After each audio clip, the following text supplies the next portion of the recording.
Quest, an RB Media audio brand, presents Burn It All Down, a DCI-Bone Scottish crime thriller by T.G. Reid. Narrated by Steve Worsley. RB Media is the largest audiobook publisher in the world. Find your next great listen and get exclusive offers at rbaudio.com. Prologue. The glowing red digits of the bedside clock glared at Dr. Andrew Fraser, a taunting reminder of yet another sleepless night. 2:17 a.m. Shit. The doctor squeezed his eyes shut and desperately tried to force his brain to tumble back into oblivion. But insomnia claws dug deeper into his exhausted mind, the cold reality of night continuing its brutal assault on his senses. He glanced over at his wife sleeping peacefully next to him, her exposed back slowly rising and falling in a gentle, hypnotic rhythm. With a defeated sigh, he hauled himself upright, grabbed his dressing gown, and crept out of the bedroom and went downstairs, his joints creaking in protest. Padding through the darkened hallway, Dr. Fraser entered his office and flicked on a small desk lamp. From a locked drawer at the bottom of his desk, he removed a small metal box. He flicked at the combination lock and shifted the digits until the lid clicked. His fingers trembled. He lifted the latch and opened it. Inside lay a single yellowing photograph, its edges worn and crinkled. He held his secret beneath the lamp. Despair snatched at his chest. He stared at the image, the tiny, crumpled face of a newborn, eyes open, blank, frozen in a death mask stare. A loud thump from the floor above snapped Andrew back to the present. He hastily dropped the photo back in the box and returned it to its hiding place. He crept to the door and listened. Silence pressed in on him. Was his wife up and about? He shifted into the darkened hallway and peered up the stairs. The bedroom light was out. A second thump, this time behind him. He spun round. "Kath?" he whispered, his voice barely escaping his lips. He tiptoed towards the dining room and gently nudged the door with his knuckle. He peered into the gloom. He cautiously crossed the threshold. "Kath?" He was about to call out again, but a searing pain shot across his skull, and in an instant, darkness consumed him.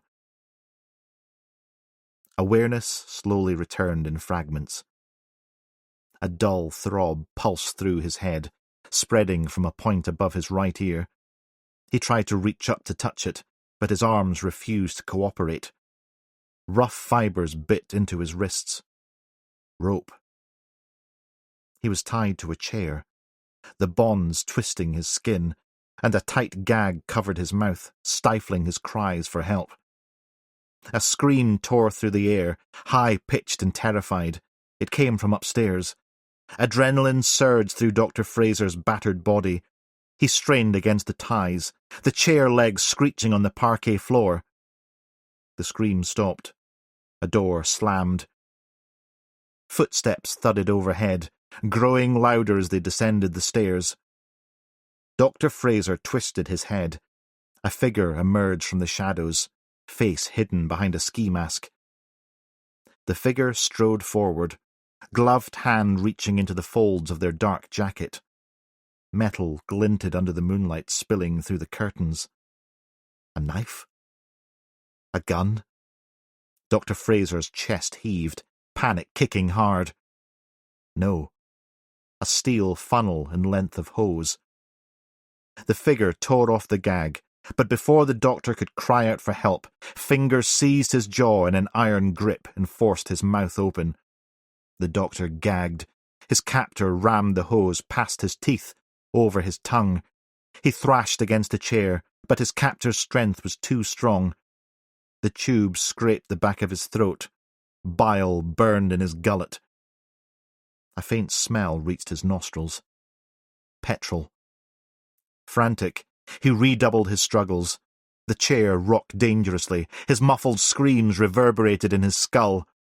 The world tilted backwards, and the chair crashed to the floor, his head clipping the corner of a granite hearth. Searing pain exploded behind his eyes. He choked and retched violently, but the figure held his limbs down. The chemical stench filled his senses, suffocating him. He gurgled and spluttered, fighting for a breath, but none came. Shadows crept in at the edges of his blurred vision. His muscles slackened, strength leaching away. In his last moments, as his life drowned in a chemical hell of agony, the newborn baby's face flashed before his eyes, its mouth slowly curling into a terrifying smile. Then, at last, the darkness claimed him. Chapter 1. DCI Duncan Bone knelt closer to the makeshift fire and blew gently at the thin wisp of smoke squeezing out from beneath the damp kindling. "Come on, Duncan, we're getting eaten alive out here," Alice, his disgruntled wife, said with an anxious sigh. She zipped the hood of her cagoule tighter around her face and swiped at the black haze of midges hovering in front of her eyes. "Yeah, come on, Dad," Michael weighed in, mumbling through a thick woolen balaclava. He kicked a pebble, and it skittered down the narrow beach into the loch. "Sorry, guys. I think the wood is damp." "You don't say," Alice sighed. "We've been out here for half an hour.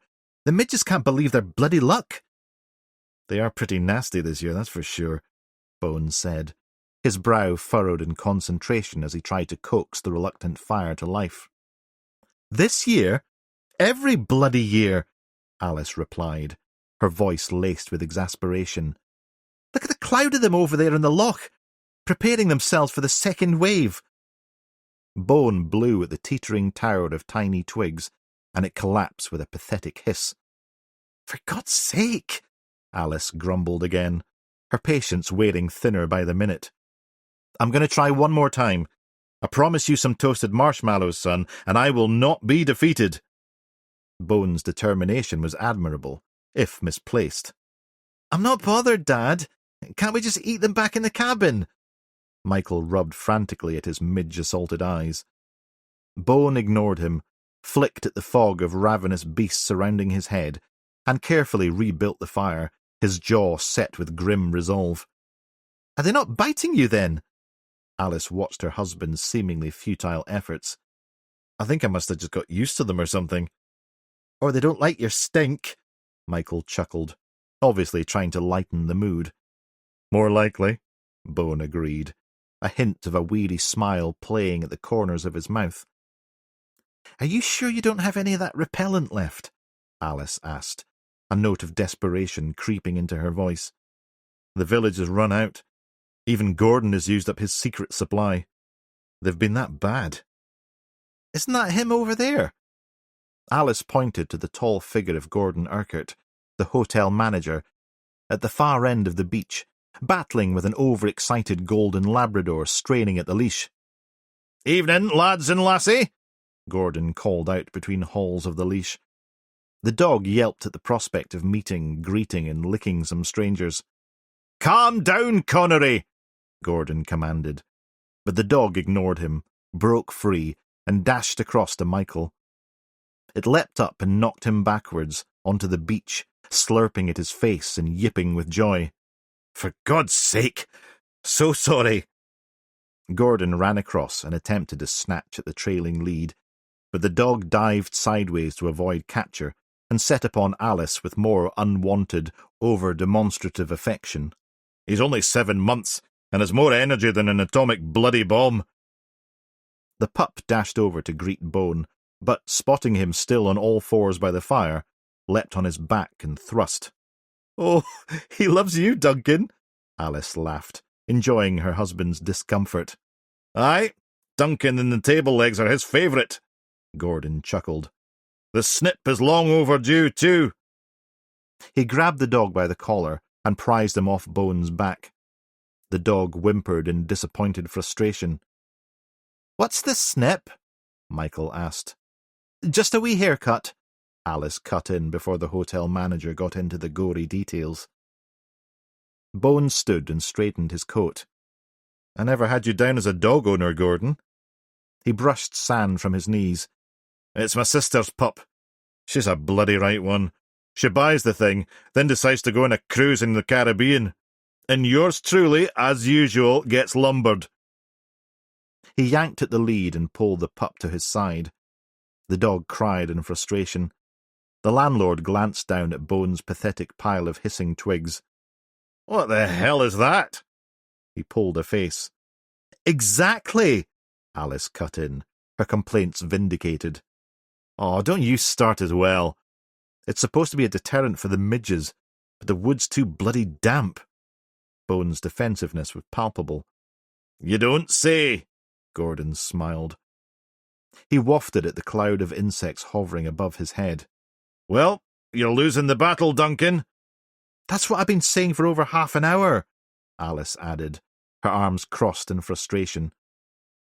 "You need to give that up, Guy Fawkes, and get over to the hotel. It's fish supper tonight, and Andy has got some enormous haddock on the go." Gordon's invitation was a welcome reprieve. "Ya beauty!" Michael piped up excitedly. "And I'll even throw in a free dessert for the mighty minnow here."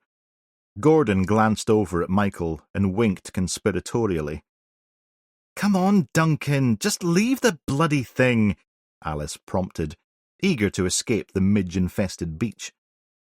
Bones stood, stared at the smoke for a moment, then kicked the twigs across the beach to the shore. "Bugger it. Let's get out of here." "Sense at last," Alice sighed, relief clearly washing over her. They followed the manager along the beach, his dog darting between and around his legs until he had to stop and untangle himself. "Bloody sister!" he cursed, and they carried on. "How come there are no midges round you, Gordon?" Bone tightened his anorak hood around his face. "The magic potion," Gordon replied, a hint of mischief in his voice. "I thought you'd run out." "I had, but I made some more up this afternoon." "Oh, it just gets better and better," Alice said, scratching manically at her scalp. After 3 enormous courses, 2 pints of 80 shilling and 1 antacid tablet, Bone flopped down onto the bed, bloated and completely spent. Alice had hit the hay 5 minutes before, and was already fast asleep, her face lost in a sea of messy golden hair, snoring quietly. He lay back, stroking his gut bulging against his t-shirt. His stomach rumbled loudly, but before he could turn onto his side to relieve his indigestion, he passed out. What seemed like seconds later, he woke with a start. A noise or a movement at the end of the bed had disturbed him. He rubbed his eyes, trying to adjust to the darkness engulfing the room. A shadow shifted sideways. He sat up. A flicker of light appeared by the door. A tiny yellow flame illuminated the features of a red-haired young boy. The flame moved closer to the boy's face. He smiled broadly, his wide eyes glowing in the luminescence. The flame grew larger and hissed like a sparkler. The boy glanced sideways, and the flame shot across the room to the drapes on the window. A deep orange ember spread slowly along the fabric. More flames appeared and snaked upwards to the ceiling. In terror, Bone turned back to the boy in the shadows, but he was gone. He tried to cry out and raise the alarm, but his voice was absent, his body frozen. When the fire reached the top of the curtain, it raced along the ceiling towards Alice, who still lay unconscious by his side. He tried again to move his arm, reach out and shake her, but still his limbs would not comply. Blobs of burning paint and plastic dropped from the ceiling onto his head and scorched his scalp and skin. He opened his mouth to scream, but he shook violently, and a voice cut through the roar of the blaze. "Duncan!" He opened his eyes. The boy was on top of him, leaning into his face. "No!" he cried out and tried to wriggle free. The boy smiled and mouthed the word, "Fire!" Duncan! Another voice cut in again. The boy morphed into Alice. His wife was leaning over him. "Wake up," she said, and shook his shoulders again. "Breathe." Bone fought for a second longer, then took 2 or 3 long, deep, choking breaths. "That's it," Alice smiled, her voice soothing. "What is—" Bone mumbled, coughing and spluttering, disoriented, the taste of smoke still in his throat. "Don't speak. Just breathe. You're having a dream," she whispered, and stroked his forehead. He twisted round to check the curtains and ceiling, but all was in darkness. "Come. Shh," Alice persisted, her touch gentle and reassuring. Bone closed his eyes. His body slumped back down into the mattress. When she was sure he'd gone back to sleep, she lay on her back next to him, trying to slow her own heart rate. But it was no good. She got up, found her dressing gown, and went in search of some herbal tea, her mind reeling from the night's events. Chapter 2. In the morning, Michael was up first, so Bone and Alice didn't have a moment on their own to talk about the previous night. The weather had caved in, and the wind and rain rattled the windows and French doors. They all huddled around the kitchen table and ate their breakfast in silence, the howling tempest raging around them. When breakfast was finished, Alice stood. "Right, you two. I want all this cleared away by the time I get back from the shower." "Bossy boots," Michael complained. She disappeared into the bedroom, and Bone piled up the cereal bowls. Moments later, she called for him to come through. "Just a second," Bone shouted back as he loaded the dishwasher. "Quickly," she urged. Bone set the plates down and hurried through, Michael hot on his heels, wondering what fresh calamity awaited him. He stopped short. Alice stood on top of the bed, holding a waste bin below the ceiling lamp. "We've got a leak!" She shifted the bin this way and that to try and catch the steady flow pouring off the end of the light bulb. "And there's another one over there!" She pointed to a puddle by the bedside cabinet. "Oh, bugger!" Bone exclaimed. "Michael, come with me." "Have you wet the bed again, Dad?" Michael giggled, holding up the side of their sodden duvet. Cheeky sod. "Now, come on!" Father and son dashed to the kitchen. Bone fished a bucket and mop from the back of the airing cupboard, snatched up a couple of tea towels, and hurried back to the bedroom. He threw the towels down on the floor and placed the bucket under the drips. Alice clambered down, and together they pushed the bed out of the way. She ran to the bathroom, emptied the bin down the toilet, returned and placed it on the floor.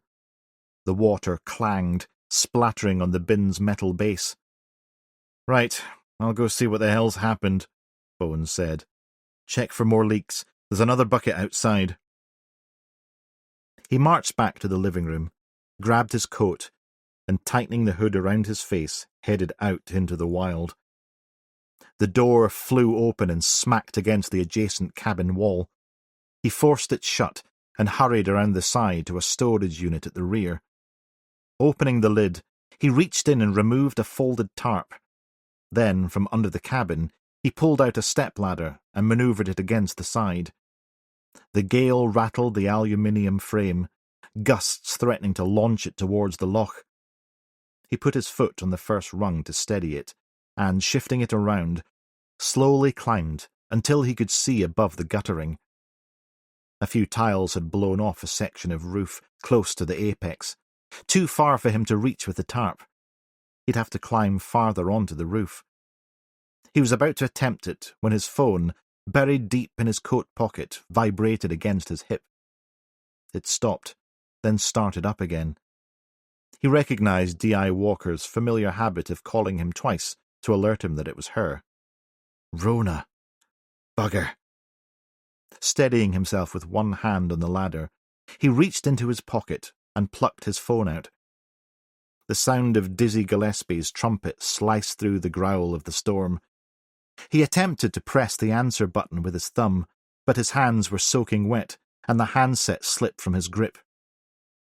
He snatched at it, almost toppling off the ladder. His mobile dropped into a full bucket of rainwater by the side of an overflowing drain pipe. Dizzy's trumpet wail gurgled and stopped.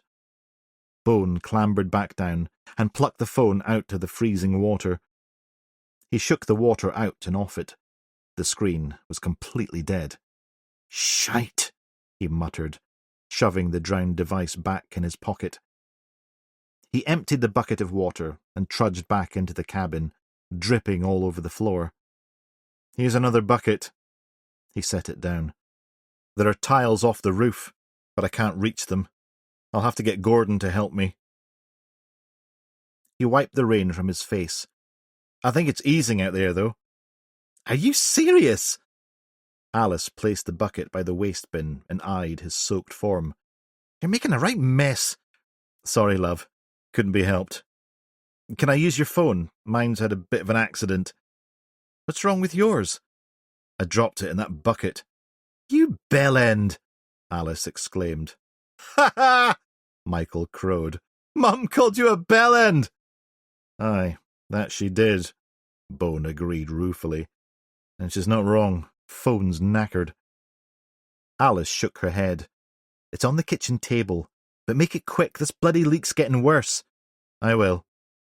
Bone thought now was not the right time to tell her he needed to call his colleague first. He turned to Michael. "Go and get the towels from the bathroom, mate. Quick as you can." The boy scampered off, and Bone retreated to the kitchen. He found Alice's phone and called D.I. Walker back. "Rona?" "Sir?"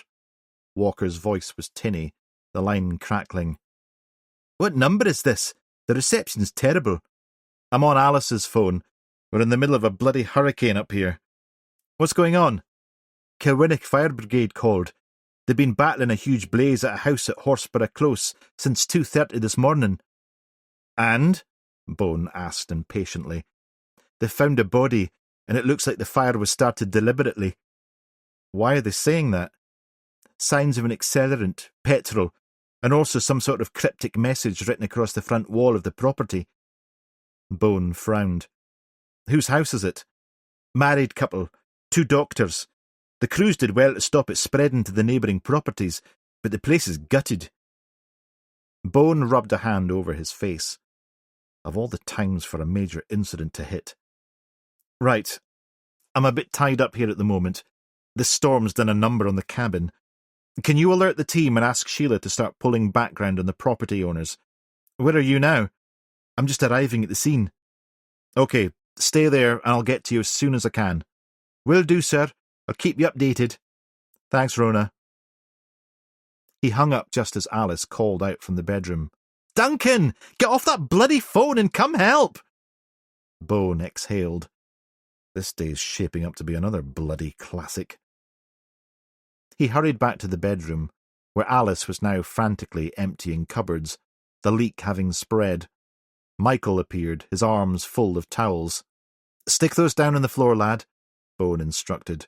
"Soak up what you can." As Michael set about his task, Bone turned to Alice. "Love, I'm sorry, but I'm going to have to head off. There's been a major incident, a suspicious fire. The team needs me." Alice's face fell. "We need you. Look at the state of this. We can't stay here, not with the place falling down around us." Bone took her hands. "I know. Could I ask a big favour? Could you ring Gordon at the hotel and see if he can come and patch up the roof?" "I need to get back, Duncan. Fran, my very kind neighbour, is looking after the animals, and I don't want to take liberties, you know?" "Yes. So sorry. But it sounds like a pretty serious incident." "It's always serious, Duncan."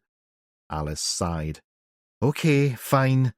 But I will have to leave soon." But Bone wasn't listening. He was rummaging in his bedside cabinet, pushed over by the window. "What are you doing?" Alice asked, her agitation with him growing by the second. "Where's my spare phone? The old one." He opened a second drawer. No idea. I'm a little... Gotcha! He cried out. And fishing his drenched phone from his pocket, he removed the SIM, dried it on his sleeve, and inserted it into the old device. He searched the drawer again and found the charger. OK, now we're on. He turned back to Alice. Hopefully Gordon will sort it, and I'll see you at the farm tonight. Bone kissed her cheek, then turned to Michael. See you tonight, wee squirt. Hey, I'm getting bigger. I know. You'll soon be towering over me. That wouldn't be hard, Alice added. With a final squeeze of his wife's hand, Bone grabbed his still damp coat and headed out into the maelstrom, ready to face whatever fresh hell awaited him. Chapter 3. The howling gale seemed confined to the area around Loch Gillen, so by the time Bone got back to Kilwinnock, there was barely a breeze, making the morning's chaotic event seem even more surreal. A uniformed police officer waved Bone's car down as he turned the Saab into the cul-de-sac. Bone pulled up and wound down his window. DCI Bone. He held up his lanyard. He stared at the chaos of fire engines, tangles of hoses, and Socco vehicles parked up on the pavements on either side of the entrance. Plumes of black and grey smoke rose high above a line of trees that blocked a view of the street ahead. A fire officer, standing by one of the engines, whistled to the officer and gestured for him to let Bone through. The uniform stood back, and Bone parked up behind one of the forensic Land Rovers. He climbed out. The man approached. Chief Fire Officer Gregor Tennant. He adjusted his helmet, which perched at an angle on his head. DCI Bone, Kilwinnock Station. Bone looked up at the chief's enormous frame hovering over him. Your colleague is already here, the fire chief said, still wrestling with his headgear. Bloody thing's too small. He removed it and wiped the sweat from his brow. And as you can see, forensics too, along with fire investigators, search dog and handler. Do you have the fire under control? More or less. I'm waiting on word, though it's still a potential bloody death trap, to be honest. What do we know so far? Property owned by Doctors Andrew and Catherine Fraser. Fire started around 2:30 a.m. Neighbours called it in. By the time the brigade got here, the place was an inferno. Crew discovered what was left of a body in the living room. My colleague said you found some kind of message in the front garden. Aye. Bloody strange. I'll show you. Follow me, but be very careful when stepping over the hoses. They can behave like epileptic anacondas, whipping about without warning and breaking your bloody ankle. They negotiated between two fire engines. A couple of officers helped each other out of breathing apparatuses. When my crew were finally able to get in, they said the stink of petrol was everywhere, so it looks like arson. Only one body? So far, aye. Crews are still searching the upper floors. Watch that! He gestured to a hose writhing around close to Bone's foot. Bone leapt sideways to avoid impact. They continued through the trees, and the smouldering remains of the burnt-out house appeared. The walls were wet and black, window panes shattered, and what was left of the roof hung precariously, the damaged rafters still glowing red-hot. An engine was parked by the front gate, its ladder extended. A fire officer jumped off the back and approached the chief. That final section of the roof space almost out, sir. Good work, Kenny, the chief said. He turned back to Bone. As you can see, it was a particularly ferocious fire. The building has been almost completely destroyed. We had to work very quickly to stop it spreading to the neighbouring houses on either side. That's taken us 4 hours to get the bastard under control. 5, sir, the officer corrected. Horrendous. And with all that accelerant in there, a potential death trap for my crew. Morning, sir. Bones spun around. Morning, Rona. Nice headgear. She tapped the fire helmet pulled down over her brow, then handed one to him. Really? Bones said. Aye, really, the chief replied. Cash? He's just gone inside. So have you been in yet? When I arrived at 5, the fire was still raging. They've only just got the thing under control. So I heard. Did you manage to sort out your roof? Walker asked. Oh, Jesus. Long story. I'll bore you later. Something to look forward to? Walker smiled. I'll take you in, the chief interrupted. But be bloody careful, okay? He led them through the gate to a narrow strip of lawn, with a low-level border wall running along behind. 2 forensic officers knelt under a small protective tent, one taking photos, the other unfurling a measuring tape. There was a 5-foot-wide message scratched into the rendered surface of the wall, the letters ragged and broken. Bone cocked his head to read it. What does it say? One of the forensic officers faced him. First do no harm. Looks like it's been etched quickly and forcefully with a sharp-pointed instrument, possibly a screwdriver. What does that mean? Bones said. Something connected to the Hippocratic Oath, I think, the second officer added. Patient with a grudge? Walker suggested. Bones shrugged. Maybe. 2 doctors live here. Sokos are straight through there, Tennant butted in. I've got to check on the crew working at the rear of the house. The detectives carefully clambered through the charred remains of the front door into what was once the living room. The stench of petrol hung thick in the air, mixing with the acrid smell of burned wood and melted plastic. Bone coughed, his eyes watering. In the centre, amidst the debris, lay a grotesque sight. A charred, blackened corpse, its limbs twisted and contorted. But it was the skull that drew Bone's attention. The lower jaw hung open in a silent scream, and protruding between was a metal object, seemingly untouched by the flames. Adult male, from what they can tell, Walker said, holding her hand to her face. Andrew Fraser, Bone murmured. Possibly. We'll need dental records to confirm, but... Walker shrugged. A figure in black coveralls approached, and Bone recognised the furrowed features of Chief Forensic Officer Frank Cash. DCI Bone, Cash said. Wish I could say it's good to see you. Likewise, Frank. News? Cash shook his head. Definitely arson. We found traces of accelerant in multiple locations. Whoever did this wanted to make damn sure the place went up. Bone pursed his lips. And the body? Incinerated, unfortunately. We'll need to get it back to the lab for a full examination. He knelt closer to the blackened corpse. See here. He gently nudged a fragment of carbon sideways. Is that wire? Yep. The proximity to this charred limb here suggests that the victim's hands may have been tied, possibly to a hardwood chair. Some of the wood here has survived the heat. What the hell is that? Bone pointed to a thin strip of melted plastic protruding from the victim's jaws. Before Cash could answer, a loud crack sounded from above. A firefighter, who had attempted to step across a gap in the upper floor, tumbled through the burnt rafters. She landed heavily, narrowly missing Bone and Walker, and cried out in pain, clutching her shoulder. A faint murmur of laughter overhead had Walker staring up. Man down! An officer on the floor yelled, rushing to help his colleague. Get the medics in here now! As the injured woman was carried out, Bone focused on the victim. He was about to take a closer look when the fire chief called from the entrance. Everyone, out now! The detectives and Cash made their way out to the relative safety of the front garden. So I take it that's all we'll see for now, Bones said. It's just not worth it, Tennant said.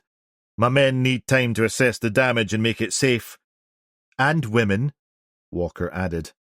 Figure of speech, detective, Tennant replied, and blew out his cheeks. Detective Inspector, Walker scowled. So some of your team thought it was funny that one of your officers was badly injured just then? Bone turned. I didn't see that. the chief protested. "I have to say it was alarming, to say the least. Is that something you tolerate as their commanding officer?" "As I said, Detective Inspector, I didn't hear or see anything. But if I had, then the officers concerned would be in serious shit, believe me." "Male officers, I believe," Walker qualified. The chief rolled his eyes. "I thought you lot wouldn't be into using such binary terminology." "You lot? Are you referring to all detective inspectors, or any in particular?" Walker retorted. Well, the poor sod isn't going anywhere," Cash said, attempting to deflect the tense standoff. "As long as your team don't contaminate the scene any more than they already have."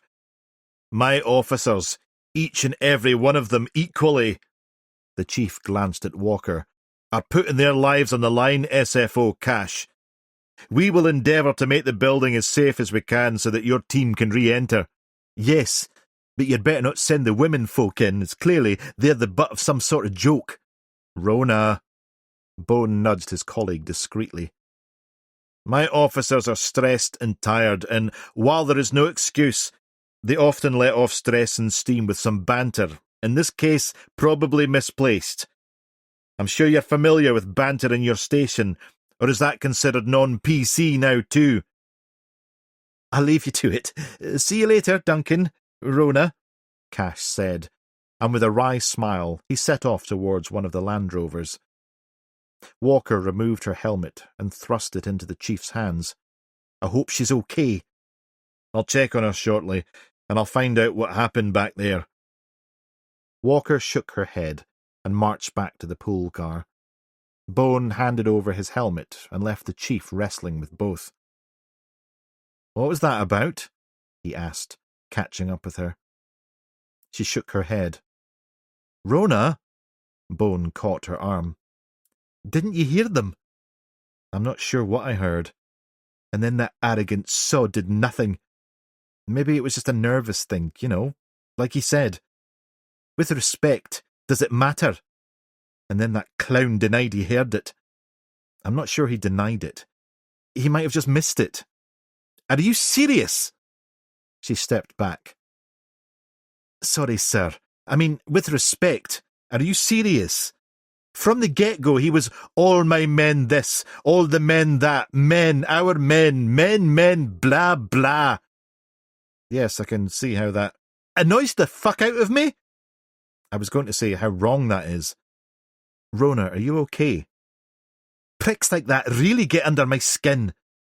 "Clearly. But it's not like you to lose your rag. That's usually my job. I get so..." "What?" "Tired of it. Tired of the excuses from misogynistic arseholes, I just think if you're in a position of responsibility and you're ordering your team to risk their lives, you should be more responsible with your behaviour and your language. He's a sexist twat." "I love how you managed to nail someone's character in a first meeting like that." "Are you gaslighting me?" "No, I'm serious. You are brilliant at it." "God, Rona, what is going on?" "All that turning a blind eye crap. Passive complicity. Think they walk on fucking water." "Like me, you mean? Especially like you." She smiled, finally. "You broke the mould." "And there's nothing else going on?" Bone pressed. "Like what?" "I don't know. You fed up with your job? Or is there something at home?" "Jesus, why does it always have to be something else? It's this sexist dickhead and having to deal with sexist dickheads my entire life." She looked up and took a deep breath. "Apologies again, sir. It's all a bit intense this morning." "Yes, I can't think of better ways to spend my Sunday. If you want, we could stop for a coffee on the way back and talk it out." "No, I'm okay now. Thank you." "If you're sure." Yeah, all good. But maybe later, eh? When things calm down a bit." "Oh, aye. Like that's ever going to happen for us," Bone scoffed. "Okay, let's brief the team and sort things out at the station first. But I'm not done with you yet." He waved his finger at her. "See you back at the ranch." He headed to his Saab, and climbing in, he glanced back at his colleague, who sat behind the wheel of her car, staring straight ahead as though plotting a painful, slow murder. Chapter 4. "Morning, all," Bones said as he entered the incident room, Walker following close behind. He turned. "All fine," he whispered. She nodded, and they continued. D.S. Baxter stood by the coffee machine, staring morosely at the empty pot. She faced them. "Morning, sir, ma'am. Guess what?" "Out of coffee again?" Bones smiled wryly. The universe would feel out of kilter if that wasn't the case. "Where's everyone else? Did they not get the call out?" "Will's in the loo," Baxter replied. "And Mark?" "It's Sunday, isn't it? Day of fucking rest." D.S. Mullen's foghorn voice preceded him through the door as usual, shattering the morning calm. "Good morning, Mark. Lovely to see you too," Bones said, voice dry as a desert. "Sorry, sir. Didn't see you there." Mullins grimaced.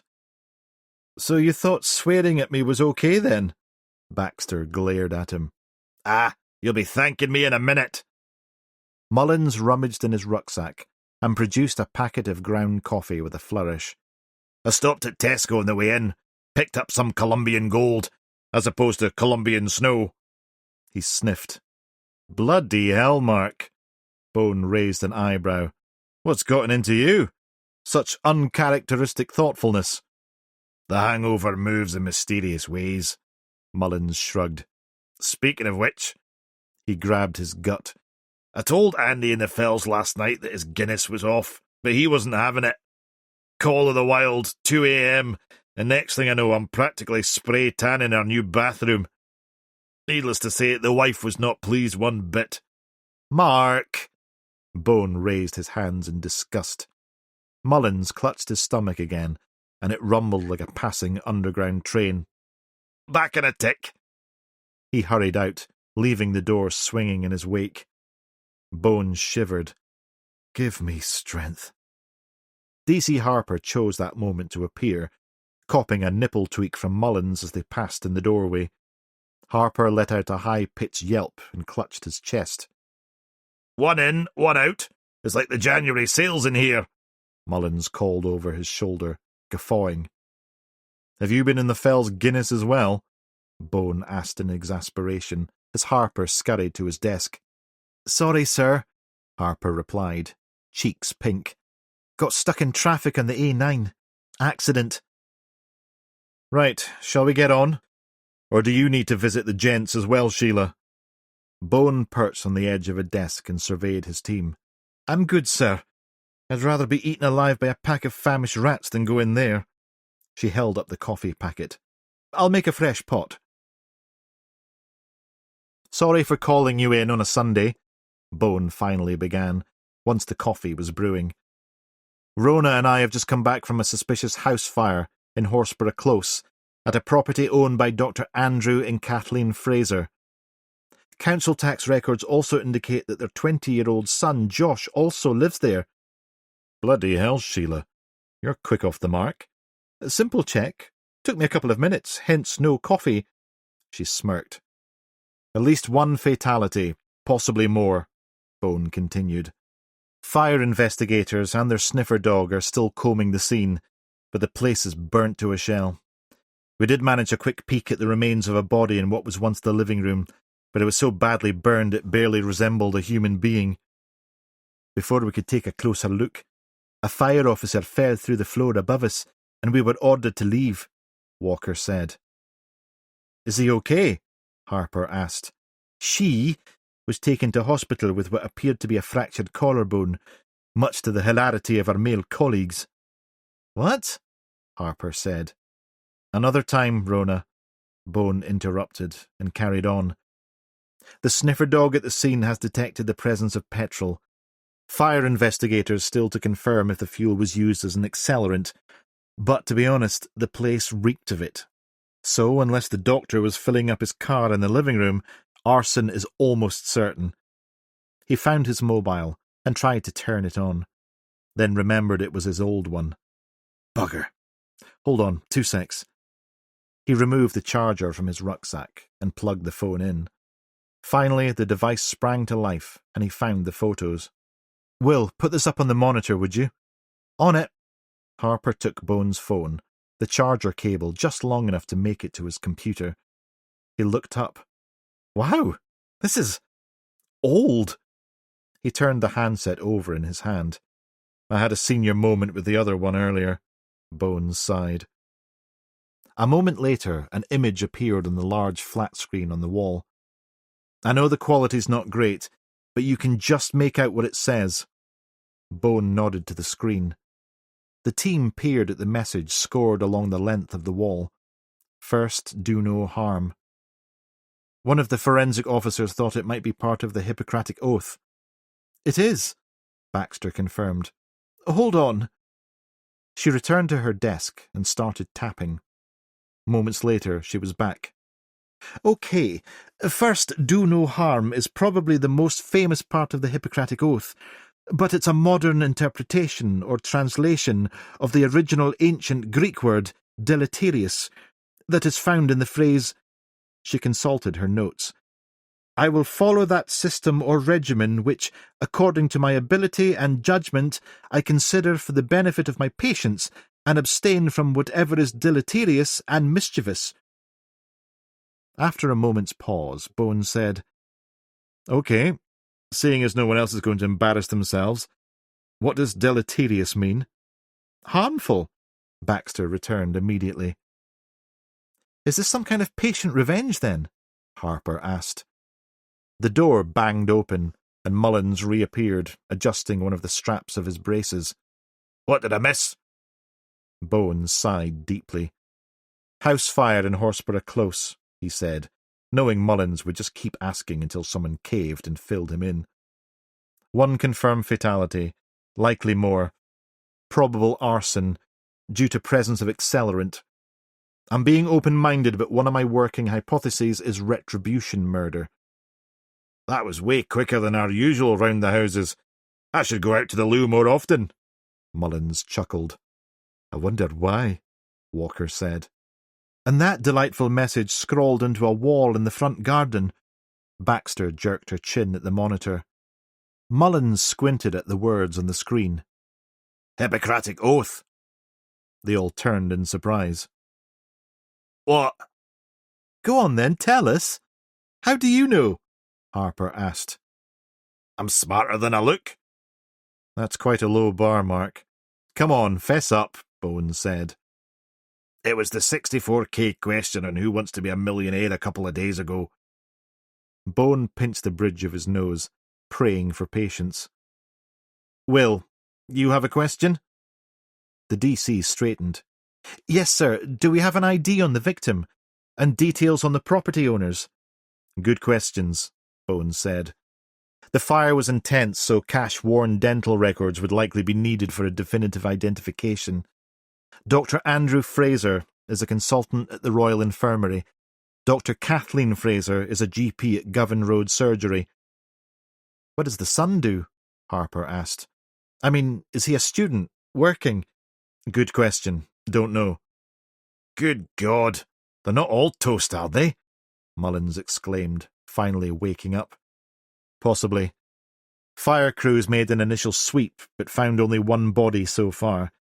Cash indicated that the victim's hands may have been bound to a chair with steel wire, and there was some sort of tube protruding from the jaws of the skull.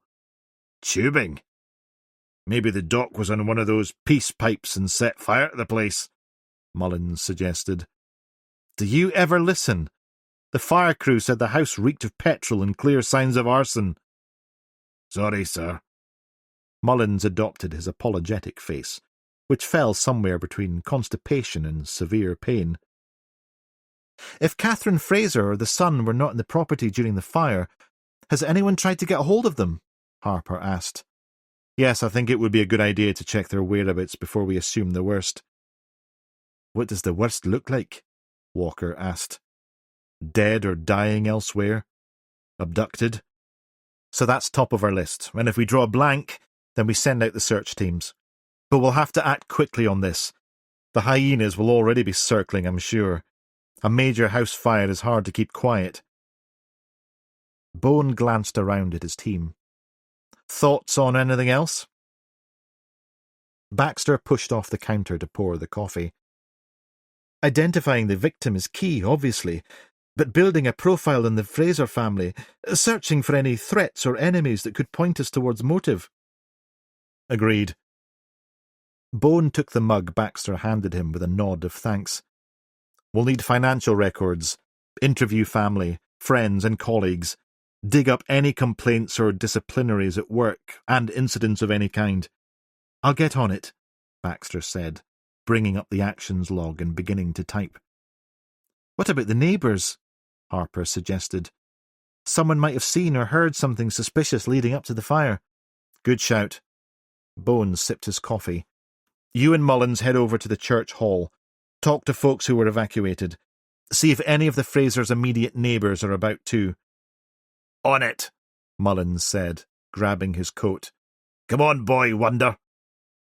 Harper rolled his eyes and returned to his desk to collect his things. He sat. What are you doing, bawhead? Mullins called over. Just checking my messages. It's only been, an hour since you left her? Surely you two lovesick numpties can go a bit longer without having to phone over each other. I'm checking in case anything's come through from digital. Any CCTV culled from last night. He clacked at his keyboard. And bingo! He tapped his desk. You got something? Hold on, I'll stick it on the monitor. A moment later, the screen on the wall flickered again, and black and white footage of a deserted street appeared. Is that a speed camera? The email says there's a speed cam at the bottom of the hill on the main road, which is about 4 streets from Horsborough Close. Notorious speed trap. The wife, a.k.a. David Bloody Coulthard, has been caught twice, Mullins said. Let me skip and get to a time close to the fire. Harper tapped again. The footage jumped forward until the timestamp read 1:30 a.m. Run it from there, Will, Bones said. Harper pressed play, and the footage started. A minute or two later, barely anything had moved. Are you sure this is video? Bone asked. Mullins yawned. I've had more fun clearing out a blocked drain than this. A shape appeared top right. Hold up, Bones said. A fox crossed to the middle of the road, stopped, looked up at the camera, then carried on. Mullins blew out his cheeks. Seconds later, in the near distance, at the top of the hill, a vehicle shot across the road. What was that? Bones said. Let me slow it down. Harper rewound and replayed the section frame by frame. A van emerged from the left, traversed the road, and disappeared on the other side. That's Hag's Hill Crossroads. That van's going some, Mullins said. Can you pause it midway? Bone asked. I can, but as it's so far away with only streetlights to illuminate it, the image is going to be pretty poor. Harper reset and caught the van in its entirety. Bone approached the monitor and squinted at the grainy image. Is that a transit? Mullins joined him. The shape's all wrong for a transit. That's a Citroen what's-its-face. Citroen? Bones squinted again. 100%. I'd bet my left nut on it. Can you do anything to improve that, Will? Harper was studying his phone. Will? Yes, sorry. I'm sure they'll be able to clear out some of the white noise. I'll have a go with my gizmo as well. That's great. OK, so... Sorry, sir, Harper interrupted. The van is heading on Campsie Lane that leads to Braybank Road, which, according to my phone app, runs right behind Horsborough Close. So we have a van travelling at speed, heading towards the crime scene just before the fire was called in, Bones said. Harper nodded. That's correct, yes. A shoe-in for our psycho? Mullins said. Or overnight delivery. Walker threw her usual spanner into the mix. But we have our first lead, and that's a good start. Dispatch! Mullins bellowed. Citron Dispatch, that's the baby. Jesus, Mark, Bones said in surprise. He set his mug down and stood. His temples throbbed, a dull ache settling behind his eyes. Sheila, can you compile a list of all local Citron Dispatch owners and request some uniforms to make house calls? Also, any reported van thefts? Baxter added. Aye, good call, Bone acknowledged. I'll ring the super and alert him that this is now a murder inquiry, and if there's only one body, he'll need to sign off on a search for the potentially missing wife. He'll be over the moon as usual, I'm sure, Mullins said. So we'll need as much as we can glean from both doctors, colleagues, friends and family. See if they can shed some light on their lives and movements up to the time of the incident. Any kind of thread we can pull, and stick it all up on the board, Sheila, with maybe a few prints from the CCTV. Oh, Jesus, those eyes are following me round the room, Mullins said, shifting this way and that to avoid the figure's demonic gaze frozen on the monitor screen. It'll be my boot following your arse round the room if you don't get moving, Mark, Bone tutted. Rona, could you check and see if forensics have been allowed back into the house, and if so, head back there for another snoop around. On it. And Rona, stay clear of the fire chief. Spoil sport. What did you do to him? Mullins asked, his curiosity piqued. It's what I'd like to do to him that's the problem, Walker snarled. I mean it, Rona. Sir. And I'll go up to the hospital to speak to Fraser's colleagues. Harper and Mullins grabbed their things, but at the door, Harper stopped. Hold up a sec, he called back into the room. I know there's never a good time to announce these things, but... Don't tell us, your balls have finally dropped, Mullins interrupted. Ignoring him, Harper ploughed on. Catriona and I have set a date for the wedding. What? You're finally getting hitched, Bones said in surprise. We are indeed. Harper beamed and handed out elegant cream-coloured cards with gold embossing. The front featured 2 intertwined rings and the names William and Catriona in flowing script. Inside, the details of the ceremony and reception were neatly printed, along with a small sketch of Loch Gillen Village Hotel. Bone read aloud. You are cordially invited to the wedding of William and Catriona at the Loch Gillen Village Hotel. He looked up. In 4 weeks' time. Wow, that's amazing. But so quick. Is it the pitter-patter of tiny feet? Mullins quizzed. Harper shook his head. No, nothing like that. We just felt the time was right and we should just get on with it. He then quipped. Plus, we really need some new appliances for our kitchen. I bet Gordon was chuffed you asked him to host, Bones said. Harper nodded. I took Catriona up there on a wee reconnaissance a few weeks ago, and she loved it. She said she's totally envious of you in your cabin, sir. So you're not scarred for life after being snowed in for days and days with the, boss? Walker nodded at Bone. No, I love it up there. I promised Gordon that if we got married, then he'd be our first choice. Well, that's just brilliant news, Will. Thank you very much for the invite. The team all cheered in agreement. It's quite short notice. I hope you can all make it. Mullins butted in again.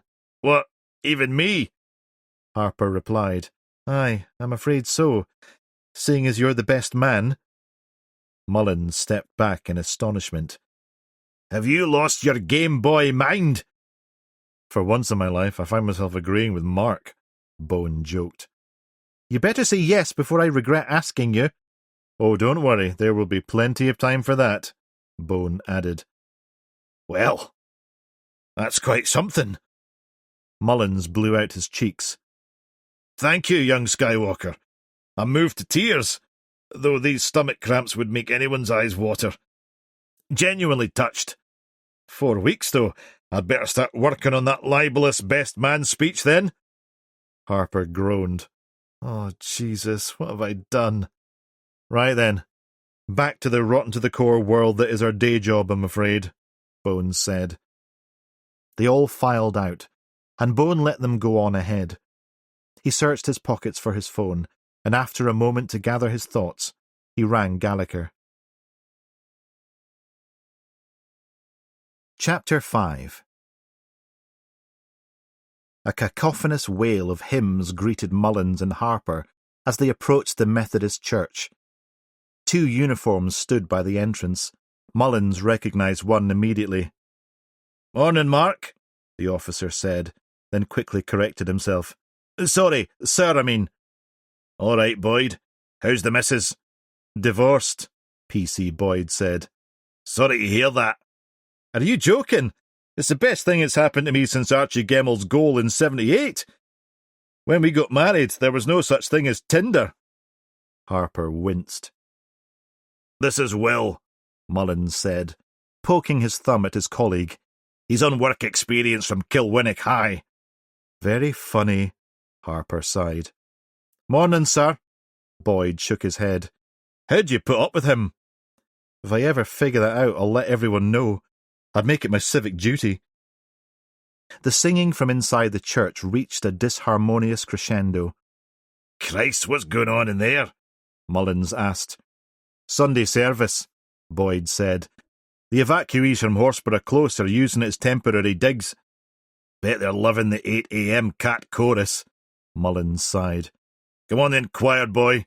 Once more into the mayhem and all that."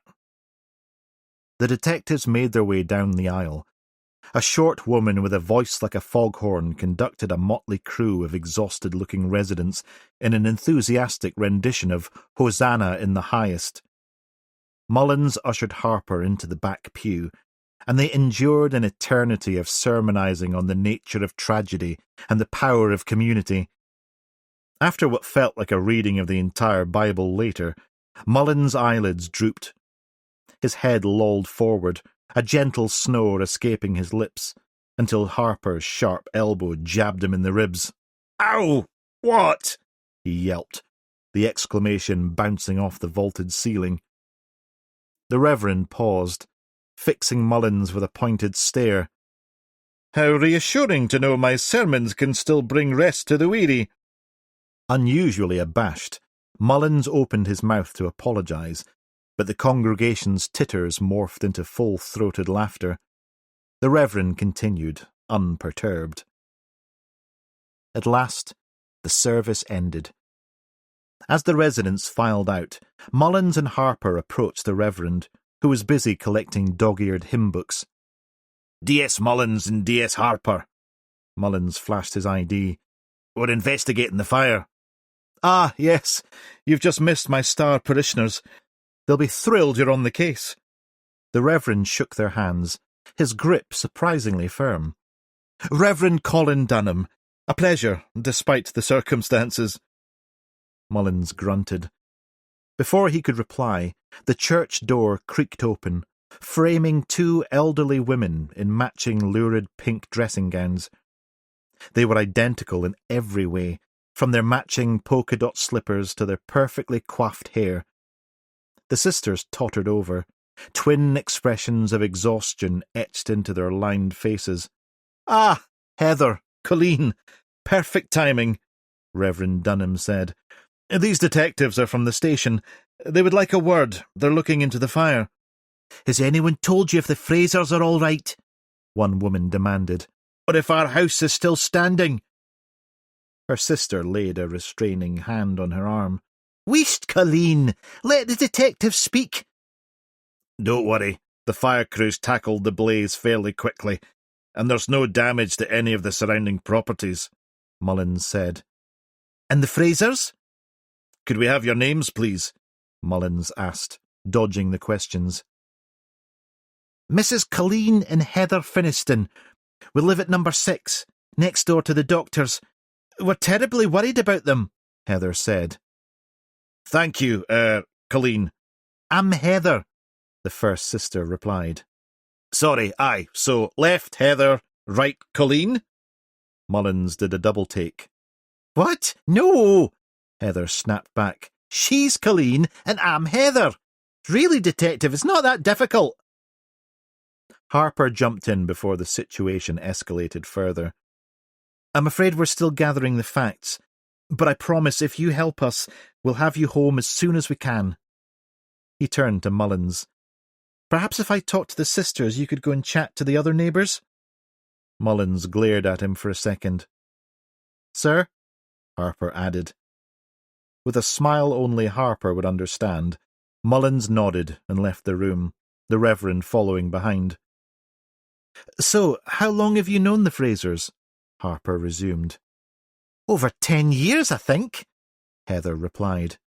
It's 12 this June, Colleen corrected. Lovely couple, lovely neighbours. Can't do enough for us. So no problems or disputes either between them or with neighbours? Not at all. They're just a normal family. With a problem son, Colleen interjected. Colleen! It's true. He's not been the easiest for them. In what way? Harper pressed. Colleen, I don't think you should be bad-mouthing the Frasers like that. I'm not bad-mouthing. I'm just giving the detective some background. That's what you call it, isn't it? It's not line of duty, sis. These are real people whose lives have been devastated. Any information at all can be of vital importance, Harper said. See? Colleen nodded. Heather folded her arms.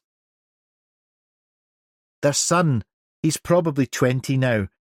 He's taken a year abroad in Australia after a difficult few years. Heather sighed again. He's always had a tempestuous relationship with his parents, particularly with his father. Since his teens, he's been wild. Drugs, alcohol, problems at school. He even dropped out of art college. He would throw parties when his parents were away, Colleen continued. He's been a bit of a handful. You have to admit that, sis. Heather reluctantly nodded.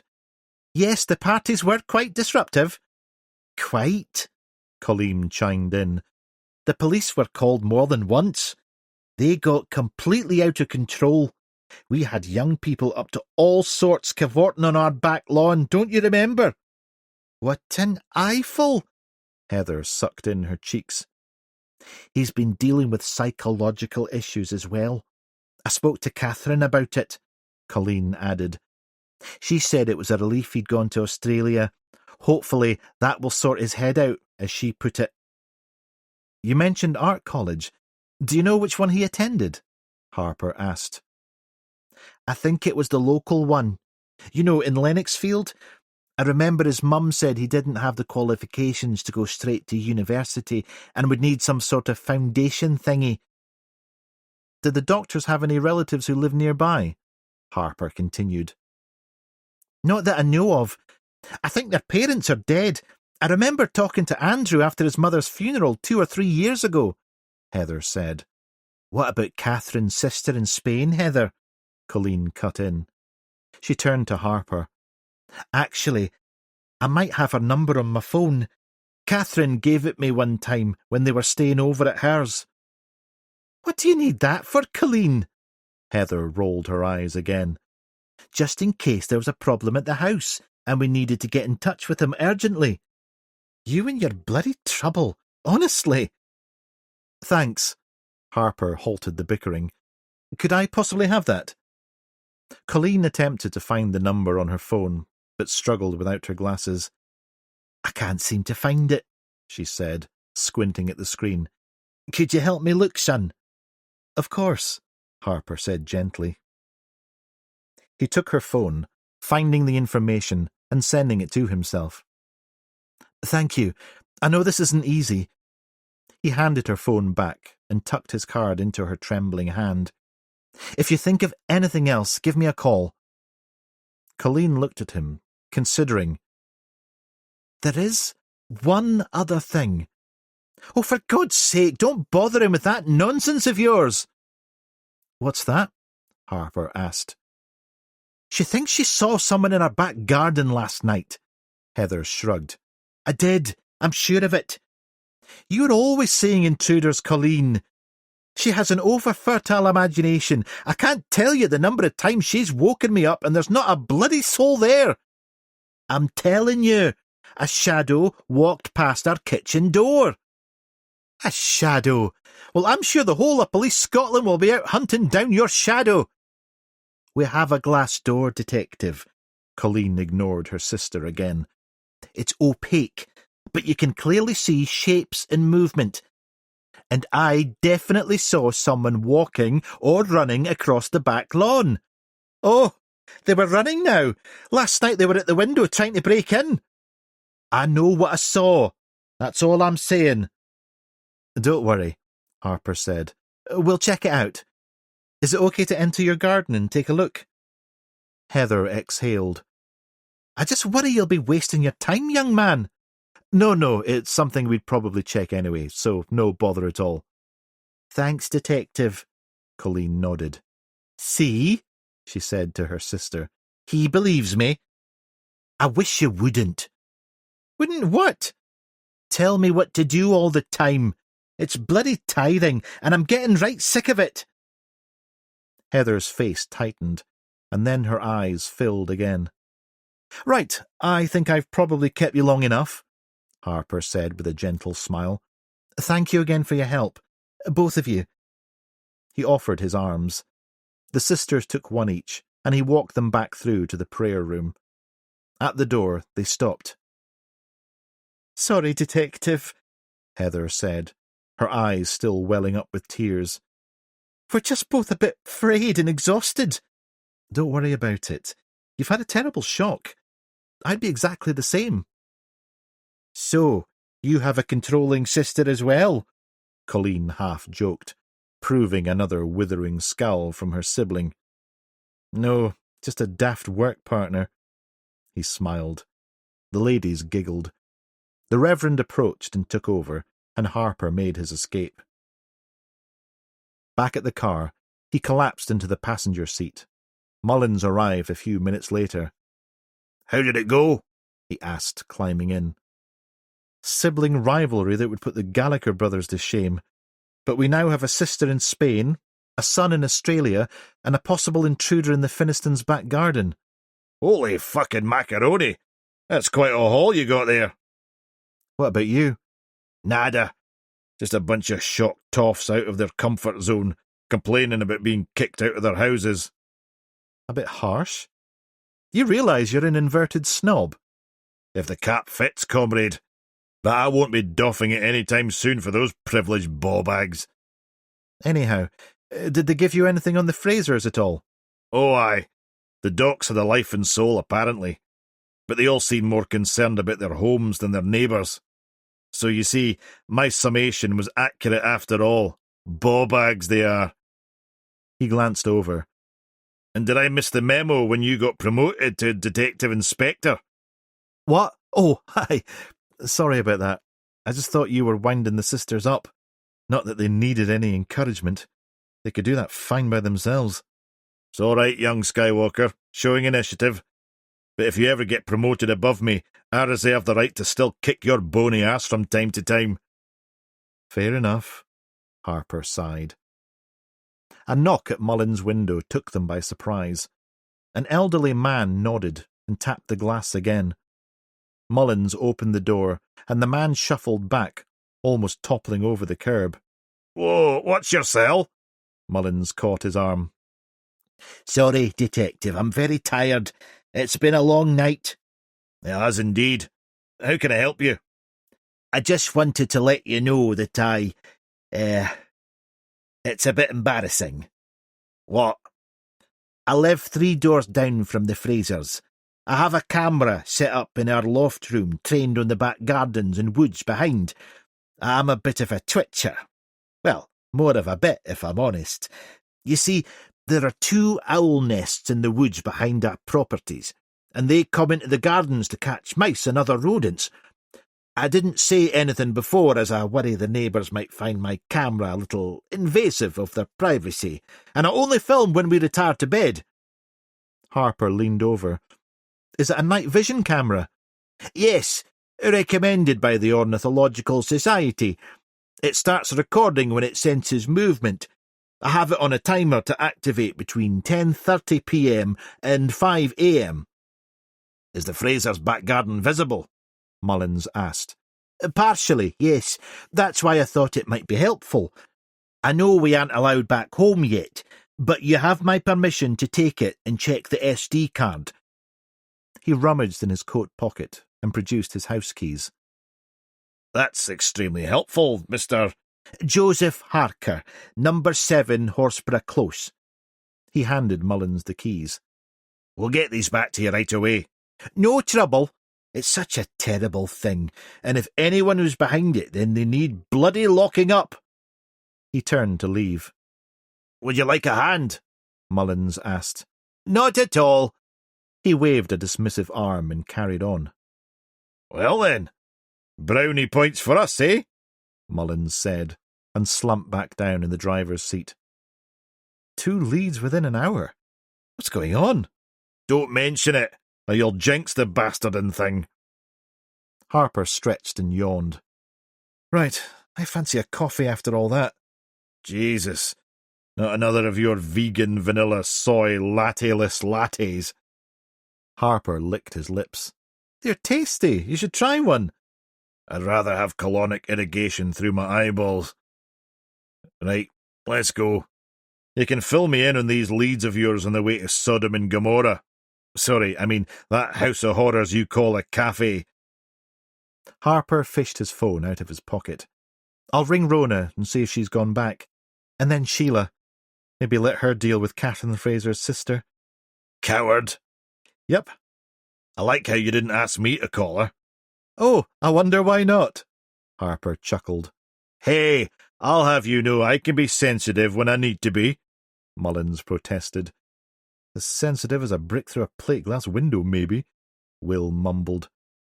After the coffee, we can pick up the night cam, and then can we head up to Lennoxfield Art College? God, are you doing your O grades already? How did my life come to this? To love and to hold forever and ever, darling. Mullins blew his colleague a kiss, and the pool car roared to life. Chapter 6. Bone pulled into the car park of Kilwinnock Golf Club, eyeing the clubhouse with a mixture of bemusement and disdain. The recently completed new members' building was a dog's dinner of competing styles, as though the architect had blindly thrown darts at a board that featured every awful design trend from the 1970s. A phone call to Gallagher's wife earlier had confirmed Bone's suspicions. His boss was here, indulging in his favourite pastime. Bone shook his head as he climbed out of the Saab. For the life of him, he couldn't comprehend the appeal of golf, a sentiment that bordered on treasonable for a Scotsman. But then, he'd always preferred the challenge of unravelling a complex murder case to the tedium of chasing a tiny white ball across an expanse of sterilised, over-manicured grass. Squaring his shoulders, Bone marched towards the clubhouse entrance, his worn brogue sinking slightly into the too perfect turf. He could only imagine the reception he'd get from the starched collars and pressed slacks crowd, with his rumpled suit and perpetual 5 o'clock shadow. After a brief tete-a-tete with a frosty receptionist on the front desk, Bone found Gallagher on the 17th tee, lining up his shot with the intense focus of a surgeon wielding a scalpel. He waited until he'd swung, a vicious slice that sent the ball careening into the trees, before calling out, "I hope there wasn't money on that, sir." Gallagher spun around, his ruddy face darkening further when he saw Bone. "What the hell are you doing here, Duncan? I thought we agreed, barring a nuclear holocaust, Sundays were sacrosanct." Bone held up his hands in apology. "Normally I'd agree, but we've got a bit of a situation. Your wife told me I might find you here." "Grass." "She told me she's just been given the all clear. That's the best news." Bone clapped his boss on the shoulder, a swell of emotion rising in his throat. He'd watched the Gallaghers battle with cancer and seen the toll it had taken on them both. Now, the strain of the ordeal had visibly evaporated from his boss's face. But as Bone filled Gallagher in on the events of the last few hours, his boss's frown returned full force. "Christ almighty," he muttered, running a hand through his over-brill-creamed hair. And there was me thinking about spending my Sunday in blissful ignorance, slicing balls into the rough. You and me both, sir. But it gets worse. We're trying to track down Dr. Catherine Fraser's whereabouts, along with the son. But I have a very bad feeling about the wife, and I think it's highly likely we'll need to initiate a full-scale search for her, sooner than later. Gallagher's brows fell further. That's going to set the panic merchants spinning, not to mention the friendly hack pack. He puffed out his cheeks, visibly weighing the options. After a long moment, he nodded. Aye, you're right. I'll line up whatever resources you need. Uniforms, dogs, the lot. If she's out there, we need to find her.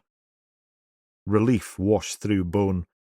He'd half expected Gallagher to put up more of a fight and moan about resources, as usual. Thank you, sir. I'll keep you updated on any developments. See that you do. And Duncan. Sir? Try to keep the temperature down as much as you can on this, will you? The Frasers are well respected. Pillars of the community and all that. It's only a matter of time before this blows up into a right shitstorm. Bone cracked a smile at his boss's catchphrase. I'll do my best. But as we know, once the press gets their fangs in, they're like Dracula's virgin brides gorging on Van Helsing's nephew. You started watching the Hammer reruns on Netflix as well, I see. Gallagher sniffed and turned back to his ball and lined up his club. Bone's phone pinged. Sorry, sir. That wasn't deliberate. Bone checked the message. He looked up. It's from McKinnon. What? Chronicle Pawn Life McKinnon? The very one. What does he want? As if I couldn't guess. He wants to see me. At his house. His house? Get him. So you have to go running after him now, is that it? Absolutely. But it's a bit odd, as he's usually hanging about the station steps like a bad smell. Why invite me to his home? He sent me his address. Maybe I should hold my nose and call in on him later, find out what the dung beetle wants. But I'm in no hurry to see his ugly roach face. He might want to finally thank you for saving his life. Bone laughed. Aye, right. Gallagher turned to his shot, paused, and glanced back at Bone. Right. Fuck off then, and let me finish my round in peace. Some of us have earned our day of rest. Bone gave him a mock salute. Enjoy, sir. I'm playing golf, man. Joy doesn't come into it. Gallagher puffed. At the edge of the golf course, Bone stopped to catch a glimpse of Gallagher's shot. A huge clump of grass flew high into the air. The ball skittered across the fairway and into the nearest bunker. Bone chuckled and carried on to his car. Chapter 7. Walker ducked under the police tape cordon and stopped at the Finnistons' front gate. She held her nose, the cloying stench of wet ash and burnt plastic still lingering in the air, an unpleasant reminder of the inferno that had consumed the neighbouring house not even 24 hours before. She glanced back at the young constable trailing behind her. P.C. Callahan, was it? The baby-faced officer nodded, looking slightly awestruck to be accompanying a D.I. Walker suppressed a smile. She remembered that feeling all too well. Right then, Callahan, let's see what we can find. They went through the side gate and continued along a narrow path with overhanging trees to the rear of the property. The back garden was immaculate. The lawn well manicured and bordered by tidy flower beds bursting with early summer colour, a far cry from the charred ruin next door. She scanned the perimeter, searching for anything out of place, any signs of disturbance. She turned to the PC. OK, you go round that way, and I'll meet you at that back gate at the rear perimeter wall. But be careful where you tread. We don't want to contaminate the scene, and the last thing you want is to be up on an arson charge. Ma'am. The PC set off slowly, purposefully placing one foot in front of the other. Walker chuckled quietly and continued around the edge of the lawn. As she approached the back fence, her steps slowed. The gate was ajar, the lock dangling uselessly from the latch. But when she knelt to examine it more closely, she couldn't see any signs of forced entry. Walker pushed through the gate and stepped into the lane behind. It was narrow, just wide enough for a bin lorry to pass through, lined with wheelie bins on either side. She moved farther along, and the lane narrowed even more until it was no longer wide enough for a car. The dirt track ahead led into thick woods. She carried on into the woods, stalking the track. The going was tough, with low-hanging branches snagging at her clothes, and roots threatening to trip her at every step. She had to duck and weave, pushing aside leafy obstacles, pressing on. A little farther in, Walker came upon a slight clearing. Her eyes widened, and she took in the scene before her. 2 empty 20-litre petrol cans lay discarded on the ground. Tire tracks cut deep into the mud, and broken branches littered the area where it appeared a vehicle had forced its way through from the other side. She crouched to examine the tire tracks more closely, noting the distinct tread pattern. Standing, she followed the trail of crushed vegetation and snapped branches until she came to another lane that wound its way up towards the hills. A whistle pierced the air. Walker turned back. She retraced her steps through the woods, negotiating the treacherous terrain once more until she emerged back into the Finistons' garden.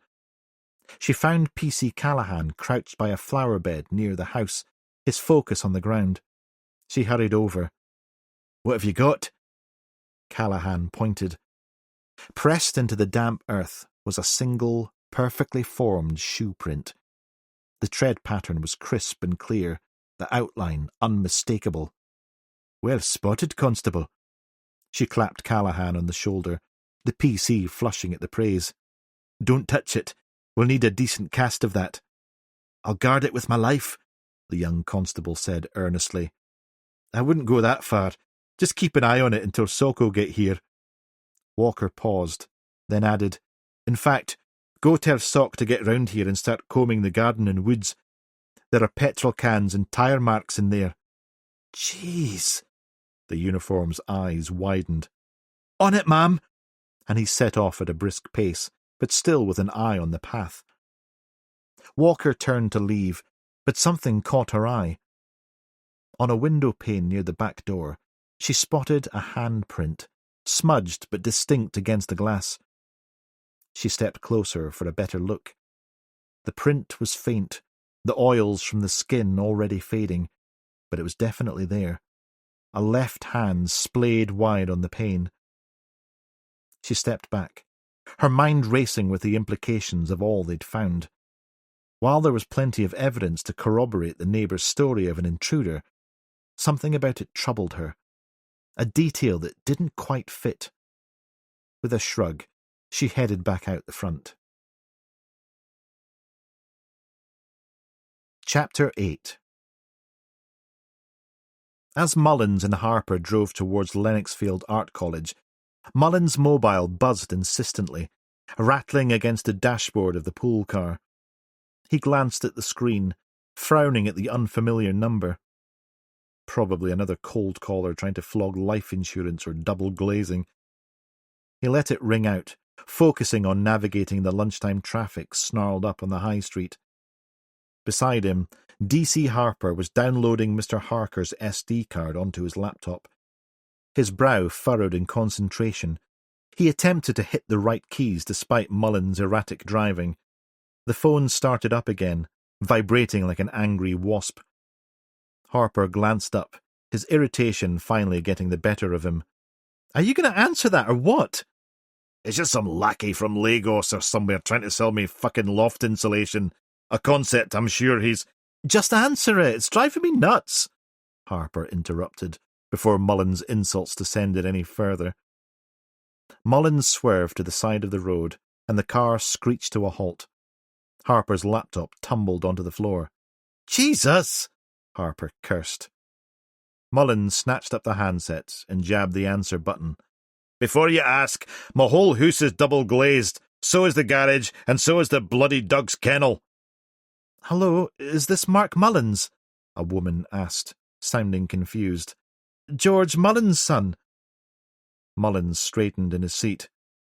Aye, that's me. Who's this? This is Sunnyside Care Home. I'm afraid there's been a bit of an incident with your father. It's not the home's number. You know I'm a police officer. Allegedly, Harper chipped in. Aye, sorry, the landline's down here this morning for some reason, so I'm on my own mobile. I'm Siobhan Edwards, in the office. We've met a couple of times. OK. You say an incident. What's he done now? He's not quite himself. We think it's best if you come down right away. What, now? Yes, please. He's not been flashing his tackle at the cleaners again, has he? Best if you come down. Mullins' grip tightened on the phone. I'm on my way. He hung up, already swinging the car into a U-turn that had Harper yelping and grabbing his seatbelt. What's going on? It's my dad. Something's happened at the care home. Harper's eyes widened. Christ, is he all right? They wouldn't say, which worries me. Maybe he's just kicked off again. You know, like that time he barricaded himself in the TV room and wouldn't let anyone change the channel from Bargain Hunt. Mullins snorted despite himself. Aye. Or when he convinced himself the care staff were Russian spies and tried to report them to MI5. Oh, what about when he escaped via the kitchens and led the local police on a low-speed mobility scooter chase down the high street? While stackers from the waist down. Mullins shook his head, marvelling at his father's capacity for causing chaos. But beneath the humour, worry gnawed at his gut. As mental as his father could be, the care home knew how to handle his episodes. For them to call him in without explanation, it had to be serious. Just what I need, Mullins said. OK, stop the car. What? Stop! Mullins hit the brakes. You go on, I'll sort this here. It's still a couple of miles. I'll live. How will you get back? Don't worry about me, just go. Harper jumped out. Mullins nodded his thanks and accelerated back up the street. Lennoxfield Art College looked very different from when Harper used to visit his mate, back when he was at uni. A couple of arts grants had transformed the main building from a dilapidated 50s eyesore to a gleaming glass and steel architectural success story. Harper climbed the majestic wide steps gracing the front and went into the large atrium reception area, adorned with enormous murals and eclectic student artwork. He walked up to the front desk. Phil Cowan, head of graphic design. I called earlier. I believe he's running community classes today. A bored-looking security guard, barely glancing up from his daily records, sighed. Who are you? DC Harper from Kilwinnock Station. I called... The guard sat back. Police? That's right. Oh, sorry, sir. I thought you were a student. I'll take that as a compliment, I think. Harper grinned and pushed his glasses up the bridge of his nose. Mr. Cowan? Aye, that's right. He's in Studio 3, top floor. Just follow the corridor to the end and take the stairs to level 4. Thanks. Harper attempted to go through, but the barrier froze and he almost toppled over it. You'll need one of these. The security guard sniggered and handed him a visitor's card. With an embarrassed nod, Harper carried on. Studio 3 was crammed full of men and women of all ages, working away at easels. It took Harper a moment to spot the life model, a naked, elderly man lying prostrate on a chaise longue, his withered, wrinkled legs open, one bent, the other hanging over the side in an off-putting, seductive pose. Harper winced. The tutor at the front of the class spotted him and approached. "Can I help you?" the man whispered. "I'm Detective Constable Harper from Kilwinnock Police Station, and I'm looking for some information on one of your former students, but I can see you're busy." No, it's okay. The challenges of the human form will keep this lot occupied for hours." "Are you Phil Cowan?" Harper asked. "Yes," Cowan replied, looking a little bemused. If you come through this way, there's a coffee area at the back of the studio. They weaved through the easels. Harper glanced at a couple on the way past, and the students' attempts were very impressive. The old man winked at them as they passed. Harper tried to avoid making eye contact with the model's substantial tackle, but he tripped over a stool and just managed to save himself from tumbling onto him. The stool skittered across the wooden floor with a clatter, and a wave of laughter rippled through the art room. "Sorry," Harper gestured to the group. Flushed-faced, he hurried through. "Would you like a coffee, Detective? It is Detective, isn't it?" "Yes. Yes, I am a detective, and no, I don't want coffee. It's fine," Harper replied, still rattled. "I get a funny feeling you're out of your comfort zone." Cowan smiled. "I'm more of a numbers kind of guy." "Really?" Cowan replied playfully. "I never would have guessed." "Okay, take a seat. I'll just grab a coffee if you don't mind." Harper nodded and scanned the tiny space. A cluster of comfortable sofa chairs stood over by the window. He picked one and sat, sinking so low his knees almost came up to meet his chin. "Yes, they are very soft." The tutor came over with his coffee cup. "I'm not sure why the college bought them. It sends students to sleep, and quite frankly, that's the last thing they bloody need." He settled in a firmer chair. "Very impressive that you were in on a Sunday," Harper said. "I love my community classes. I tell you, that wonderful bunch out there have more enthusiasm for art than an entire student year group. It's what keeps me going, if I'm honest." He took a sip of his coffee. "So, who is it you're looking for?" "One of your former students, Josh Fraser. We believe he studied graphic art but dropped out, over a year ago, perhaps." Cowan thought for a moment, then glanced up in surprise. "Josh Fraser! Of course I remember him. I was his personal tutor." "Why do you want to speak to him? I hope he's not in trouble." "There was a house fire at his parents' house and we're trying to get hold of him." "God, I heard the sirens last night and wondered what that was. Was anyone hurt? Is Josh okay?" "We think he might be in Australia on a year out," Harper continued, ignoring the tutor's questions. "Do you know if that's the case?" "It was actually closer to 2 years ago that he quit college. I'm afraid I don't know his whereabouts now, sorry." "Can you tell me a little more about him?" "He was a very talented student with bags of potential. Some of his art are even described as exceptional. But he was troubled." "In what way?" "Oh, he had so many personal issues. He seemed to be at permanent war with his parents." "Why?" "I could never work that out. I spoke to both doctors a number of times. My impression of them was that they were caring, kind, worried parents, and as perplexed as everyone else was about their son's behaviour and mental state. Though probably late-teen self-destruction. He was into all that goth stuff, you know. It was as though he'd read the handbook on self-destructive artist stereotypes." "Did he have issues with drugs?" "Oh yes, and drink. As I say, textbook. I had to send him home a few times when he turned up pissed or off his face on something. But it was his relationship with his father that seemed to upset him the most. He hated the guy. But any time I tried to get to the bottom of it, he just shut down. I think he had issues with being from a middle-class, well-heeled background. He thought his dad was a bourgeois prick, as he described him often. He worked for the NHS." "That's right." "But all the son could see was privilege. He had some sixth-form, harebrained conspiracy theories as well, which didn't help. So he dropped out.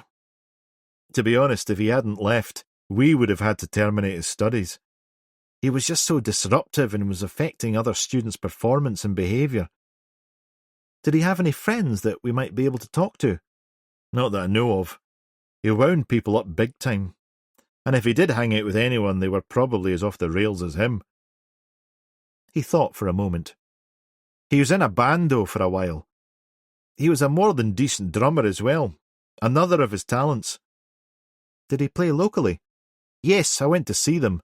Sort of a goth metal mashup.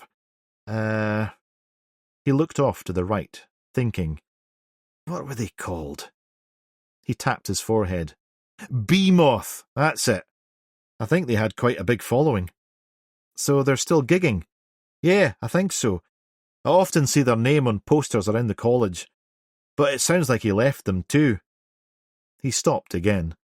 Actually, you could pop down to the student cafe on the ground floor. There's a bunch of posters on the notice board down there. You might find Bee-moth's gigs listed somewhere in amongst all that mess. You mentioned conspiracy theories? Oh, you know, the sort of thing. Secret business societies running the world. Brainwashing media. All that anti-capitalist malarkey. Was he anti-science? Oh, yeah. That's another biggie on the conspiracy nutter's list of evils. In medicine? I would think so, yes. So another possible reason why you might hate his parents? Indeed. The tutor glanced at the door. Sorry, I won't keep you much longer. Was he ever violent? Violent? God, no. He was soft as anything, despite all that anger and bluster. You don't think he had anything to do with his fire, do you? Suicidal? Harper pressed on. He was angry. Depressed, maybe. And I'm sure his drink and drug habit compounded that. But he never expressed any suicidal thoughts or feelings. Not to me, anyway. As you can imagine, we deal with quite a few vulnerable and challenging young people here. So I'm well versed in spotting people who look like they're on the brink, you know? And if I'm worried, I refer them to our in-house counselling service. They're trained professionals, so they're better placed to deal with things that are serious. I did suggest he speak to them a couple of times, but he consistently refused. He sighed. Just such a terrible waste, really. Incredible talent. Do you think they'd mind me asking a few questions? The counselling team? Harper nodded. I'm not sure they'd be into that, to be honest. They have confidentiality agreements with those who they help. I think they might be worried about breach of trust issues. Thanks, Mr. Cowan, you've been very helpful. Well, if you do catch up with him, send him my regards. He glanced at the door. Right, I best get back before Mr. Murphy starts misbehaving with the students again. The life model? What does he do? You really don't want to know. Cowan laughed. Let's just say, I never thought the human body could do something so bizarre as that. Harper winced again. He tried to get out of his chair. You want a hand? The tutor smiled. Another 10 minutes in this, and I'd say definitely yes. Harper struggled to his feet and pushed down his suit trousers. You can go that way. The tutor pointed to the door at the rear of the kitchen. Unless, of course, you'd like to witness the impossible contortion. I'll pass. Here's my card. If you think of anything else, however small, please give me a ring. That's my direct line. Cowan took the card and, with a nod, returned to the studio. A roar of laughter bellowed out the door, and he shut it behind him. Harper went back down to the atrium. The guard was gone from the front desk, but he spotted the cafe in a glass extension opposite. It was abuzz with music and chattering students. The notice board stretched the length of the side wall. It was plastered with flyers, for sale signs, and posters of various sizes and descriptions. A student approached and pinned a card on the board. Can you see a poster with the band Bee-moth on it? Harper asked. The student looked him up and down. You like Bee-moth? She asked in disbelief. Yeah, Harper lied unconvincingly. Right? The student helped him search. A few moments later, she tapped the board. Here, they're playing at the student hub tomorrow night. Battle of the Bands. Where's that? In here. They cleared the tables and set up a stage over there. It's actually quite a good venue. I've seen a few bands in here. Are you a student? She asked with an expression of incredulity. I'm an A&R spotter, Harper replied, unsure of why he was lying or what he was talking about. Isn't a spotter usually for football? Aye, we do that too. Our record company is a very, broad church. Right, well, I'm sure the bands will all be very excited to know that there's a football spotter in the building. And music, Harper qualified lamely. Aye, right. She exhaled and returned to her table. Harper glanced around the cafe and furtively unpinned the poster, slipped it into his suit pocket, and headed back to his car. "That all went well, then?" he mumbled, shaking his head. Chapter 9. At the hospital, Bowen knocked on Dr. Fraser's office door. A short, grey-haired woman in a neat trouser suit answered. She was about to say something, but stumbled sideways against the door frame. Bowen caught her before she fell. "Oh, dear. Let's get you seated." "I'm just beside myself with worry. When I saw the fire on the news this morning, and then he didn't come in for his first appointment." She took 2 or 3 short breaths. "I'm DCI Duncan Bowen from Kilwinnock Station." "Oh, dear God. Is he okay?" Bowen guided her to a chair by the window, then sat himself. "What's your name, ma'am?" "Mrs. Ormond, Carol. I'm Dr. Fraser's secretary." "Does Dr. Fraser usually come in on Sundays?" "Yes, as long as I've worked for him. He's been one of the few consultants who willingly does." "And you work weekends too, then?" "As long as he needs me, I'll be in." "How long have you worked for him?" "A long time. Such a lovely—" She bit her lower lip. "So what time were you expecting him this morning?" Mrs. Ormond's hands shook again. "My God, he must have been in there. And what about Catherine, his wife? Are they both safe? Please tell me." "We're just in the initial stages of our inquiries, Mrs. Ormond. You mentioned a first appointment." "Yes, 9:15. He didn't show up, and I had to send the patient home. That's very unusual for him. Actually, unheard of. I can't remember the last time he missed an appointment. That's why I'm beside myself." "So he's definitely not taking a last-minute holiday, or perhaps there's been a family emergency or something?" "Well, I know that their son is abroad on his gap year, or whatever they call it these days." "Where is he?" "The last I heard, he was somewhere in Australia working on a mango farm or some such." "Dr. Fraser is a paediatric consultant, is that right?" "Yes, pre- and postnatal. He's considered one of the best in the country." "Did Dr. Fraser raise any concerns about home security or personal safety? Anything like that in the last few days or weeks?" "Do you think someone might have broken in and started the fire deliberately then?" "As I said, this is all just initial inquiries. We have to ask these sorts of questions." She took a deep breath. "He is a—" she started, her eyes welling with tears. Bowen reached into his jacket pocket, found a packet of tissues and handed it over. She took one and patted her eyes. "Sorry, Inspector. I'm just so worried. Dr. Fraser is a wonderful doctor, and I consider him a professional friend." "I understand this is distressing for you. Would it be possible to speak to some of his colleagues and perhaps the head of the maternity unit, his boss?" "Of course, yes, but many are off today. Professor Baird, Dr. Fraser's senior, is on paternity leave at the moment." "Do you have a contact number for Professor Baird? And Dr. Fraser's colleagues, fellow consultants, registrars, nurses, that sort of thing?" "Of course, yes. He's Professor Patrick Baird, by the way, and his full title is Medical Director. Dr. Fraser is Head of Paediatrics." "If you could send those over to me, that would be most helpful." He fished one of his cards out of his pocket and handed it to her.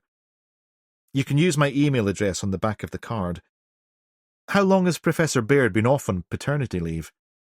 "About 4 months, but he's actually been off on sick leave for longer, possibly getting on for almost 7 months now." "Why is that?" "No one is sure exactly, but there is a common consensus that he was off with stress. It's been horrendous the last few years. It's like an epidemic. So many are off or have left the profession altogether. It's not just the medical professionals, it's administrators and ancillary staff too. We're literally on our knees." "I'm sorry, it's probably the same for you too, isn't it?" "Not far off. What about Catherine Fraser? Are you acquainted?" "I've met her at a few functions and events, things like that. She's a lovely lady. She's also my next-door neighbour's GP. He has nothing but praise for her. Her practice is in the Burn Green, is that right? Yes. Dr. Fraser never expressed any concerns about his health, his mental well-being, or anything like that. He complained about being overworked, not very much, though, unlike some other members of staff. But he has a very resilient personality. I can't remember if he has ever been off sick. He rarely complained about his workload. If anything, I suppose he just cares too much about his patients, if that's possible. That would probably be his only flaw, if you would call it that. If he was suffering from some sort of mental distress, he kept it well hidden from me. But I doubt it. I doubt it very much. OK, Mrs. Ormond, that's all for now. She grabbed his arm before he could stand. Please, Inspector, you have to let me know as soon as you hear from him. I will, Mrs. Ormond, I promise. But please try not to worry. Would you like me to make you a cup of tea, or perhaps one of your colleagues could come and talk to you? No, I need to get on. She looked at him, eyes pleading. Just find him, Inspector. Please. Bone gave her a tight smile and left, her words echoing in his ears. Chapter 10. Mullins sped towards Sunnyside. His mind raced with possibilities, each more dire than the last.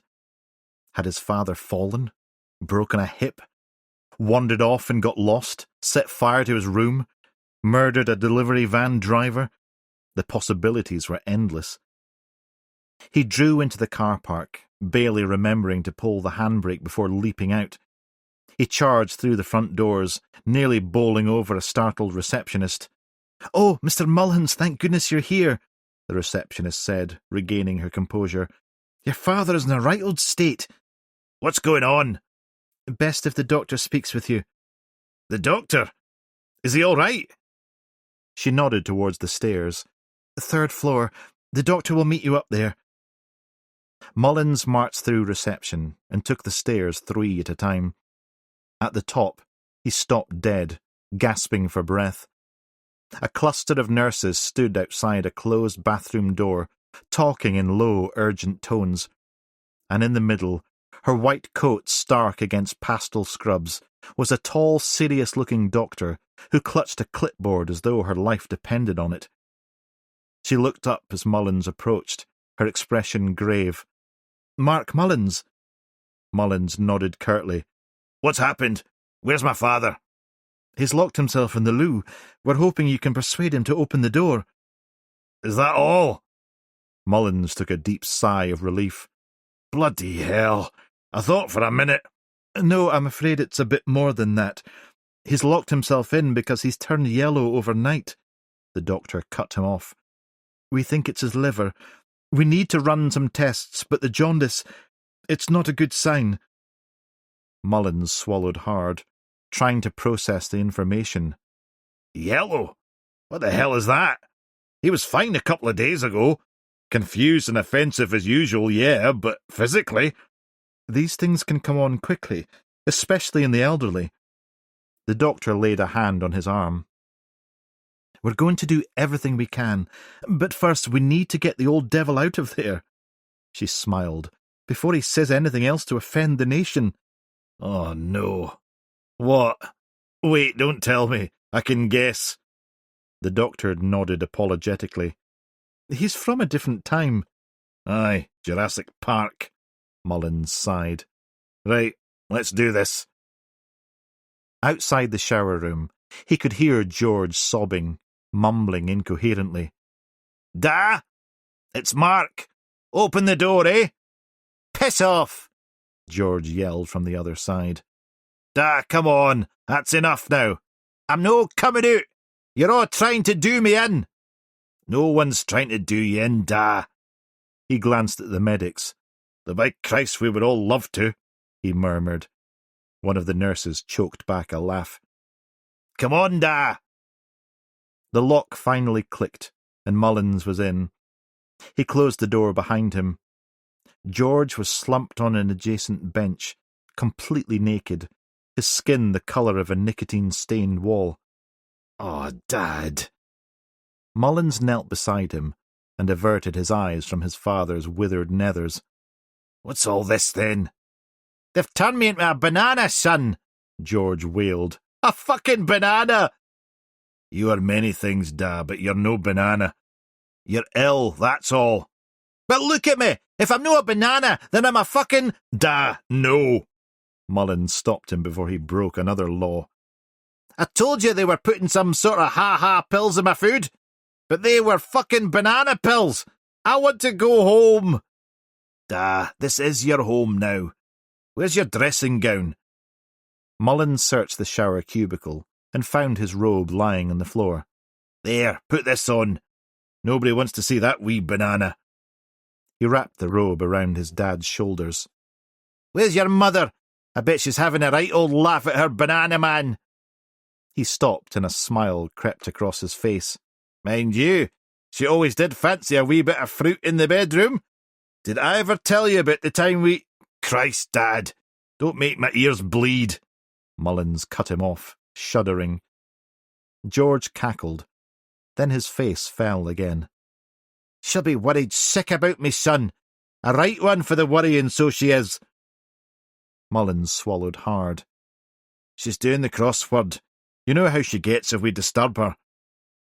He had been using the same lie now for a few weeks, and hoped George would buy it again. Oh, God, aye, the menopausal Godzilla.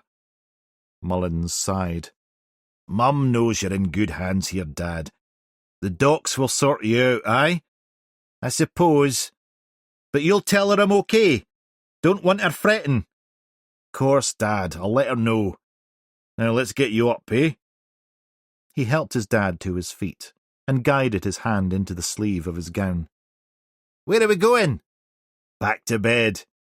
Aye, and you shouldn't be up this late. You've school tomorrow. I hope you've done your homework, my boy. You know me, Da. Mullins winked. Aye, pay your mates to do it for you, you sneaky wee shite. Exacto. Mullins took his dad's arm and slowly led him out and back into the care of the medical staff. In the doctor's office, Mullins braced himself for the worst. We suspect a bile duct blockage, the doctor said. Could be gallstones, could be a tumour. We'll need to operate to be sure. Mullins nodded, not quite taking it in. You mean a cyst? Possibly, but we won't know until we have a closer look, the doctor said. But to be honest, I think you have to be prepared for worst-case scenarios. George is 86. The odds on something simple are short, I'm afraid. But let's just see, and then we'll take it from there. One step at a time. Mullins nodded in agreement, but his mind was in overdrive. Back in George's room, Mullins sat on the edge of the bed.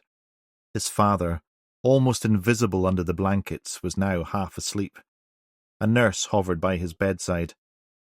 We gave him a wee sedative, as he was still quite distraught, the nurse whispered. Is he asleep?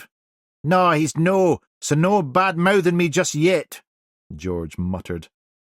I'll come back in a wee while, George. See how you're doing, the nurse said. Who's she? George glared at her. The nurse gently patted his hand and left. Mullins pulled over a chair. The doc says you need an operation, Da, but you'll be right as rain after, aye? A what? A wee operation? They're going to cut me open. Aye. Fucking gangsters. Will I have scars? He ran his hand across his face. Aye, Da, you can kiss goodbye to that Vogue photo shoot next week. Of course you won't, you idiot. Hey, less of the lip, young man. He took a deep breath and suddenly looked distracted again. Where's your mother? Mullins' face tightened. It's her girly night tonight. He tried his second get-out-of-jail lie and glanced up, hoping his dad would take it. Oh, dear God, I forgot. The witches of Eastwick. Are they downstairs? Mullins exhaled. Aye, so best if we keep out their road, eh? Oh, God, aye. They'll be doon there now, stirring their big pot of poison. Vodka and tonic's more like. Don't worry, Da. I'll keep them at bay if they come looking for you. That's good. George took Mullen's hand and squeezed it weakly. You might be a total horse's arse, but you're my total horse's arse. Thanks, I think, Mullins said. You know, your mother and I are very... George's eyes closed, and moments later he was snoring gently. Proud of you, Mullins said. Me too, Da. Me too, you daft old bastard. As Mullins left the care home, jaw clenched and fists balled, one thought pounded through his head. Whatever was causing his Da's illness, it had picked the wrong man and wrong family to fuck with. Chapter 11. Bones squinted at his phone, the Google Maps app insisting he'd reached his destination. But unless Professor Patrick Baird lived on a cut-through overgrown with half-dead rhododendrons, the useless thing was having a giggle at his expense, as usual. Bloody technology, Bone grumbled. He reversed the Saab back onto the nearby lane, parked up in a cloud of oil fumes, and set off up the path, reluctantly relying on his rebellious map. Through the bushes, he came to a playing field, and he spotted the back of an imposing red stone mansion at the far side. Baird's palatial pad, he presumed. He continued across a waterlogged football pitch, his brogues squelching and slipping in the mud. When he reached a chest-high wall, he searched for a way around, but it seemed to extend forever in either direction, with no sign of a back gate. He checked his phone again, and his screen screamed back, "You have arrived at your destination." Bugger. After a rather undignified scramble over the wall, Bone found himself in an immaculately landscaped garden, with pristine lawns, artfully trimmed topiary, and a pond big enough to accommodate Moby Dick. He glanced down at his sodden feet and mud-spattered suit trousers and felt a little underdressed for such a carefully manicured environment. He trudged up to the rear kitchen door and knocked. No answer.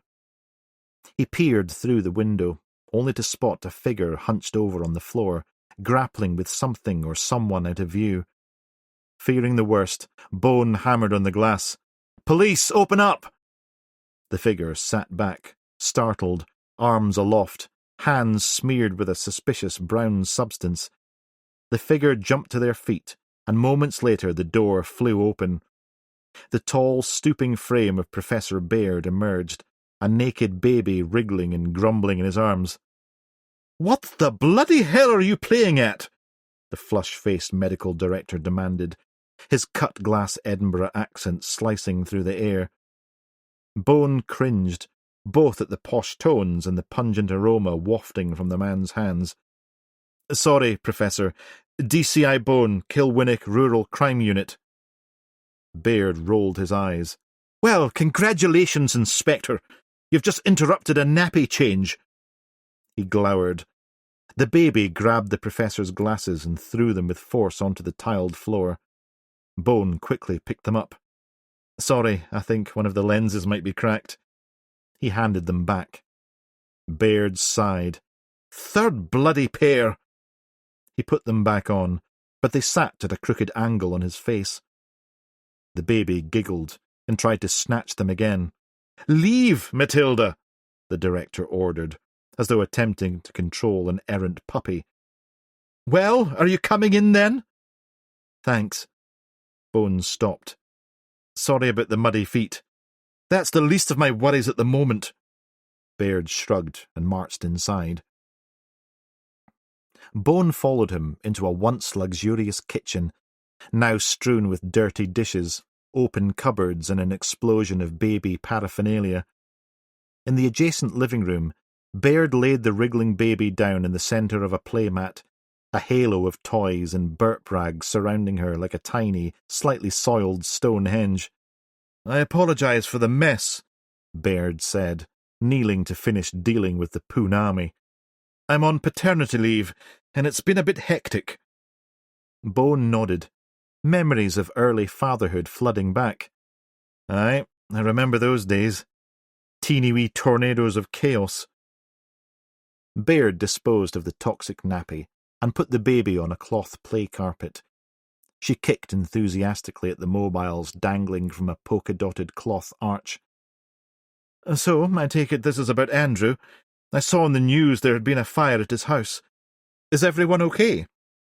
Bone cleared his throat, trying not to gag on the lingering stench of digested formula. We're in the initial stages of our inquiries. But he's not hurt, is he? I'm afraid I can't comment at the moment. Oh, come on, Inspector. Clearly, if a detective chief inspector is involved, something pretty catastrophic must have happened. We are trying to establish the Frasers' movements before the fire. You are stonewalling me? Yes, I'm afraid I am, Bone acknowledged. When is the last time you saw either of them? In case you haven't noticed, I'm on paternity leave. I've not been at work for over a while. So you've not had any contact with either of the doctors since then? Not at all. I've been somewhat busy. My wife had a difficult pregnancy and birth, and she has ongoing problems, so it's been all hands to the pump. Or my poo-covered hands, mainly.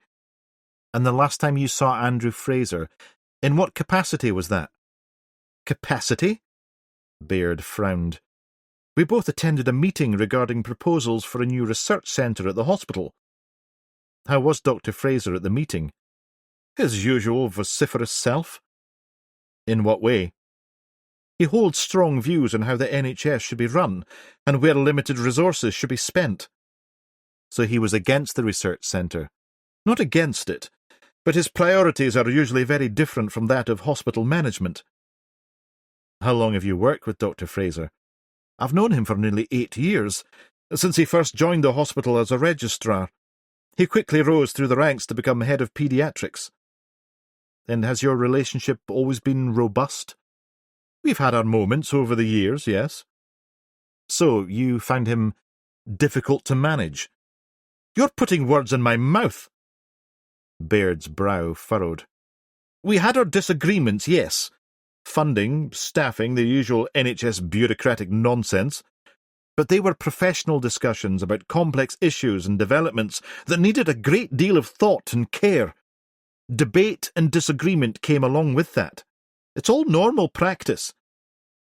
Did these disagreements ever bleed over into your personal lives? The professor stiffened. Just what are you insinuating? I'm not insinuating anything, sir. I'm just trying to gather all the facts. Baird's face fell. Our conversation is beginning to seriously worry me. Andrew Fraser is an exceptional clinician, surgeon, and a valued colleague. I have nothing but respect for the man. But my concerns for his well-being are mounting. Please, Inspector, reassure me that Andrew survived the fire. We have concerns for them both. We are investigating the possibility that they were not at home when the fire occurred. Dr. Fraser didn't show for his appointments this morning. Is there any possibility that the two doctors could have gone off on a last-minute holiday or conference trip? Not that I know of. I don't think Andrew has missed a day's work in his life. That's what his secretary said. She also mentioned that you were off sick prior to taking your paternity leave. Yes? What of it? I don't wish to pry, but could you tell me why? Not that it's any of your business, but I had to take some stress-related time out. I had been overworking somewhat, and then, when my wife became very ill in the latter stages of the pregnancy, it was all rather challenging. So I decided that I needed to step back, take stock, to have enough mental and physical strength to support my wife. Sorry to hear that. Sensing Baird's obvious discomfort, Bone changed the subject. And you've had no contact with Dr. Catherine Fraser? We've only ever met at functions and Christmas parties, that sort of thing.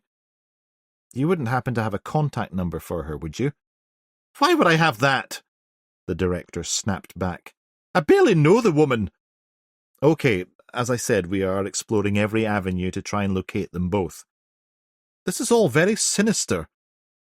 Baird shook his head. Andrew does not behave unpredictably or irrationally. He wouldn't just swan off somewhere without informing his secretary or colleagues. How would you describe the Frasers' relationship? Married? Happily, from what I've seen. So no tensions between them. If there were any, I would probably be the last person Andrew would confide in. As I said, our relationship was strictly professional, and that goes for his wife too. The baby started crying. Her toe was stuck in one of the swinging teddies. How did you manage that? Baird asked, and gently prized her foot out of its temporary stranglehold. The baby continued to cry. She's had enough. She needs her mum. I won't keep you much longer, sir. Did he ever mention any threats or abuse from patients or their families? Baird clicked his teeth. Abuse of NHS staff is at epidemic levels, but Dr. Fraser is the consummate professional. He saved countless lives, both mothers and babies. He is widely respected within the hospital and the broader medical community. People love him, you know. The professor's voice caught, and he blinked rapidly. Bone offered a sympathetic nod, allowing the man a moment to collect himself. I'm sorry. It's all rather shocking and intense. Bone cleared his throat, preparing for the pushback. Just one more query. Where were you last night, around 2:30 a.m.? Baird bolted to his feet. I was right here, trying to soothe a colicky newborn, while my wife wrestled with pain and postnatal problems upstairs in bed, where the baby should be now. Thanks for your time. I'll leave you to it. And I hope your wife has a speedy recovery. The baby's wails escalated. I'll show myself out. Baird grunted, picked up his distressed daughter and rocked her in his arms, but the screams continued. Bone beat a hasty retreat out the front and back to his Saab, the reek of infant excrement clinging to his suit. He climbed into his car and called Baxter. Sheila, can you run some checks on Professor Patrick Baird, medical director at Stirling Royal? He's Dr. Fraser's boss. What am I looking for? Anything that indicates a troubled relationship with his staff, and the doctor in particular. Apparently they didn't get on. Something not quite right about him. OK, got it. Though you do say that about most people. An unhealthy mistrust of humanity. One of the many wonderful perks of the job. He hung up, and with a nervous sigh, he slowly turned the ignition key. The engine coughed to life and rocked back and forth, as though trying to catch its breath. That's my girl. He tapped the dashboard and gently persuaded first gear to engage. Chapter 12. Walker stared at the phone, her finger hovering over the call button. She had delivered her fair share of bad news over the years, but it never got any easier, especially when the recipient was in another country, miles away from the support of family and friends. She took a deep breath and dialed the number. The line clicked and went silent. She was about to hang up when it started ringing. See? A woman's voice answered, the Spanish lilt unmistakable. Eliza Collins. Yes? Who is this? I'm Detective Inspector Rona Walker from Kilwinnock Police Station in Scotland. There was a pause, a sharp intake of breath. What? Detective Inspector Walker from... I heard you! But is it something to do with my sister? Is she okay? My sister, Catherine Fraser? Walker closed her eyes. That's why I'm calling, Mrs. Collins. I'm afraid there's been a fire at your sister's house. Is she all right? I mean, are they all right? I'm afraid it's very serious. Fire crews are at the scene now. Oh my God! Is she all right? Mrs. Collins repeated, her voice rising in pitch, the panic setting in. Walker gripped the phone tighter. We're waiting for news from our forensic team, but I'm afraid it's likely that your brother-in-law, Dr. Andrew Fraser, may have been caught in the fire. Is he hurt? And what about my sister? You haven't mentioned my sister. There was one male casualty at the property, but we haven't as yet formally identified who that is. But what about my sister? Where is she? Mrs. Collins snapped back. We haven't managed to locate your sister yet, Mrs. Collins. There was no sign of her at the property. The line went silent again, save for the sound of ragged breathing. Walker waited, giving the woman a moment to process the devastating news. Hello? Mrs. Collins? Are you still there? I can't take this in. What happened? Mrs. Collins rasped, her voice cracking. I'm so sorry, Mrs. Collins. I was on the phone to Catherine only a couple of nights ago. Where is she? What's she doing? What's going on? We hoped you might be able to help us with that, Walker said gently.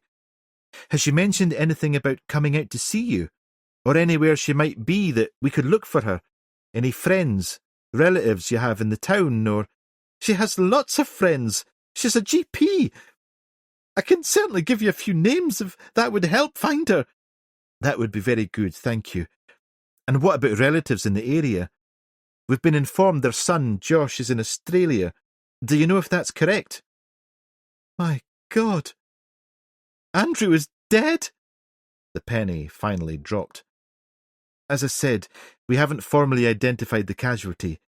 Do you and your sister have relatives in Scotland or the UK? Walker steered Mrs. Collins away from the brink again. Our parents passed away, so... we don't have any aunts or uncles or grandparents, anything like that. It's just the two of us. And the son? Yes, he's off finding himself on the other side of the world. Walker made notes on her iPad. So, your sister didn't mention anything unusual or strange going on at the house when she called you? Any possible break-ins in the street or the neighbourhood, perhaps? Maybe a problem at work or a difficult patient? Something of that nature? No, nothing. So this was a break-in? Did someone do this deliberately? I'm sorry, I have to ask you this, Mrs. Collins. Was your sister getting on okay with her husband? No marital issues, anything like that? You think he did this? We're just exploring all avenues. Of course not. That's just insane. They loved each other very... Her voice broke, a sob escaping. I just can't believe it. Andrew! My God! The line clicked and went dead. Mrs. Collins? Walker pressed the phone to her ear, but the line wailed. She rang back, but there was no answer. She tried again. Hola, señora, a new voice answered, the Spanish accent thicker, older. Yes, is Mrs. Collins there? Sorry, she is very sad. Who are you? I'm her friend from next door. Walker could hear Mrs. Collins sobbing in the background. Can you make sure she's okay? What? Sorry, my English is not good. Can you look after her? Care for her? She's probably in shock. Shock? Si, so terrible. I will tell her she can telephone any time. Mrs. Collins' heart-wrenching wails strengthened. Walker exhaled. I have to. I will go now, the neighbour said. Yes, thank you. Walker hung up, her hand shaking slightly. She closed her notebook with a snap and swore repeatedly until her anger subsided at the devastation whoever did this was causing. Chapter 13. At the station, Sergeant Brodie stopped Bone in the corridor. Ah, you're here, sir. CFO Cash wants to see you. Please don't tell me I have to go back to that horror story again. No, he's here. They've moved the victim back. Bloody hell, that was quick. He said they had to work fast as the whole house is so unstable. The body and any valuable evidence could have been buried under tons of burnt-out rubble. Not to mention our officers. Indeed. Bones sighed, and here was me thinking I could call it a day. Chance would be a fine thing, Brodie scoffed. Is anyone in upstairs? All gone home, I think. Good. They're going to need all their wits about them tomorrow. Bones started for the basement stairs. Hold on, sir. I saw the CFO earlier in the canteen. I think he's still there. And a warning, he looks like he might be having another of his episodes, Brodie whispered with a wry smile. Bone found Cash alone in the deserted staff cafe, slumped over his coffee, staring at the tabletop as though it held the secrets of the universe. "Afternoon, Frank," Bone said, approaching. "Or should that be evening?" Cash looked up. "Duncan." He attempted a smile that didn't quite reach his eyes. "Always a pleasure, never a chore." Bone slid into the seat opposite. "I don't normally find you in here. Didn't think you actually ate or drank. Well, maybe blood." "Very droll." Cash's frown deepened. He clearly wasn't in the mood for their usual banter. "Everything all right?" Cash shrugged. "Just some kitchen sink dramas. Nothing to bother you with." "Go on. As well you know I am the king of kitchen sink dramas." "My wife has left me," Cash said flatly. "What?" "Gone. Split. Vamoosed." He gestured, making a soaring plane with his hand. "She described me as— hold up, let me just recollect her exact words— the most morose, negative, depressing person I've ever met, and she wished she'd dumped me on our first date when she had the chance." Bone tried to suppress a smirk. To be fair, she may have a point. "Cheers for that," Cash scowled. "Is that why you're here so late? Drowning your sorrows in canteen coffee?" Cash sighed heavily. "She kicked me out." "So she left you, but you had to leave?" "Exactly. I've been sleeping here at the station." Bone's eyebrows shot up. "Where?" "Not in the morgue, surely." "Give me some credit. I've got a camp bed in the storeroom off my office." Cash shook his head. "I'm the king of fucked-up relationships, Duncan." "No idea why Alice took you back after the hell you put her through." "You and me both, pal. It took a hell of a lot of work to get to where we are now." "Have you tried talking to your wife? Really listening to her?" "Bit late for that now. She's changed the locks," Cash muttered. "It's never too late.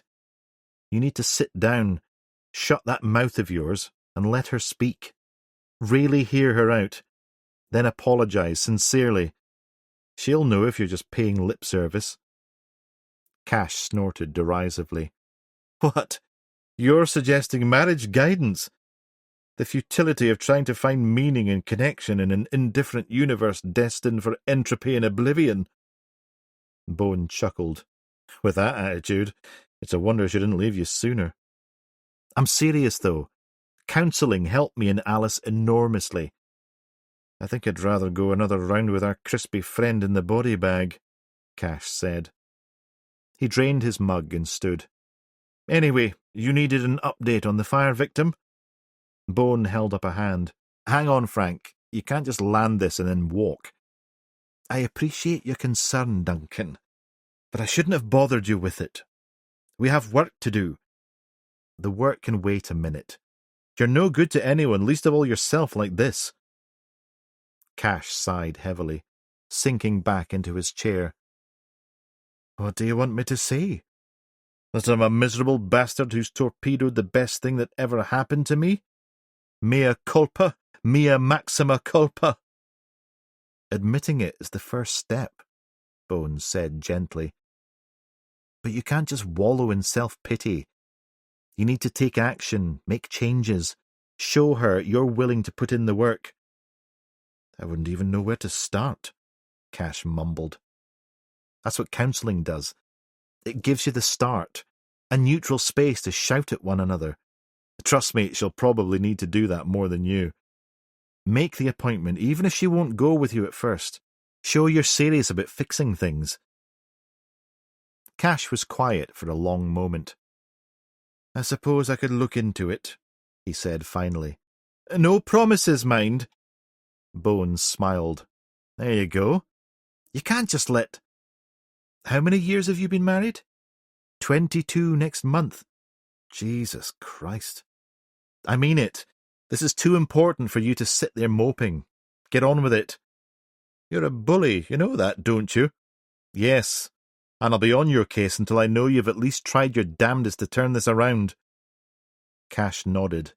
Good. Sensible move. And remember, if you need to talk, or another kick up the arse, give me a bell. God knows you've listened to me moan about my marital woes often enough. Call it karma if it makes you feel better. Now that you put it like that, Cash said, the corner of his mouth threatening a smile. Thanks, Duncan. He stood again. Come on then, let's go and taste the smell of more human failure. Bone rolled his eyes and followed Cash out. In the examination room, they approached a table draped with a grey plastic sheet. The acrid stench of charred flesh mixed with petrol fumes assaulted Bone's nostrils, and he fought the urge to gag. I told you it was rather pungent, Cash said, snapping on a pair of gloves. Bone nodded, not trusting himself to speak. Cash wheeled over an overhead lamp and turned to Bone, his eyes wide. Ready? As I'll ever be, Bone mumbled through his hand. Cash peeled back the sheet, revealing a grotesque tangle of blackened limbs, a charred rib cage, and a skull stripped of skin, frozen in a silent scream. Bone exhaled slowly, trying to steady himself. The fire was incredibly intense, Cash explained. Most of the body has been consumed, and then there's this, hidden under the body. He reached down and pulled a tray out from under the examination table and placed it on an adjacent worktop. Aye, that. What the hell is it? A steel funnel, presumably to help pour petrol down the victim's throat into the stomach. We found remnants of melted tubing inside the victim's chest cavity. You can see what remains of it hanging down here. He picked up a spatula and flicked gently at the melted blob hanging from the victim's lower jaw. The concentration of damage to the abdomen suggests the presence of significant amounts of accelerant, unleaded petrol to be precise. Good God! Bone clutched at his mouth. I ran some tests. It's the type of rubber used in fire extinguishers, but the ferocity of the inferno even managed to melt that. No wonder there's nothing left. Cash nodded. But it's a bit amateur when you think about it. Petrol needs a spark, oxygen to ignite. Filling a stomach with it is more likely to cause drowning or toxic poisoning than spontaneous combustion. Once the fire takes hold, though, the fuel will leak out and add to the inferno. So, this was more a statement than an effective method of murder. Possibly. A bit naive, but no less brutal for it. Cash went to a storage unit, removing a tray. A couple more things. We retrieved these around the remains, most likely wrists and ankles. He held up a bag containing coils of wire. As I suspected, galvanized steel, used to restrain the victim, tied to that hardwood chair. So definitely not suicide, then. The tube rather ruled that out, don't you think? Nasty, evil bastard. The descent of man continues unabated, Cash sighed. He opened a second bag and fished out a ring. He held it under a magnifying lamp. Platinum wedding band. Look at the inscription. Bones squinted at the image. To my beloved Andrew, always mine. I think we can safely say the good doctor is dead, Cash sighed. But where's his wife? Certainly not in the fire. We've been through the house and there's no sign of a second body. Cash produced a final evidence bag containing a soot-blackened box. Found this near the body, a cash deposit box with a combination lock. Bone examined it. Any chance of getting it open? I took the liberty of contacting the manufacturer and they provided a universal code.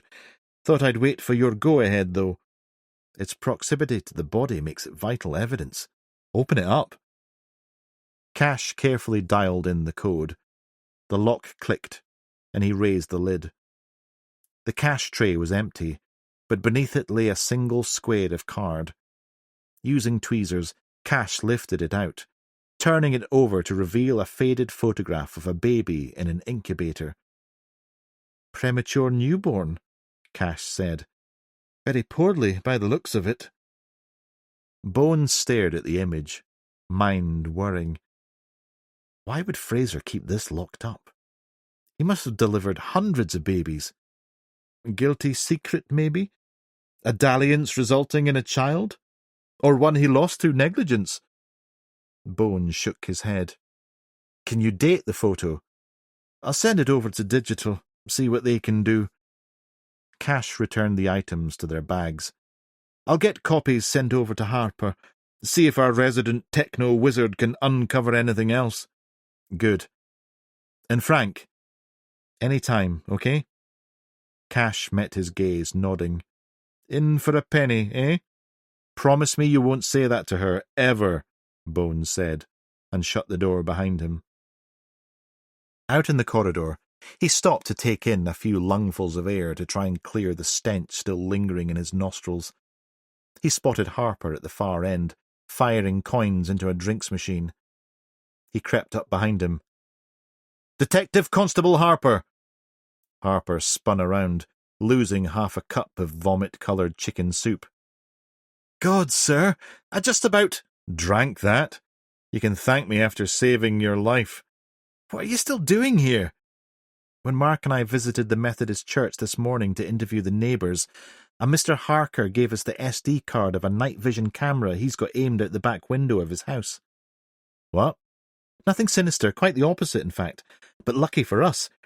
He thought there was a possibility his camera might have recorded something last night."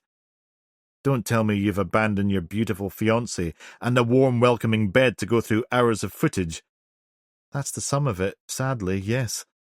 "Found anything?" "Ah, well." He stopped.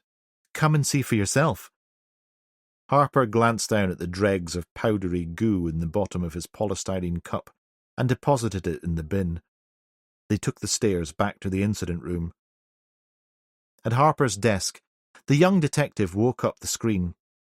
I rattled through the file on the SD card. These night vision cameras are activated by movement. The timestamp top right tells you where we are in the course of the night. He clicked the file, and a black and white view out of Harker's attic window appeared.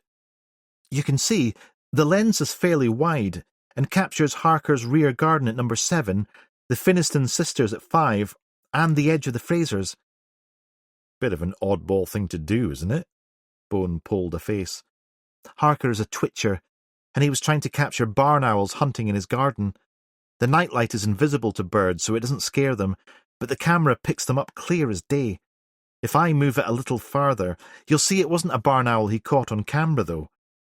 Bone moved closer to the screen. So this is 1:50 a.m., approximately 40 minutes before the 999 call came in. The wooden gate of number 7 swung open, and a shadowy figure emerged, paused, and went through a gap in the fence onto the Frasers' property. Did he look up there for a second? Yes, let me try again. Harper scrolled back, and the figure appeared at the gate. Just about... there! He hit the pause button, capturing the figure glancing up towards the camera. Is that some kind of mask covering the face? Harper tapped his keyboard, and the figure enlarged. He shifted the centre of the frame and magnified it, but the image over-pixelated. He reduced it slightly. I reckon that's a black ski mask with only their eyes peeking through. That's sinister, Bone recoiled. The nightlight bounces on the back of the retina, but yes, not a pleasant look at all. So what time is that? The figure disappears through the Frasers' gate at exactly 1:48 a.m. That's got to be our killer, hasn't it? Too early for a postman, and a very weird route for the milkman to take, Harper said. I've already sent this, along with the speed cam footage, over to digital. Hopefully they'll get back with some better imaging tomorrow. Could you send that out to the rest of the team? And once that comes back, possibly enhanced, wing a copy over to the super. He'll want to see this. I think he might be up for releasing this to the public to speed up the investigation. Let me broach that subject first, though. Of course. Bone nodded. Great work, Will. Thanks, sir. But this is the sort of stuff I love, so I'm in my element, really. You do realise that's possibly the saddest thing I've ever heard. Get your conscientious arse out of here this instant, and stop showing up all of us useless old farts. Sir? Harper shut down his computer and grabbed his things. Seriously though, Will. Next round of promotions, I'll be putting your name forward. No way! Hold on, no, I'm joking. You're shite. Bone deadpanned. Of course. You're so much more than a constable now. And to be honest, you'll be needing the extra cash for after that wedding, when the midnight emergency nappy runs kick in. Babies? I don't think so. Not yet, anyway. Oh, aye, we'll see. Bones smiled. Thank you, sir. Wow. I wasn't expecting. Harper paused. You know what that means, though, don't you? What? I don't have to take any more shit from Mark. Are you kidding?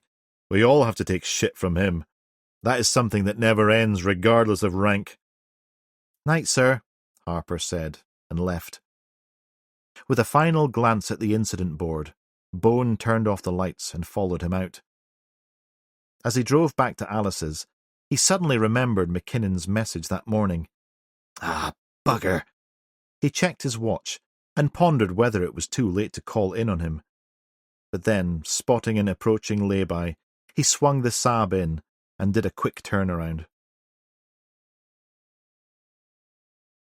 Chapter 14. A few miles out of Kilwinnock, Bone came to a row of dilapidated quarrymen's cottages that looked like they'd seen better days. He double-checked the address and squinted up at the tiny, decrepit flat above a boarded-up shop. The incessant roar of traffic along the main road was almost deafening, a constant assault on the senses. Christ, McKinnon, Bone muttered, and climbed the narrow, rickety stairs to the upper floor, each step groaning under his weight. This better be important. He rapped his knuckles against the peeling door, paint flakes drifting to the floor with the impact. For a long moment there was no response. Just as Bone was about to knock again, the scrape of a lock turning sounded. The door creaked open, revealing a face that was almost unrecognisable. Colin McKinnon, usually so polished and put together with his expensive suits and slick hair, seemed like a man on the brink of collapse. His eyes were bloodshot, his cheeks hollow and covered in patchy stubble. His once crisp shirt hung off his frame, stained and creased. Bone's initial irritation softened as he took in McKinnon's haggard appearance. Christ almighty, you look like shit. A flicker of the old McKinnon surfaced in those dull eyes. Ever the charmer, DCI Bone? Come in. I have something to show you. Bone followed him into the flat, ignoring the mess and stench of neglect. You said that in your text. What's all this about, and why the invite to your house? McKinnon led him to a cluttered desk, where a laptop screen glowed dimly. I received an email earlier today, McKinnon said, his voice shaking slightly. Bone leaned in, squinting at the screen. The message was short and chilling. Public inquiry now for Kelly Dobson, and Catherine Fraser walks free unharmed. What's this? It's from the Chronicle's public email, where people can send us stories or tips. New emails are auto-sent to me. What about the sender's address? Bone asked, his mind racing. McKinnon shook his head. It just says unknown. Any idea who this Kelly Dobson is? No clue. Bone eyed him skeptically. This uncharacteristic act of altruism from the usually cutthroat journalist set off alarm bells in his head. What are you planning to do with this? I'm not planning on anything. But knowing the Chronicle, someone else might be following up on it. Come on, McKinnon. What's this really about? Jesus Christ! It's about me handing this over to you as I saw Catherine Fraser's name there and thought it might be important.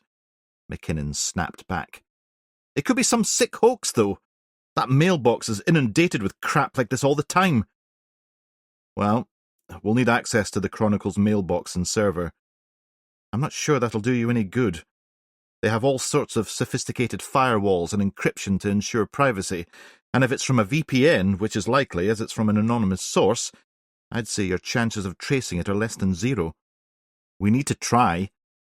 And then, of course, you have our beloved editor-in-chief, who will not be too keen on letting the local constabulary rummage around in the newspaper's files and folders. Bone slammed his fist on the desk. McKinnon jumped. That's withholding vital evidence. There's a woman's life in real danger here. McKinnon held up his hands. I know. That's why I asked you to come over. Wish I hadn't bothered now. I'm not buying this. Why the sudden change of personality, McKinnon? What's your angle here? McKinnon exploded. Fuck you, Bone! Not everything is a conspiracy! Maybe I'm just trying to do the right thing for once in my miserable life. Bone let out a cynical laugh. The right thing? That's rich, coming from a bottom feeder like you. How many lives have you ruined with your trash reporting? How many times have you twisted the truth to suit your own agenda? McKinnon glared at him for a moment, his eyes filled with fury. But then his face cracked. He crumpled down into the chair, his head in his hands, and he sobbed. Bones stood there, shocked and embarrassed by the sudden display of emotion from his nemesis. What's happened to you, McKinnon? Bone asked, his voice softening. McKinnon looked up, his eyes red and puffy. Nothing. This was a mistake. Just fuck off. It's clearly not nothing. Come on. McKinnon took a few deep breaths. Since the reservoir, since that psycho bitch tried to drown me, I haven't been the same. The nightmares, the flashbacks, the constant feeling of dread. I'm losing my mind, Bone. Bone moved to sit next to him, understanding dawning. That's PTSD, Colin, and it will destroy you unless you face those demons head on. McKinnon shook his head. I can't. I'm fucking terrified. I have these dark thoughts. Bone leaned forward. Go on. It's okay. McKinnon swallowed hard. About harming myself. Ending it all. I never wanted any of this. I can't live like this anymore. Bone's eyes widened. Jesus, McKinnon. That's bloody awful, and I know what you're going through. And believe me, it'll only get worse unless you face it and deal with it. You need to find a way to stop being scared of it. McKinnon let out a shaky laugh. Easier said than done. Bones shrugged. That's the joy of the bastarding thing. But it's necessary. You need professional help, counselling, therapy, medication, whatever it takes. McKinnon scoffed. And what? Pour my heart out to some stranger? Let them pick apart my brain? No thanks. Bones sighed. I get it. I felt the same for a long time. Why should I let someone in here when I don't even want to be in here? He tapped the scar on his temple. But trust me, it helps. I've been going to this PTSD support group. It's full of people like us. People who have seen and experienced things that no one should have to. It makes a difference, talking to people who understand. I was scared out of my mind when I first went. Thought I might, just totally lose it, or resent everyone else who was there because they were just like me. And I was like that a few times. But slowly, I could feel the fog starting to lift and the intensity of the fear, the anger subside. They saved me, Colin. And they will save you too, if you let them. McKinnon was quiet for a long moment. I don't know. Just think about it. And in the meantime, don't do anything stupid, all right? even though it would fill my heart with unbridled joy if you did. McKinnon glanced up, and Bones smiled. And if you feel like you might, call me. I really mean it, Colin. McKinnon nodded, wiping at his eyes. I never thought I'd see the day where DCI Duncan, headbanger Bone, would be my personal therapist. Bone chuckled. Yeah, well, I never thought I'd see the day where I'd risk my own life to pull your sorry arse out of a sinking car. And let's not forget the mouth-to-mouth. You owe me big time, McKinnon. McKinnon managed a weak smile. I suppose I do. Thanks, Bone. For everything. Bones stood. God, I think this bromance might be worse than us tearing strips off each other. He made his way to the door. Remember, I've been there, and it will get better. With that, he stepped out into the grimy stairwell, the door closing behind him with a resounding click. He exhaled, the memories of those darkest of times flooding back in rapid, quick-fire images. In the Saab, he quickly pinged McKinnon's email to Gallagher and the team with a brief explanation, then took the coward's way out and messaged Alice to tell her he had to head back to the cabin to deal with more problems with the roof. He needed to be surrounded by cold water to try and halt the runaway express train still careering through his skull. Chapter 15. On his way up to Loch Gillen, Gallagher rang him back, so by the time he got there, his brain was well and truly fried. But as he drove into the village, the fading light of dusk still lingering in the sky, the burden of the investigation slowly slipped from his shoulders. The serenity of the mountains beyond offered a momentary escape from the dark depths of the investigation. Pulling up alongside his cabin, he noticed the front door was wide open. He climbed out. Hello? He approached the entrance, the door swinging back and forth in the breeze. He was about to step inside when a figure leapt from the cabin roof and landed directly in front of him. Instinctively, Bone threw a punch to defend himself, but the figure swerved and his fist sailed past, failing to connect. Whoa, Duncan! The man staggered back before Bone threw another. Junior? Bone said in surprise. What the hell are you doing here? Junior, the village character, stood before him, his arms raised in defence. What the fuck do you think? Gordon sent me over to fix your arse and roof. That's some thanks right there. Jesus, sorry, mate. You startled me. You shouldn't just jump down right in front of a police officer like that. You're asking for it. Oh, so no thanks whatsoever, and I deserve a kicking now as well, Junior huffed. Well, thanks very much. It was chaos this morning. Lucky for you the rain cleared. 3 or 4 of the bastardin tiles have blown off. And, of course, from the most fucking awkward part of your roof. Christ knows where they are now. You were heading for a flooding. Let me know how much I... He spotted Junior's attire. What's with the lederhosen? All my clothes are in the wash, and this was all I could find in the back of my cupboard. Bone raised an eyebrow.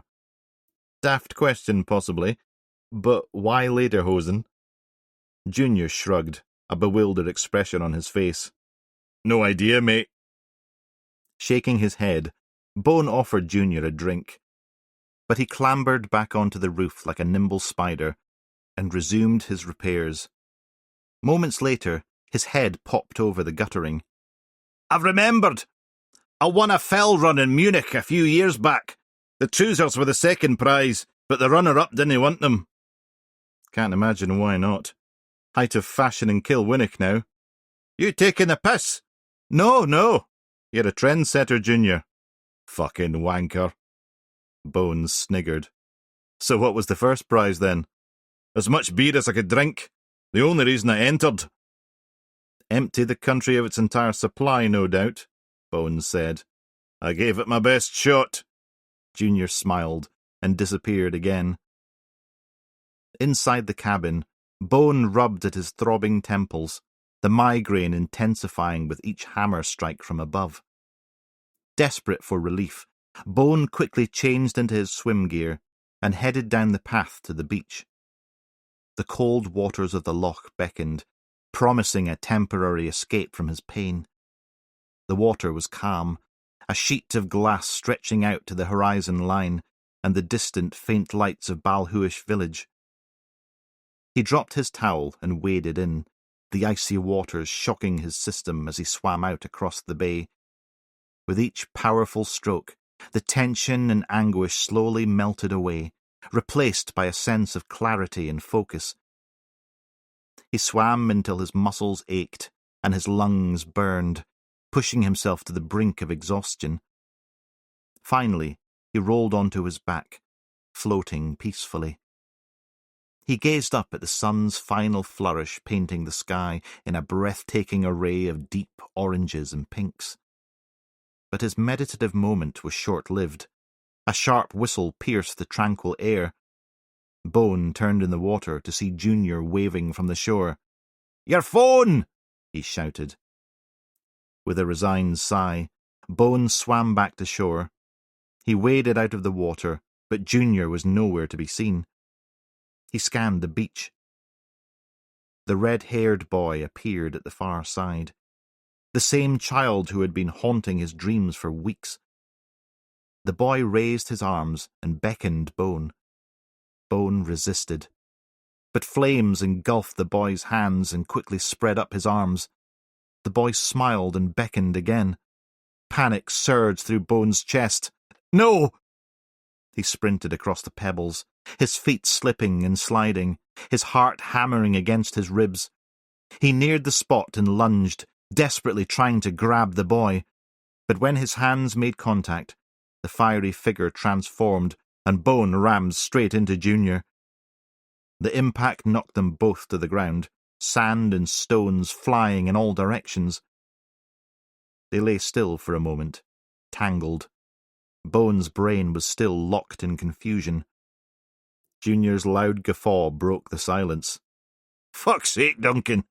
You're sending some seriously mixed messages here. First you want to kick the fuck out of me, and now you're trying to get my lederhosen off. Make up your fucking mind, mate." They disentangled, and Bone stumbled to his feet. "I'm so sorry. I thought—" "Never mind." He shook his head, trying to clear the disturbing vision from his mind.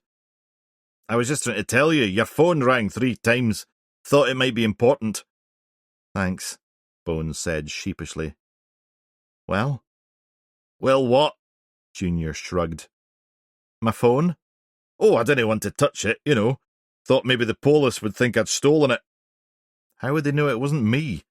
"Oh, don't give me that. You guys can trace anything, can't you?" Junior asked nervously and glanced upwards, as though scanning for a spy drone. "Who do you think we are, Mission Impossible? We're so strapped for cash I'm still waiting on a stapler I requested 8 months ago." "Ah, okay. It's up in the cabin." Junior sighed, his relief tangible. Shivering and disorientated, his head still pounding, Bone returned to the cabin and checked his calls. 3 from Alice. He hesitated a moment and then rang. "Everything okay?" he asked when she answered. "Yes, why?" "You rang me 3 times?" "Not me." "Well, it's your number." "That's weird." "Pocket dialed?" "No, my phone's by the TV." She paused. "Hold on," Alice said, and a second later the handset clacked. "Hi, Dad!" Michael picked up. "Ah, it was you who called me." "Yep, I just wanted to say that I'm on level 5 of Kill Zone 3. 5? How the hell did you do that?" "I'm a bloody genius!" Alice reprimanded Michael in the background. "Oops, I swore," Michael whispered. "Well, I'll be right on your tail when—" "You okay, Dad?" "I've just been for a swim, and I need a hot shower." "Are you coming home tomorrow?" "Absolutely. And now you're on level 5. Well, the gauntlet is down, my friend, and you will pay the bloody price." Michael giggled. "Dad said it as well," he called back to his mum. The handset clacked again, and Alice returned. "Sorry about that. You okay?" Aye, just a bit cold. Nice to speak to him. He misses you, Duncan. We both do. I know. I'll sort things out here and I'll be back tomorrow night. Promise? 100%. I've run out of toilet paper, so... You don't sound so great. No, I'm just freezing my nuts off. Charming. Okay, I'll let you go. See you tomorrow, Alice said with a hint of a warning. Missing you both too. Finally, Alice sighed and hung up. After a long shower, Bone poured himself a whiskey and collapsed into a chair, seeking solace in the soulful voice of Billie Holiday soaring gently from his old Dance-It record player. He closed his eyes, willing the haunting image of the boy to fade from his mind. Suddenly, the boy's face appeared before him, whispering a chilling, "Boom!" Bone lurched back, toppling from the chair, spilling his whiskey and crashing into the dance-it. The record needle screeched across the turntable. "Fuck!" He scrambled to his feet and went through to the bedroom. Tucked away in the farthest corner of a cluttered cupboard, hidden behind a jumble of boxes and old case files, was a locked cabinet. Bone fished the key out of his pocket and opened it, revealing a single bulging file. With a heavy sigh, he retrieved the file, carried it back to the living room, and placed it down on the table. He poured himself a large whiskey, the amber liquid sloshing against the glass before writing, and he settled in his chair again. The label in the file stared back at him. The Peekaboo Murders. With a heavy sigh, he took another swig of whiskey and opened it up. As he flipped the first page, he flinched, memories of the attack flooding back with visceral clarity, the searing heat of the explosion, the shrapnel tearing into his flesh, the agonizing pain that had engulfed his entire existence. He absently rubbed the scar on his temple, the physical remnants of the devastation Peekaboo had wrought on his life and his family. He shook his head and focused on the file, sifting through the papers until a small, black-and-white borderless photograph fluttered to the desk. He picked it up, his brow furrowing. It was a grainy family portrait of Peekaboo and his parents lined up in a ramshackle room. Strange objects hung on the walls. Skinned animals and birds of various shapes and sizes dangled by their necks from low rafters. Bone studied the boy who would become a killer, but there was no resemblance. His apparition was not Peekaboo. He held the photo closer to the lamp and noticed that the left edge was slightly crooked. He ran his finger along it. It felt rough compared with the others. It was as though a section had been carefully torn off. In the bottom corner, there was what looked like a shoe and a trouser leg. Someone else was present in the picture. Who is that? He racked his brain, thinking through the Meiklejohn's dysfunctional psychotic family tree, but couldn't remember any other relatives or siblings. Ah, damn you to hell, Meiklejohn. He flicked the photo back between the pages and slammed the file shut. Enough! His migraine was worsening by the second. He stumbled into the bathroom and popped a couple of cocodamol, his last line of defence. Quickly undressing, he switched off the bedroom light, collapsed on top of the bed, and with a deep, long sigh, he closed his eyes and was out cold in seconds, snoring so loudly the vibrations rattled the glass by his bed. Chapter 16. The ambulance pulled up outside flat 14B, wheels crunching on debris strewn across the potholed car park of the crumbling Northfield estate, Kilwinnick's low-rent, low-life cesspit. Paramedic Rob McNeil, a veteran on the front line of emergency services, wearily climbed out of the cab. Another hoax call, the third one this shift, and the umpteenth one this month. He stared up at the dim glow of light flickering behind the torn bedsheet in the flat's filthy window and scowled. Just another smackhead getting their late-night kicks. Maybe we should go up and give the wee shite a talking to, his colleague Dave Souter said, joining him at the bottom of the urine-reeking concrete stairwell. And catch something? Nah, no worth it. McNeil checked his watch. 2:48 a.m. Let's go back and grab a coffee. We're done in 10. Starting up the engine, Souter flicked on the radio, filling the cab with a blast of techno. McNeil switched it off. Fancy some tunes, no? Souter asked. Are you bloody serious? McNeil scowled. He glanced over at his colleague. Sorry, buddy. It's just been one fuck of a day. Isn't it always one fuck of a day? Is it just me, or is this job just getting pretty bloody intolerable? McNeil exhaled. No, that's just you.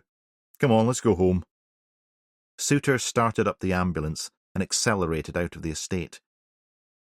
Usually the short distance back to base took 5 minutes max, but tonight, roadworks on the Glasgow road forced a detour down an unlit back road. The ambulance cruised through the darkness, high beams carving a tunnel through the night. McNeil leaned back, eyes fixed on the road ahead, willing his mind to stay awake. A second roadworks forced them to stop again. Bloody hell. As if it's no late enough, McNeil complained.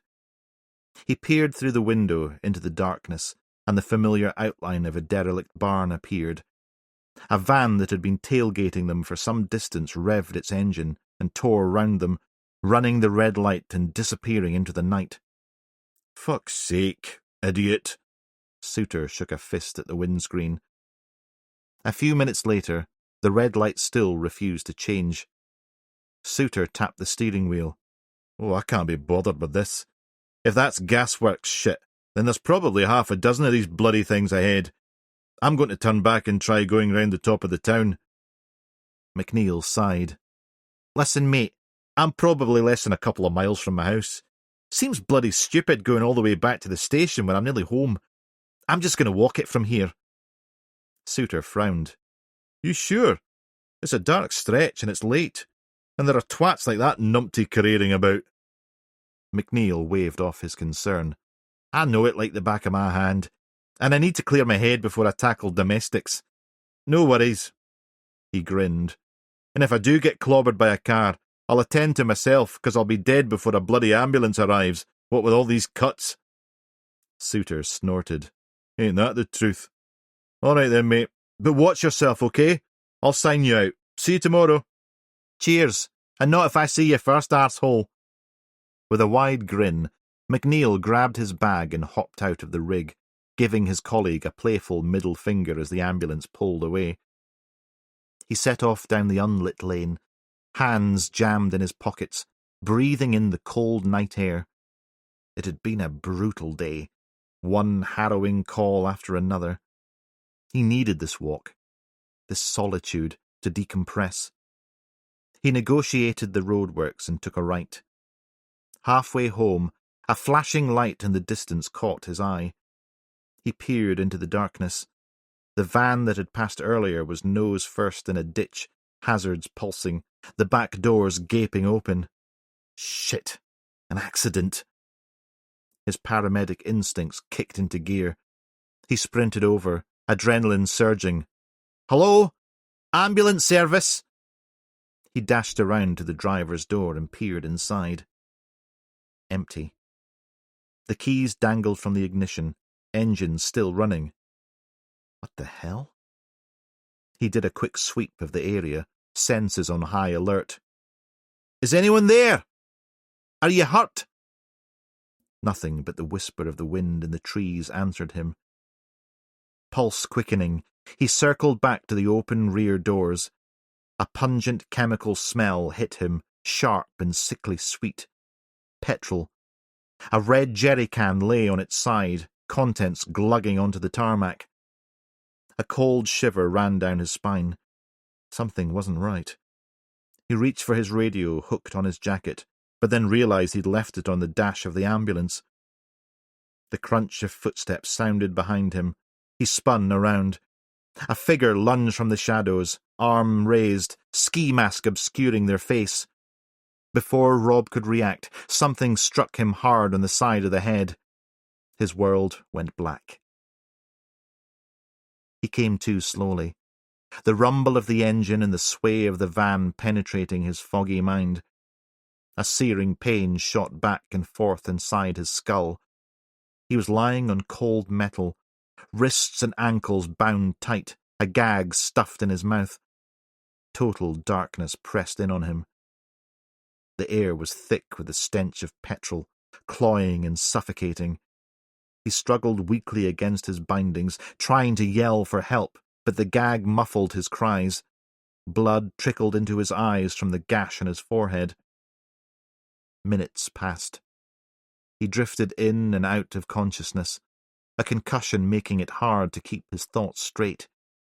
The sickly smell of petrol saturated the space around him. Eventually, the van stopped. Silence. He tried to cry out, but choked instead, the gag cutting into the corners of his mouth. Suddenly, smoke filled his nostrils, acrid and smothering. Fumes seared his throat and lungs. He desperately scraped at the hot, unyielding metal beneath him, but his fight for life seemed futile. This couldn't be happening. Not like this. Not to him. As the smoke thickened and the heat intensified, a surge of adrenaline coursed through McNeil's battered body. With a desperate burst of strength, he kicked out wildly at the van's rear doors. Once, twice, 3 times, each impact sending shockwaves of pain through his bound legs. On the 4th kick, he felt something give. The door creaked, then flew open with a metallic groan. Cold night air rushed in, momentarily clearing his head. Rob rolled out onto the hard ground, his bound limbs making the fall awkward and painful. Intense heat surged at his back as he desperately crawled away from the inferno, his cheeks scraping against rough asphalt. A deafening boom shattered the night. The van exploded. The force of the blast threw him forward, and a searing pain lanced across his back. He tried to push himself farther away, his vision swimming. The world around him blurred and distorted, trees and shadows melting into a surreal landscape.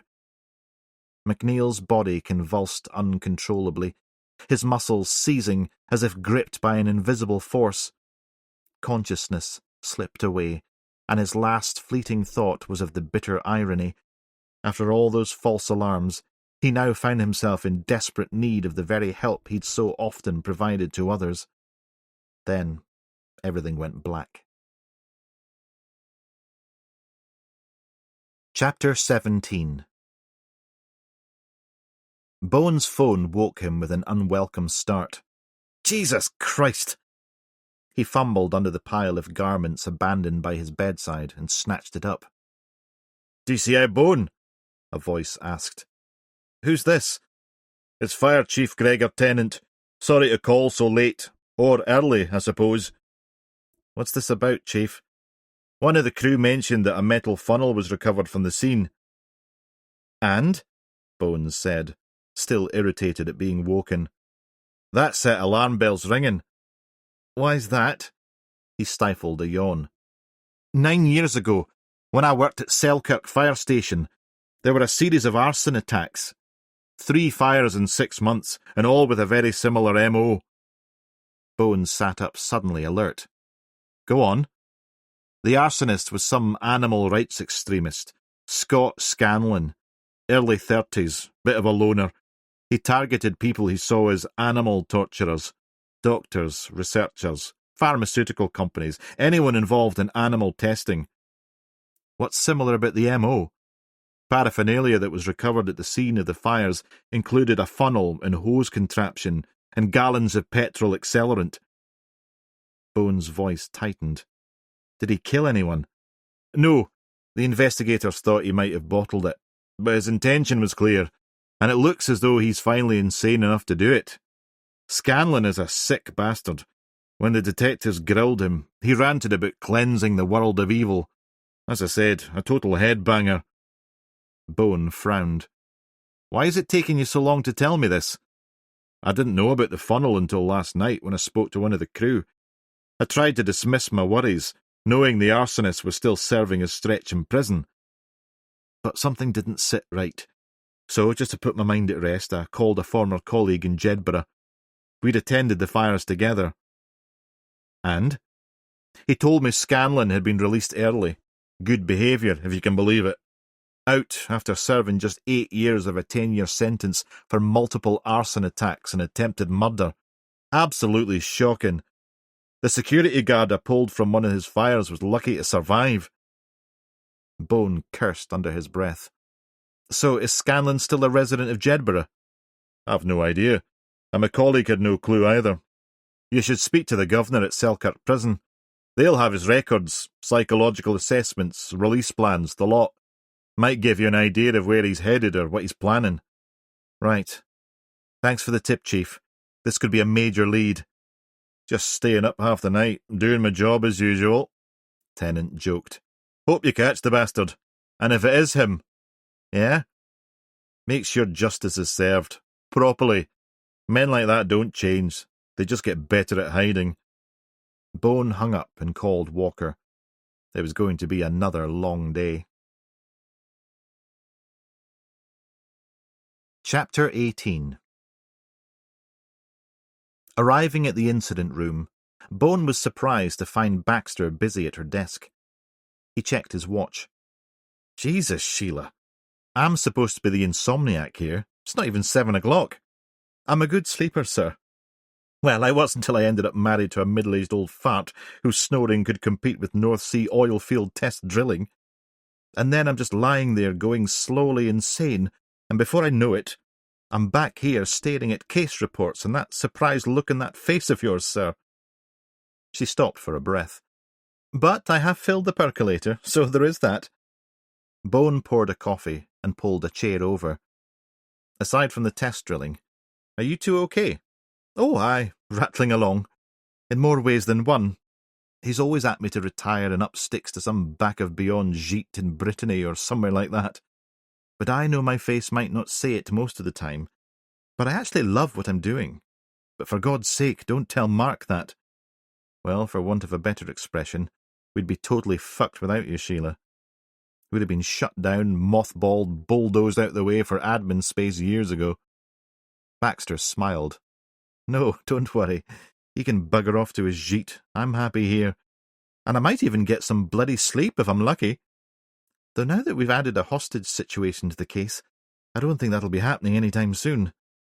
Speak of the devil. Anything on the arsonist? Bone nodded to her monitor. Well, yes, very interesting stuff, as it happens. But just in case you haven't seen it yet, the initial fire investigator's report came through. And? Fire started in the living room, in close proximity to the victim. Confirmed use of petrol as an accelerant. Fire quickly spread throughout the property, assisted by the presence of more accelerant. Okay, so now we have it confirmed. So what about this pyromaniac?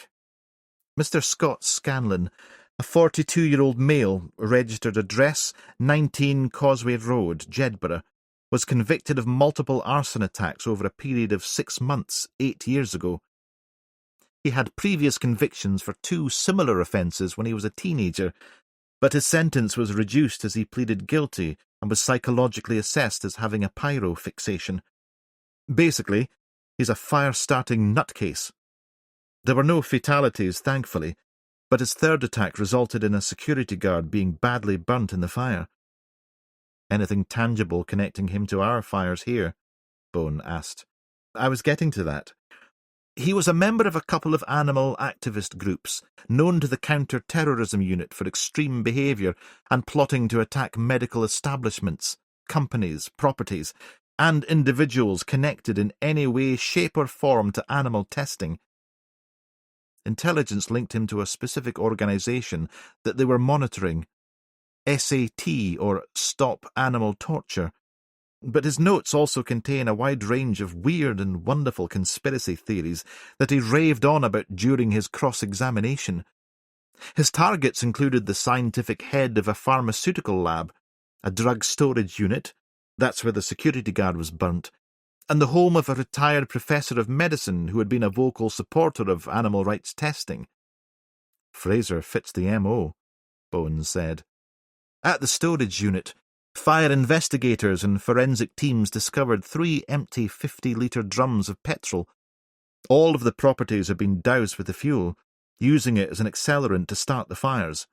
So, yes, the attacks are similar. When he was finally caught and questioned, that's when he started spouting diatribe about avenging the death of all of the murdered animals. There's an even more significant connection, though, with Kilwinnock itself, or Lennoxfield, to be more precise. His brother, Craig Scanlon, resides at Lennoxfield Residential Care Unit, an old folks' home, a palliative care unit for the terminally ill. Good God! Bone exclaimed. There's our link. We need to find this guy ASAP. Have officers checked in on his brother to see if he's been in contact? I only spotted this family link half an hour ago, but I can certainly organise. What about this SAT? Are they still active? Ah, yes, that's the fly in the ointment. There's usually at least one. I just received an email from counter-terrorism who confirmed that the group is no longer active. You did all of that this morning? Yes. I was surprised someone at counter-terrorism answered the phone. Maybe they sleep with a walrus as well. Baxter chuckled and continued. Following Scanlon's attacks and his affiliation going public, 2 of the leaders were subsequently arrested and convicted of multiple break-ins, criminal damage, threatening behaviour, you name it. So that was the end of SAT. But they did say there's nothing stopping individuals from taking matters into their own hands, and that despite Scanlon's reprogramming, as they called it, while in prison, he may still be capable of more attacks. And this Kelly Dobson person mentioned in McKinnon's email. I checked to see if there was any mention of a Kelly Dobson in Scanlon's records, maybe a fellow arrested animal rights campaigner, but I couldn't find any link so far. The conversation was interrupted when the door swung open and Walker entered. Bone turned. Bloody hell, not you as well. Now don't be thinking you'll all be getting any overtime out of the tight sphincters at head office if that's what you're after. Bones smiled. Morning all, Walker said. I got your message last night. Do you think the arsonist Scanlon character is behind the cryptic email sent to McKinnon? A no-brainer when you look at his profile, but the email is odd and very specific. Not some fanatical animal rights war cry, as we would expect from his radicalised past. Have you requested a trace? It's on the Chronicle server, so by the time we get a warrant, or should I say, if we get a warrant, and Digital tries to crack into their security, our fire starter could have killed 6 more people. And I think the killer knows that. So what's got into McKinnon then? All this human kindness all of a sudden? That's what I was wondering too, Baxter agreed. Long and sorry story. Bone rolled his eyes. Walker approached her desk and unzipped her anorak. I wouldn't bother taking that off, Bones said, stopping her. We need to get over to the Lennoxfield Residential Care Unit as soon as possible. What's going on? I'll fill you in on the way. I'll update the incident board, sir, Baxter said. Bone glanced over at the myriad of lines, arrows, headers and photos. Good God. The minute I'm off duty, you get up to all sorts, don't you, Sheila? He went over for a quick peek. He scratched his head. This case is only hours old, and look at this tangled bloody web. He tapped the board. Anything on Fraser's boss, this Baird character? Senior manager at the hospital for 12 years. Deals with a lot of sharp-end stuff relating to funding, shortages and so on. As a result, he's quite a public figure. The hospital seems to send him out every time there's a crisis. That's every other day then, Walker quipped. But no skeletons as far as I can see. Yet, no pun intended. OK, make sure the Sleeping Beauties are up to speed with this when they get in, Sheila. Sir, Baxter said, adding another header to the mind map. Right, let's go. Walker dashed over to the percolator, poured a shot into a mug, and downed it in one. OK, I'm refueled. She followed him out. In the foyer, Desk Sergeant Brodie knelt by an elderly, flush-faced woman sitting at the side. She breathed heavily between sips from a cup of water. Ah, DCI Bone. Brodie called over, and gave Bone a quick, furtive wink. "This lady would like to speak to you." He turned back to her. "You have some information regarding the fires, is that correct?" "Yes," the woman panted. "I couldn't wait any longer." She peered out the front door. "But I'm beginning to regret coming down. That shower out there almost knocked me off my bloody feet. Then some rude young woman practically chased me up the steps." "I'm so sorry about that," Bones said, and he sat next to her. "Yes, the press are a bloody nuisance. Just take your time and let yourself recover. I'm DCI Bone, and this is my colleague, D.I. Walker." He looked back at Brodie. "Can you go and sort that lot out down there? Just let them know that if they don't behave themselves, then we'll move them to the end of the street. Or better still, we'll lock them all up and throw away the bloody key." He smiled at the woman. "What's your name, ma'am?" "I'm Mrs. Conroy, Helen. I live opposite the Fraser's house." She exhaled. "What a terrible state of affairs," she sniffed. "Okay, so you told our desk sergeant that you had some information," Bone continued. "Yes, I know who started the fire." Bone glanced up at Walker. "What?" "But I'm—" "Just take your time. It's okay." He put his hand on her arm. "I'm just a little afraid to point fingers, but I know exactly who it was, and to be honest, I'm not surprised one bit." "Right. I think we should talk about this in private. Are you okay to stand?" She handed Bone her water, and he took her arm and helped her up. "Is it possible to speak to your colleague here? D.I. Walker, is it?" "Of course, no problem at all," Bone said. "Call me Rona," Walker said, swapping places with Bone, nudging him playfully out of the way. She walked the distraught woman slowly through the security barrier. "I'll follow up on the other thing," Bone said. Walker nodded and continued through. Sergeant Brodie was halfway down the steps, hollering at a sea of agitated, animated journalists, camera lenses, and voice recorders crowding the gate. Bone walked out onto the steps of Kilwinnock Police Station, joining Sergeant Brodie, who was struggling to keep the press clear of the entrance.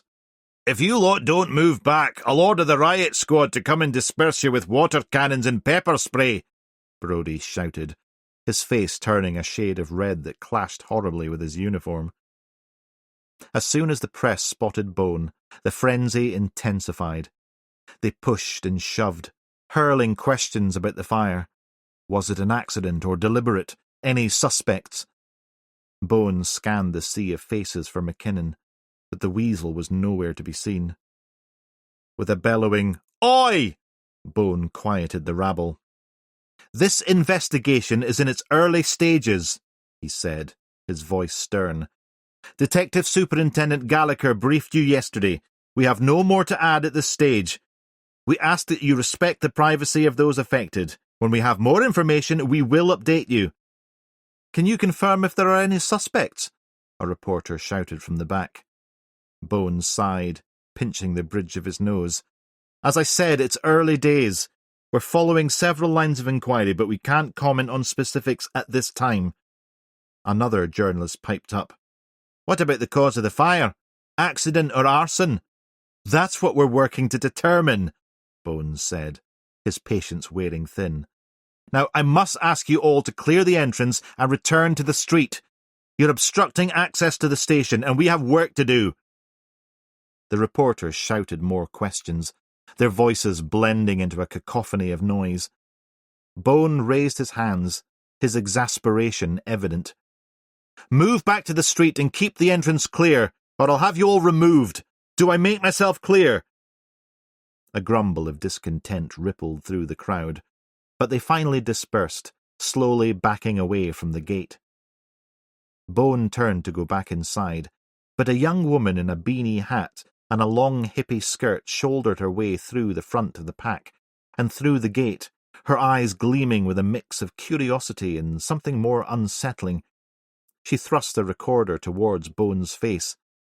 "DCI Bone, how does it feel to be investigating another fire, especially after your own traumatic, life-changing experience?" "Where do you think you're going?" Bone asked, incredulous. "Did you not hear what I just said?" The woman stepped back across the threshold, arms raised in faux submission. "That's it. Off you go." Bone waved her away like an irritating midge. He carried on up the steps, but she continued to follow. "I mean," the journalist resumed her cross-examination, "it must be triggering for you, right? All those memories, those emotions." She let the words hang, a smile flirting with the corners of her mouth. Bone's blood pressure rose, his fingers itching to snatch that bloody recorder and introduce it to the nearest bin. "So, you're saying this isn't pushing any buttons for you, stirring up any old traumas?" the journalist persisted. Bone took a step forward, using every inch of his imposing frame. "The only button being pushed is the one marked patience, and you're testing it to its bloody breaking point."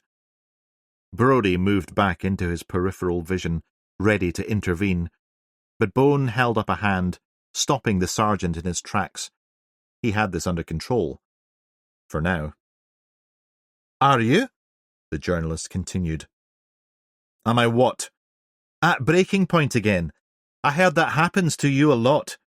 "Right, that's enough. Who the hell are you? What rag sent you down here to waste my fucking time?" "Carrie Simpson, social affairs reporter, Kilwinnock Chronicle." "I should have guessed. So you're McKinnon's replacement." "He's off with stress. I'm covering for him." "Do you make a habit of telling all and sundry confidential medical information about your colleague?" "Oh yes, I forgot that you have no soul." "After what happened at the loch, when he nearly drowned," she continued, as though she hadn't heard a word he'd said. "How long do I have to suffer your presence, then?" Bone asked. "I'm contracted for 6 months.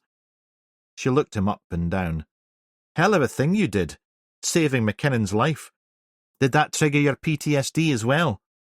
"Get your hippie arse back down those stairs, or I'll have you arrested for public nuisance." She held up her hands again in mock surrender, then retreated out of the gate. Bone about turned and marched back into the station. He needed a few minutes to calm down before he did something he'd possibly regret. Chapter 19.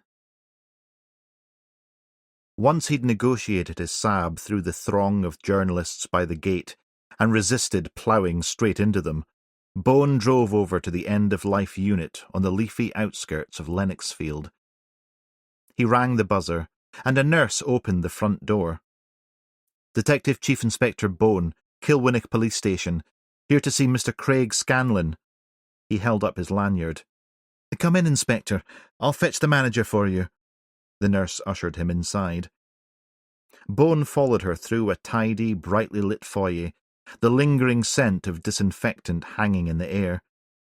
She stopped just beyond the reception desk and knocked on an adjacent door before poking her head in. "Inspector Bone from—" The nurse looked around. "Oh, she's not here." Checking her watch, she smiled. "Ah, coffee time. This way, sir." They continued down the corridor, passing an open double door. Bone peered in, spotting a few residents propped up in wheelchairs by a set of bifold doors that stretched the width of the room, offering a view of the well-tended garden. 2 frail elderly men sat side by side, strapped into oxygen masks, their breaths rasping in the quiet. At the end of the hall, they descended a staircase to the basement, emerging into a snug, windowless kitchen. "Here she is." The nurse nodded to a middle-aged woman in a technicolor floral dress. "I knew you'd be in here," the nurse teased as they approached the manager, who was just about to pop an entire mini muffin into her mouth. She turned, eyes wide with surprise. "Caught me!" She grinned and lowered the muffin discreetly. "And who's this?" "Detective Chief Inspector Bone from Kilwinnock Police Station," the nurse said, introducing him. "Come to arrest me, have you?" the manager joked, her eyes twinkling. Bone smiled politely. "Actually, I'm here about one of your patients, Craig Scanlon." The manager's expression sobered. "Ah, yes. Sorry. It's been a tough morning, and it's only just started. Can I get you a coffee, Chief Inspector?" "No, thanks, I'm fine." Or a muffin? They're homemade, she tempted. My go-to when things get tough, which, as you can see, is more frequent than I'd like. She giggled. Bone shook his head. I'll have to pass, but thanks. Your loss, the manager said with a wink. As they sat at a nearby table, the nurse excused herself, leaving the pair of them to talk. Craig was admitted just over 3 months ago, the manager began. Leukemia, stage 3. Nasty bugger, that one. Pardon my French, but cancer doesn't deserve polite words. Bone nodded sympathetically. It got my dad in the end. I'm so sorry for your loss, Inspector. No, it's fine. It was a good few years ago now, and it was self-inflicted mostly. He was a 2-pack-a-day man, with an over-enthusiastic liking for whiskey. Ah, yes, the cancer sticks, or as we call them here, nails in the coffin. But whatever the background, lifestyle, or cause of a patient's illness, we do our best to make sure our residents here are loved and can live out their last days with dignity and as pain-free as possible. The reason for my visit, Bones said, steering the conversation back on track, is that we've learned Mr. Scanlan's brother, Scott Scanlan, failed to turn up for his parole meeting in Selkirk. The manager's brows shot up. Parole? He served 8 years for multiple arson offences and attempted murder. The corner of the manager's muffin fell from her fingers onto the floor. Good Lord! I had no idea! She shook her head. Craig isn't here. What? Scott came to collect his brother a few days ago when Craig decided to discharge himself. Against the strongest of medical advice, I might add. Bone leaned forward. What day was that exactly? Let me think. Monday, I believe. He'd called us a couple of days prior, then came to support his brother's wishes that he be cared for at home. Scott assured us that he'd be looking after Craig. She sighed. We were all shocked, concerned even. Craig is gravely ill, and his decision came out of the blue. Before that, he seemed calm, content and happy. We warned his brother about the level of care required. Feeding, cleaning, medication, the works. But they were determined to go. And then they left for Scott Scanlan's house. Yes, we sent a nurse and auxiliary along with some of the essential equipment and medicines Craig would need, and to help them set up correctly. But there were complications. How so? He's here today, one of the nurses, if you'd like to hear it firsthand. Yes, please, and I'll need that address. Of course, aye. She stopped. Oh, God. Craig's brother doesn't have anything to do with that terrible fire the other night, does he? I saw the news footage. My God, those poor doctors. We just need to speak to them both. Right. She swept a stray lock of hair away from her eyes and exhaled. I'll fetch that address then. The manager reluctantly dropped the rest of her muffin in the bin and led Bone back upstairs. Halfway along the corridor, she stopped next to a carer who knelt by an elderly woman in a wheelchair. Oh, Martin, this is DCI Bone from Kilwinnock Police Station. He has some questions about Craig Scanlan. Martin, a young man with kind eyes, looked surprised but readily agreed. Of course. What would you like to know? They walked a little farther along the corridor, out of the resident's earshot. As Bone repeated his inquiries, Martin's face fell. It's true. I went with them to the house. But when we got there, the brother refused to let us in. Wouldn't say why. I tried to reason with him, but he was difficult. And to be honest, the whole thing has been bothering me. Thank you, Martin. This has been really helpful, Bones said, and turned back to the manager. If I could get that address, I'll let you get on. This way, Inspector. She took Bone to her office, and after a moment or two on her computer, she scribbled on a post-it. That's where we dropped them, she said. Bones studied the address. Thanks. I hope everything is okay. Craig is a kind soul. I hate to think of him suffering in any way. With a grateful nod, Bone rushed back to the SAB and called Harper. The number rang out. Come on, Will, pick up. He tried again. The line clacked. Will! Good morning, sir. Listen, have you left for work yet? Yes, I'm on my way now. Why, am I late or something? You need to turn around and go back to St. Mungo's Terrace. Where? St. Mungo's Terrace, Corstorphine. That's the next street from my house. What's going on? Just turn around and I'll explain while you drive back. Do you still have the night cam footage on your phone? Yes? OK, send that over to Rona. I'll wait. On it now. Give me a sec to get off the motorway. Bone put his phone on speaker and reversed out of the car park. Chapter 20. Walker ushered Mrs. Conroy into the counselling room, her hand hovering protectively at her elbow.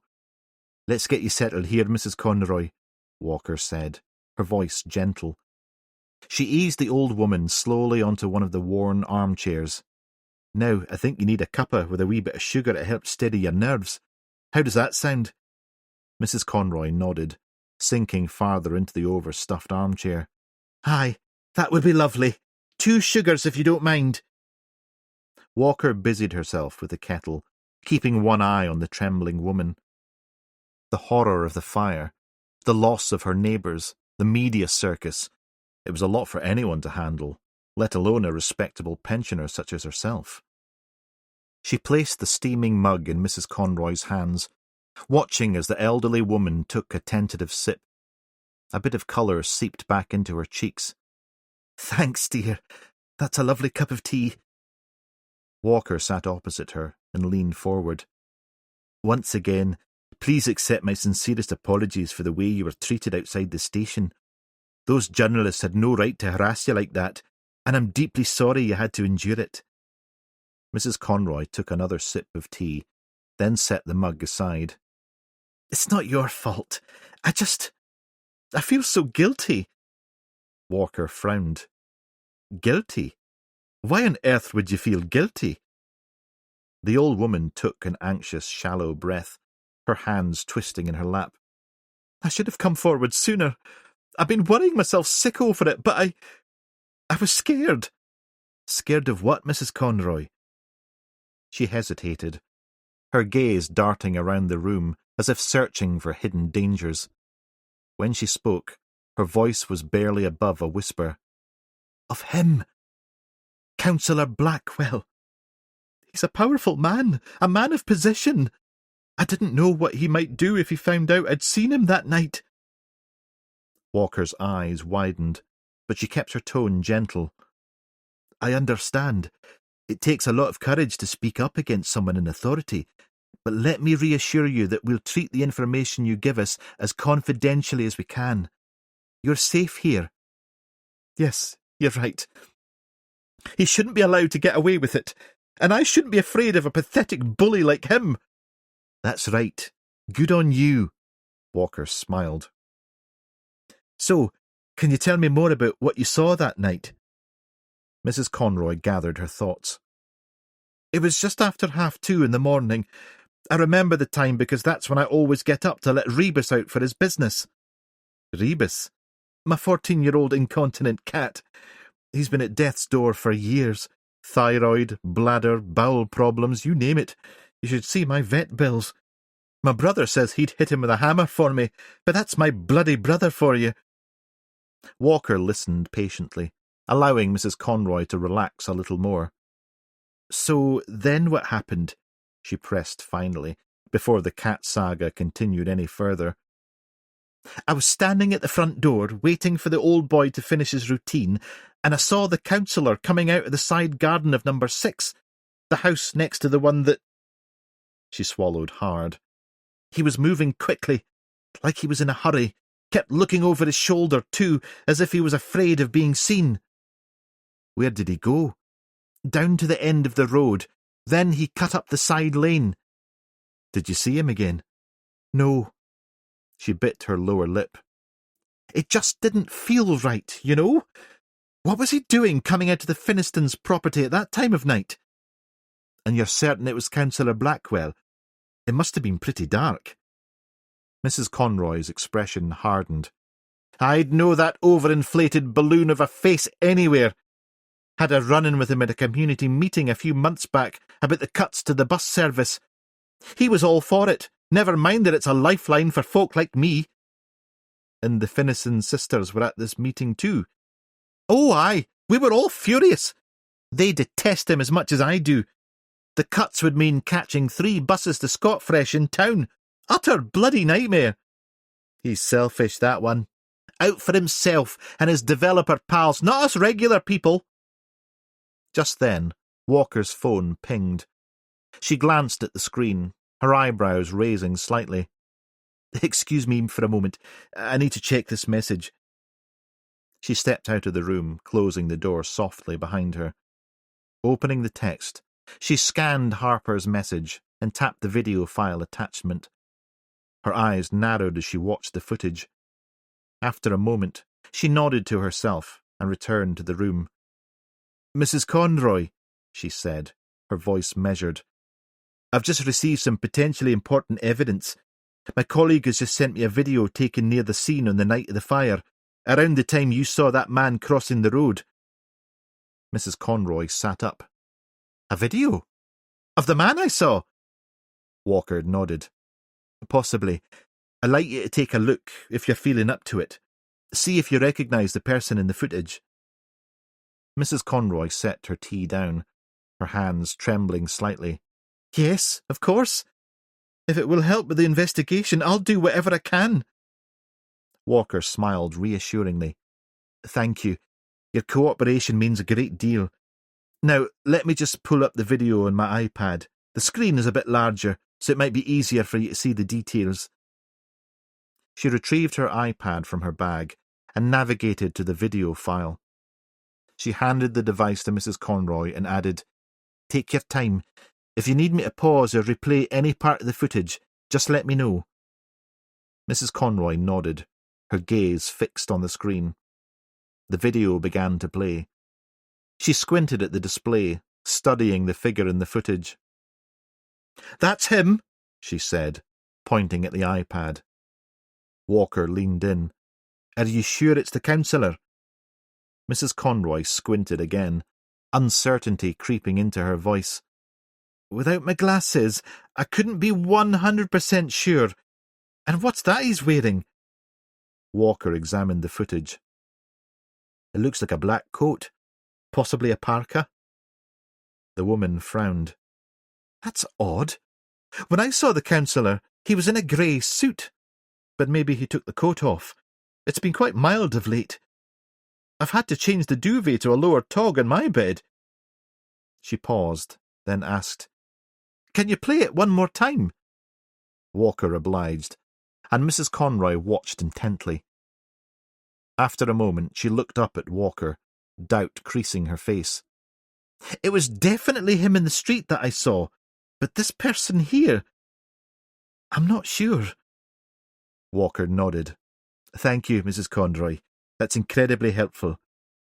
The old woman's eyes welled up. I just keep thinking, if I'd called it in, maybe those poor souls wouldn't have...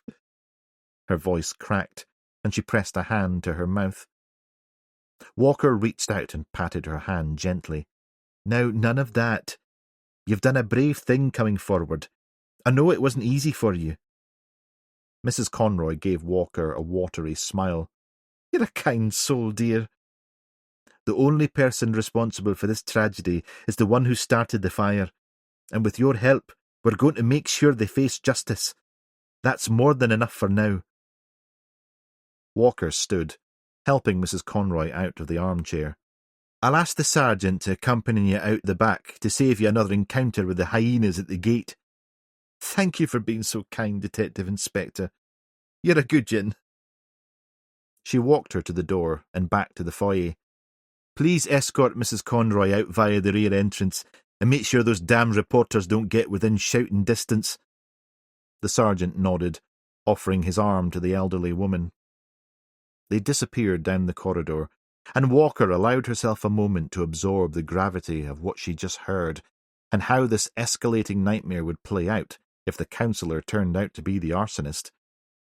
She returned to the incident room, her mind a box of live electrical wires.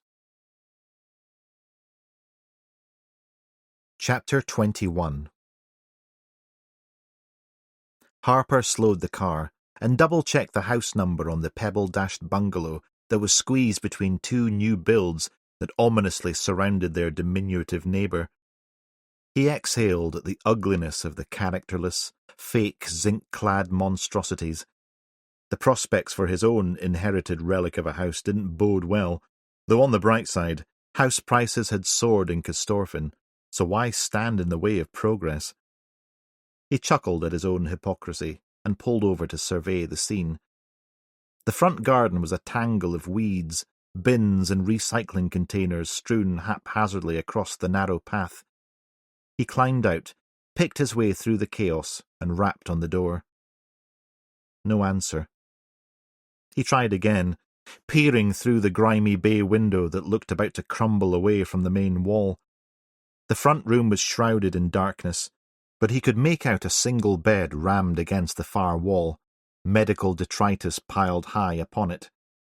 An oxygen tank lay on its side, tubes and masks spilling onto the floor. Another knock. More silence. Harper moved to the side gate, testing the handle. "Can I help you?"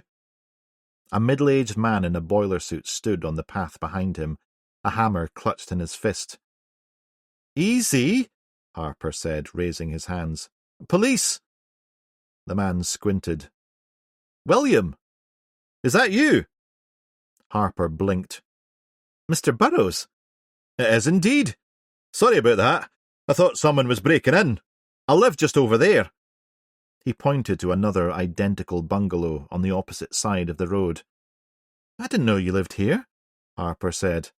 "When my wife passed, I found our house too big, with too many memories, and I couldn't manage the stairs." "So sorry for your loss." Harper nodded at the hammer. "Mind putting that down?" "Sorry, force of habit." Mr. Burroughs lowered the tool. "And likewise, your mother. I guess it comes to us all in the end." He sighed and his smile returned. "She was absolutely ruthless at the bridge club. Took no prisoners, your mum." "I haven't seen you for years. You know, I live in my mum's house now." "Greenbank Gardens?" "The very one." "That's ridiculous. I should have stayed in touch with your mum. But when I left the club a few years ago to look after Maureen, we lost touch. It was a tough few years." "So sorry. How are you keeping now?" "Ach, you know, doddering along. Don't get old, son, that's all I can say." "So you're a police officer now?" "Detective constable." "Well, I never. A detective constable. Last time I saw you, you were waiting on your exam results for your hires." "Oofed." Harper rolled his eyes. "Let me guess. Long hair and Star Wars t-shirt?" "Aye." The old man chuckled. "I had you pegged for Google or Micro, what's it?" "Change of plan." "Fancy yourself as a bit of a taggart, then?" "Who?" "Ah, yes, too young. Lucky you. You here on police business, then?" "I am, yes. Any ideas where the owner is?" Harper nodded back to the bungalow.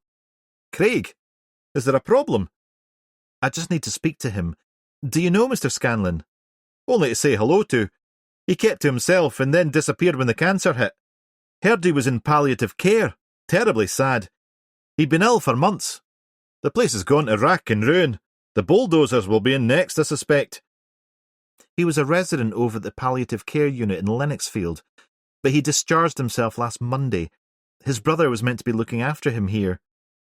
Mr. Burroughs frowned. "Not seen a soul. No lights, no cars, not a peep for a while." "You didn't see the ambulance? The care staff?" "I go to the train yard most days." Mr. Burroughs gestured to his overalls. "Steam trains are a passion. You can take the engineer out the army." "We need to speak to them both rather urgently," Harper politely interrupted. "What's this about?" "No, sorry, you probably can't tell me anything. I watch a lot of true crime documentaries. I know how these things work." "That's right. But if you see either of them back here, could you either ring me directly or call 999 and report it?" 999? It must be serious." Harper handed Mr. Burroughs his card. "I will indeed. I know I shouldn't say this, but it's all very intriguing and exciting. I can see why you chose this line of work. A policeman? I still can't get over it. Your mother would have been very proud." It's really good to see you after all these years, Mr. Burrows. Good to see you too. And keep in touch, neighbour. Mr. Burrows smiled with a hint of sadness in his eyes. As Mr. Burrows turned to go, Harper called out, "Hold on, I've got something for you." He ran over to the car, rummaged in the glove compartment, and returned with a wedding invite. Mr. Burrows squinted at it, patting his pockets. "Glasses," he muttered. "Must have left them at the yard." "I'm getting married." "You are not. Who's the lucky lady?" "Catriona. We met at work." "Another police officer?" "No, a handwriting expert." "That's wonderful news." 3rd of July, Lochgillen Hotel. "Oh, that's a bit of a trek." "I can sort a room. On us." "Nonsense. Gives me an excuse to get the old Saab out." Harper did a double take. "Saab?" 64. Rebuilt it myself." A slow grin spread across Harper's face. "You won't believe this, but my boss has a 96 V4. Obsessed with it." Mr. Burrows' eyes lit up. "I'd love to meet him. Sounds like we're friends already. We could talk pistons." "Starting to regret this invite now." Harper laughed. "I'll check in with you nearer the time. No pressure if you can't make it." "Wouldn't miss it for the world. Though you're still too young for all that marital nonsense." Mr. Burrows winked and set off home. With a glance at the empty bungalow, Harper jumped back in the car, but before he could report the Scanlons' absence, his phone sparked to life. "Hi, Will. The boss wants us all in for updates," Baxter said. "On my way. No sign of anyone at Craig Scanlon's property. Looks like the brother has taken him somewhere. We might need to initiate a search." "Another one?" "Yup." "Right, I'll pass that on. I'm on my way in." Harper looked back at the bungalow and set off for the station. Chapter 22. Bones stood at the front of the incident room, frowning as he surveyed his team. Mullins slouched in his chair, his usual swagger replaced by a sullen expression. He blew out his cheeks. "What's up with your face, Mark?" Bone asked, eyebrow raised. "Nothing, sir. Just a bit knackered, that's all," Mullins replied, avoiding eye contact. Bone let it slide, for now. "Where's Will?" "Here, sir." Harper arrived, flush-faced and out of breath. "Traffic was horrendous out of Edinburgh."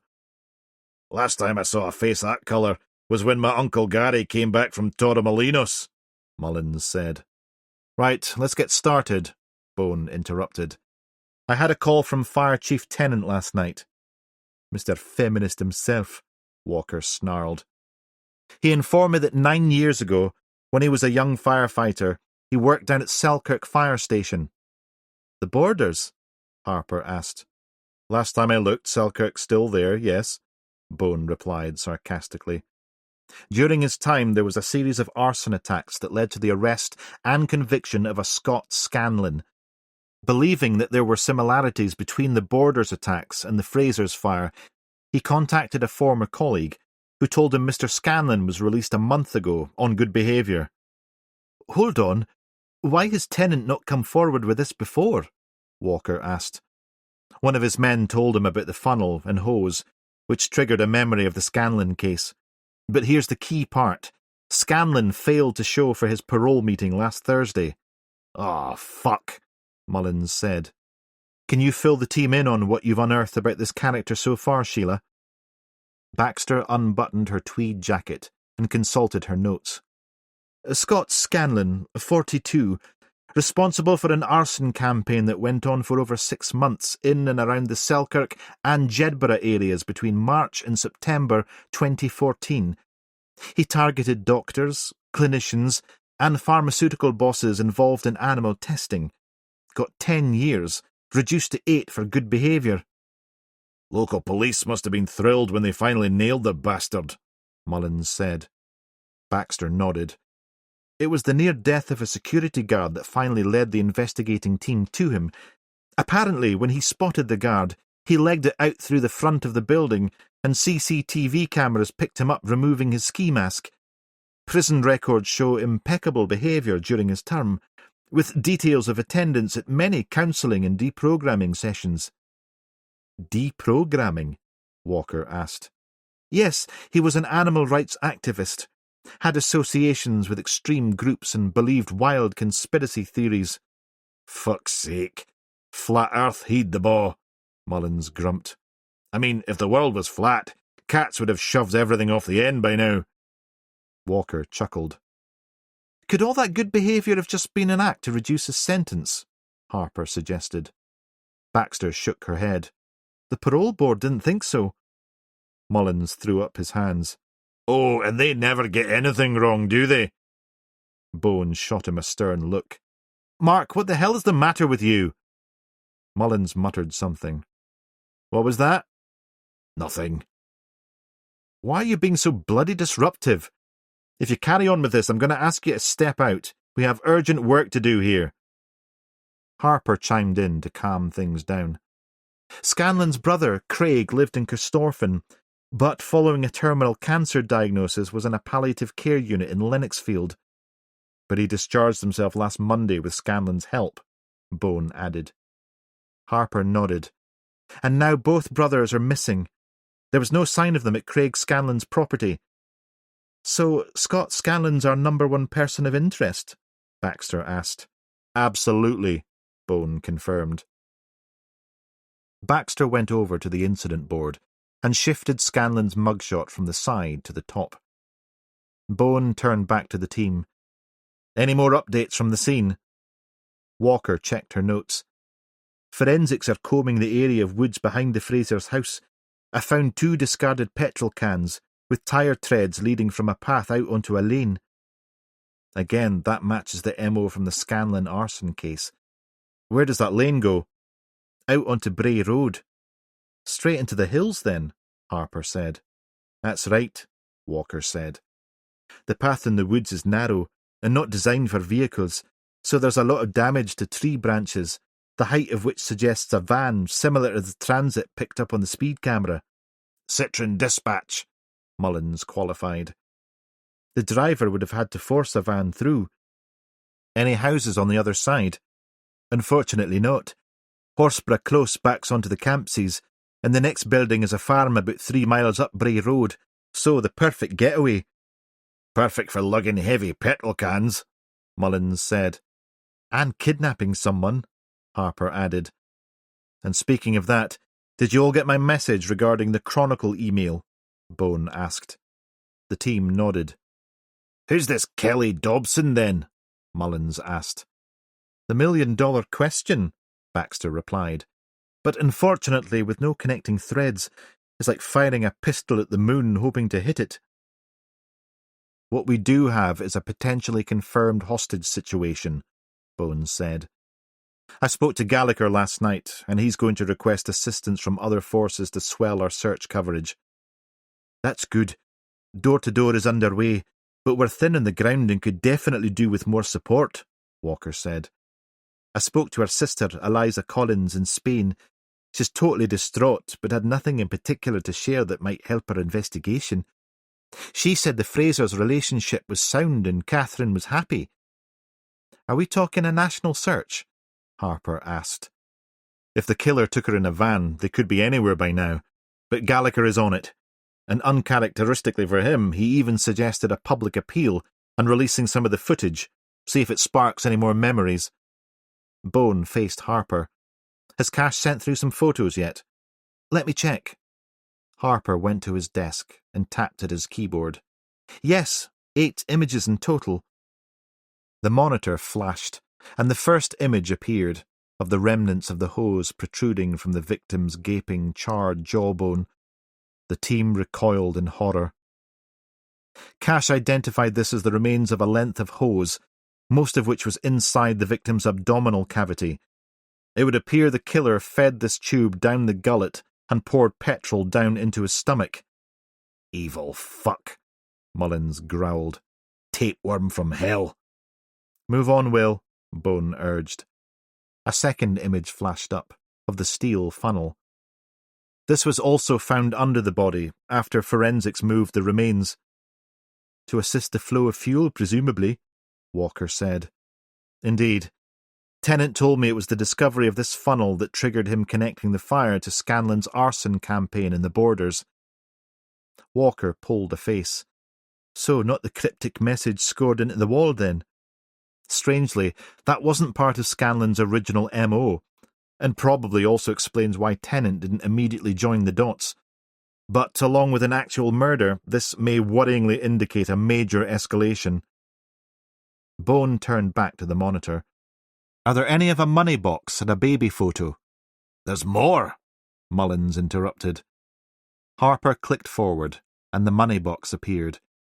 This was also recovered within a few feet of the corpse. A 30 by 20 centimetre steel combination lock cash box. Will, the next one? Harper tapped his computer, and the baby's face appeared. This was the only object found inside. An old Polaroid-style black-and-white photo of a premature baby. You can see the feeding tube removed and resting alongside. Cash reckons this was taken in postnatal intensive care, and the baby might be deceased. Poor wee soul, Walker muttered. Begs the question, why was a single photo of a dead baby locked in a money box? Bone continued. And why was it found by Fraser's body? Was he looking at it when he was attacked? Harper cut in. Baxter, I need you to dig into this. Find out who the baby is and why Fraser had the photo locked away. And while you're at it, do a deep dive into Dr. Fraser's professional and personal life. Mark and I also unearthed more information on their son, Josh, Harper said. Go on, Bone urged. He dropped out of art college 2 years ago. The tutor says he's a troubled lad, into drugs. We're looking into a goth metal band he used to play drums with called Behemoth. Worth interviewing his bandmates? Yes, we thought of that, Harper confirmed. When I checked online, all the band members have changed their names to characters from what I think might be Edgar Allan Poe stories. The singer goes by Roderick Usher, the bassist is Montresor, and the guitarist is Fortunato. But they are playing in a Battle of the Bands competition tonight at the Student Union, so Mark and I are going on a date. Are we? Mullins asked, surprised.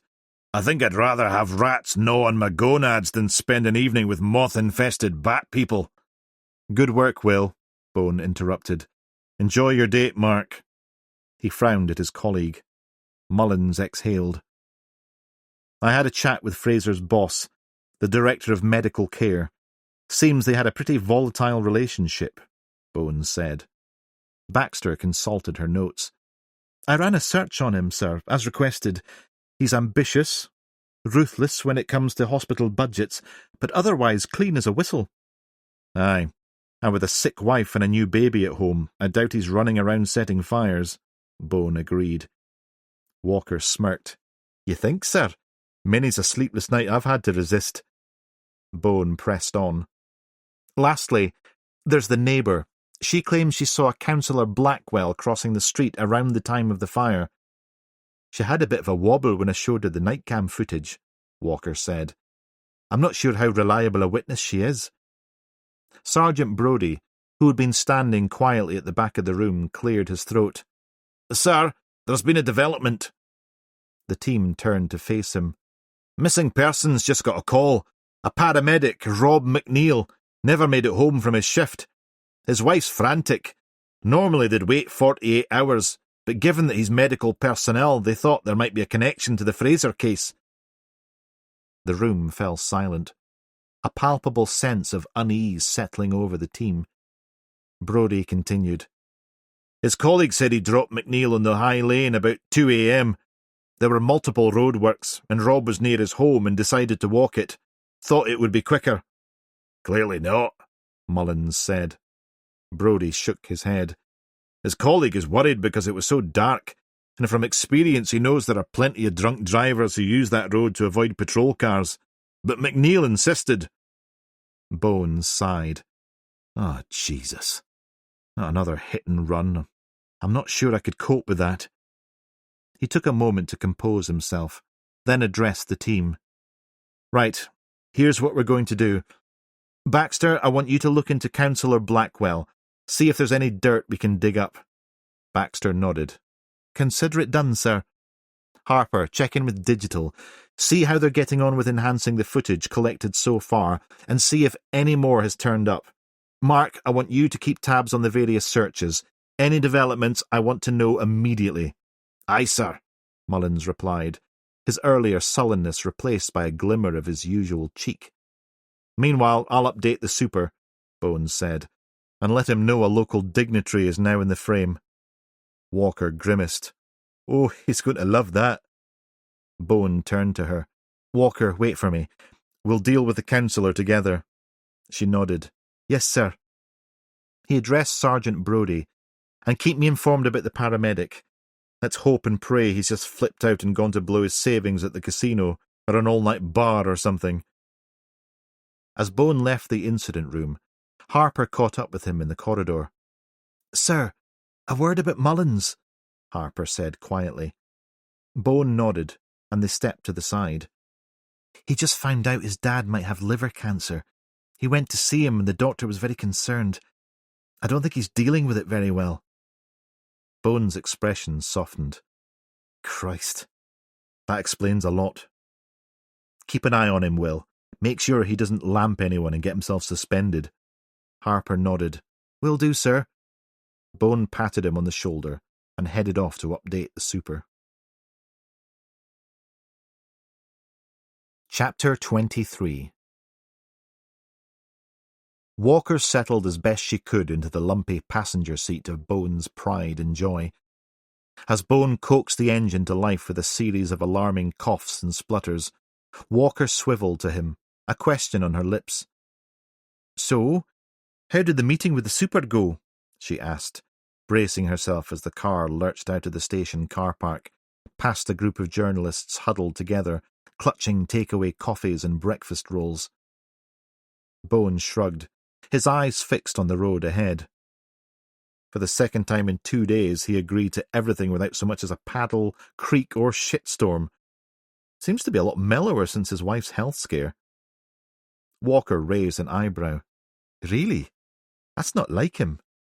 Bone sighed, tapping his fingers on the steering wheel.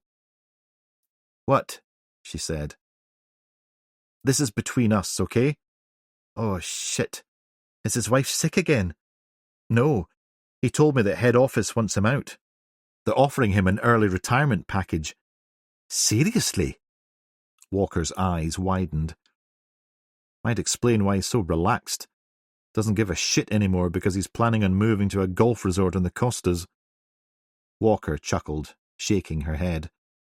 Then she frowned. Hold on. If he goes, then we lose our champion with the top knobs. Correct. And he's fended off the hatchets and accountants who've wanted to shut us down for years. It's a bloody disaster. Do you think he'll take it? I think he might. After his wife got sick, his priorities changed. I get the impression he just can't be arsed with any of it anymore. Life's too short, literally. God, who would they get to replace him? Would you take it if they offered? Bone laughed loudly, almost steering off the road. You're joking, right? You are qualified. Overqualified. I'm a fucking pariah in Edinburgh. I can't think of one person who has any respect for me at head office. They think I'm a washed-up nutjob who shouldn't be on active duty and probably not even in the force. Yeah, I know. But aside from that, would you take it? In theory. She grinned. Having to traipse up to lick the top brass's arses every week and sit stagnating behind a desk the rest of the time. Are you serious? I'd last 5 minutes before I either killed someone or was banged up at Carstairs Psychiatric Hospital. Speaking of which, if you're up for that wee chat we talked about, I'm all ears. It's been an odd few months, but I won't bore you with it. The short answer is I'm now dealing with it. I'm going to the next group session this week, and I'll corner my counsellor while I'm there too. Vigilance, always. Thanks for reminding me that I was behaving erratically again. That's good to hear. We wouldn't want you killing anyone, or at least the wrong people. And how's Alice dealing with it? Walker's question caught Bones slightly off guard. Supportive, as always. She looked at him sceptically. I hear a but. I feel guilty every time this shit returns, however small. I don't want to put her through any of it ever again. You need to talk to her. Be absolutely straight about it. Don't be messing her around again. Vigilance. Always. Always bloody right. He smiled and crunched the gear stick into fourth, but the Saab complained, and he returned it to third. Walker groaned. This car is so pretty. That's what you were going to say to Bertha, weren't you? If it means we get to the councillor's house without having to walk there, then yes. Pretty Bertha. Walker stroked the dashboard, but crossed the fingers on her other hand. A couple of miles into the journey, she suddenly noticed the unusual silence in the car. Hold up. Why aren't you playing your shitty music on the 8-track player? Bone grinned, reaching for the ancient stereo. Oh, thanks for reminding me. He jabbed at a button, and the car filled with the tinny, crackling strains of Herb Alpert and the Tijuana Brass. Walker groaned, sinking lower in her seat. Oh, Christ, I had to ask, didn't I? Whose cat is being strangled now? Picked this up in a charity shop for 50 pence. You were robbed. Bone just smiled, tapping his hands on the wheel and making gentle trumpet sounds with his lips as they trundled through the streets of Kilwinnock, enjoying a moment's respite before they faced the nightmare that lay ahead. When they finally arrived, Bone turned off the engine. See? Compliments go a long way with my girl. Or a short way, but any farther and you're in deep doo-doo, Walker added and climbed out.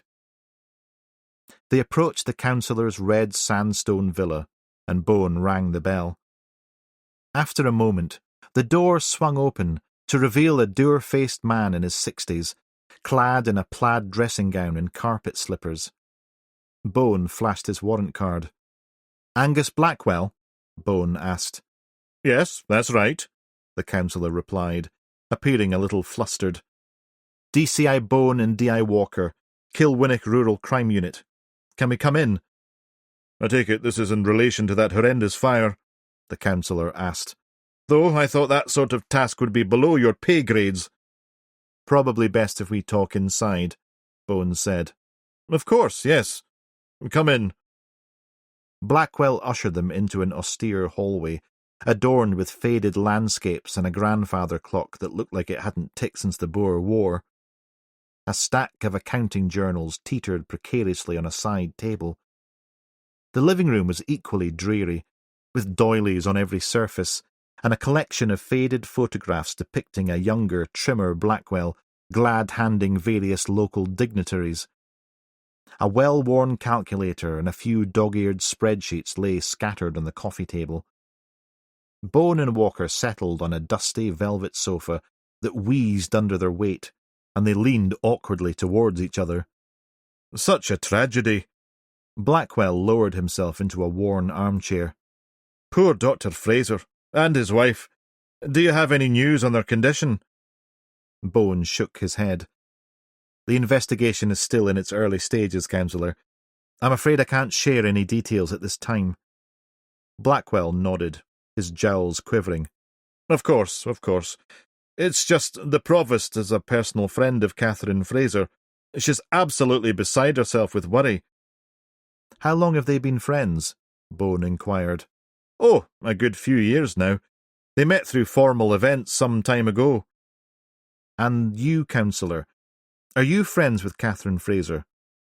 Blackwell recoiled at the suggestion. Me?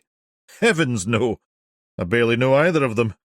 As far as they're concerned, as head of council budget, I'm an axe-wielding penny-pincher. He glanced up guiltily. I mean, I've never actually wielded an axe in my life. A calculator is more my style. He chuckled nervously, then fell silent. I spoke to Dr. Fraser's boss, Professor Baird, the regional medical director, Bones said. He mentioned that rows in meetings often escalated between him and Dr. Fraser over hospital budgets. I heard they didn't get on. Blackwell shifted uncomfortably. Well, yes, I suppose there were some disagreements. So you were in attendance at these meetings? Yes. The rather complex entanglements of NHS and local authority fiscal regulations. Did Dr. Fraser have disagreements with you as well? Blackwell hesitated. Professional disagreements? Nothing more, Inspector. Bone leaned forward and switched topic. When were you first aware of the fire? When I heard the fire engines. They woke me up. So you were in bed at 2:30 Sunday morning? Walker asked. Yes, getting my beauty sleep. He wiped away a bead of sweat trickling down his forehead. That's odd. Bone removed his notebook and flicked forward. We have a witness who placed you... He turned to Walker. She pretended to consult her notes. Outside the Fraser residence around 2 a.m. Blackwell's bushy eyebrows shot up. What? That's preposterous. I was here, tucked up. I'd had a late night going over spreadsheets, so I was exhausted. Spreadsheets on a Saturday night? Bone asked. What can I say? I love accountancy. The witness was quite sure it was you, Walker continued. They said you came out of the Frasers' next-door neighbour's garden, crossed the street, and disappeared down a side lane to the next road. Your road. Let me guess. It was those two old spinsters from down the road, wasn't it? The Finistons? Bone kept his face neutral and continued to eyeball him. Blackwell huffed. Well, whoever it was, they're lying. Those Finiston women have had it in for me ever since I supported the council's decision to cut funding for public transport. Vivid imaginations, those two. Always sticking their noses where they don't belong. So you categorically deny being outside the Fraser home that night? Bone asked. Absolutely. I was home all evening, working. Can anyone corroborate your whereabouts? A family member, perhaps? Bone persisted. Blackwell's flushed face turned a shade darker. I live alone, Inspector. Does that make me a serial killer, then? So, no one at all? I just told you, the councillor replied. Walker produced her iPad. I'm going to play some video footage recorded on the night of the fire. She loaded up the file and turned the screen so the councillor could see it. After a moment's viewing, the councillor looked up. Are you suggesting this is me? Is it you, sir? Bone asked. Of course it isn't. That person is twice my height. And what is that they're wearing? A cloak? A knee-length parka, we believe, Walker said. Do you own a black or dark grey parka, sir? No, I bloody do not. And you can search my bloody wardrobe and coat hook by the door if you like. This is insane. I'd like you to leave now. You seem quite distressed for someone who assures us he's done nothing wrong, sir, Bones said. How the hell would you feel? I'm being accused of this horrendous crime. Do you know who I am? I am a public servant. I have responsibilities. I am respect... He started to break down. It's just very upsetting. I'm sorry, sir. If you could possibly put forward the name of anyone who can vouch for your whereabouts, then... Like I told you, I live alone. Not out of choice. My wife, she passed away some time ago. My work and my public duties are... He inhaled deeply. I'm afraid then you leave me no choice but to ask you to come with us to the station for further questioning. So you're arresting me now? On the basis of what? Having no partner? And those sisters are two bats in a belfry. Anything they say should be taken with a hefty pinch of salt. And if you take the word of a couple of batty and bitter old nimbies instead of mine, a respected public figure, then the force is in deep trouble. I'm not arresting you. You are well within your rights to refuse, but I may then be forced to arrest you, and that is not a good look, sir. I can't believe this. Bones' phone rang. Excuse me a moment. He stepped out. Moments later he returned, ashen-faced. A word, D.I. Walker? What's going on? The councillor asked.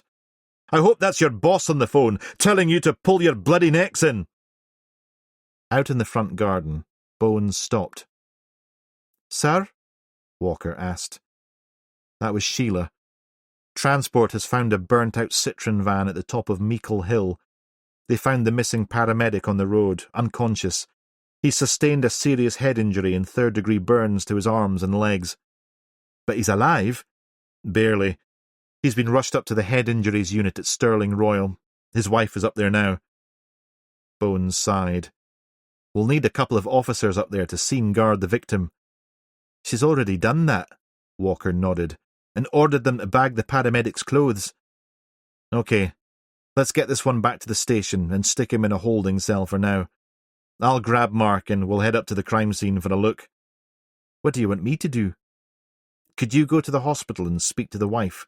Sounds like the paramedic is not up for a chat. Walker exhaled. She'll be distraught. Sorry, but it's important. Yes, I know, but golden hour and all that. We could draw straws if you prefer. Walker scoffed. I'm good, thanks. One crime scene a week is more than sufficient for me, thank you very much. But I'll say this, Sweaty Betty in there didn't seem like a guy who just torched a van at the top of the Campsies. Maybe. But evil has a nasty way of hiding its ugly face when it needs to, Bones said, and they returned to face the wrath of the counsellor. Chapter 24. Bone and Mullins drove up to the police cordon. The fire-ruined copse of trees loomed up ahead, a macabre sense of charred branches and blackened earth. The skeletal remains of the once lush foliage dripped with water from the fire crew's hoses. Nestled in the heart of this eerie, post-apocalyptic landscape, just off the isolated Meikle Hill Road, the burnt-out chassis of a Citroen Defender smouldered, wisps of smoke still curling from its blackened shell. "Christ on a bike," Mullins muttered, his face grim. They flashed their lanyards at the PC, limboed under the tape, and picked their way through the undergrowth, sidestepping the detritus of the fire crew's battle to extinguish the blaze. A small army of fluorescent-jacketed officers swarmed the area, traffic police, forensics, fire investigators, all buzzing with purposeful activity. As they neared the van, Cash emerged from the other side of the wreckage, his face even more dour than usual. "I wondered how long it would take you to show up." Bone grunted. "Not long enough." Cash gestured to the van's gaping wide rear doors. "So it would appear King Vestas attempted to incinerate the paramedic in the back of the van. If you come closer, I'll show you. But not too close." He pointed to the detective's seen, suitless attire. Bone peered inside, the telltale stench of petrol present once again. "As you can smell, our man's been liberal with the old 4-star. He knelt by one of the doors. "See the marks on the interior here? Looks like the medic probably kicked his way out before the whole thing went up. The busted roof indicates the extent of the explosion when the accelerant hit the fuel tank." He removed a flashlight from his belt and shone it into the scorched interior. "At the back, there's one of our friend's signature tropes, the steel funnel. Whether he actually tried to use it, only the paramedic might be able to answer that one." "Jesus wept," Mullins breathed. Bone's eyes were drawn to a message scratched into the scorched, near-obliterated paintwork on the side of the van.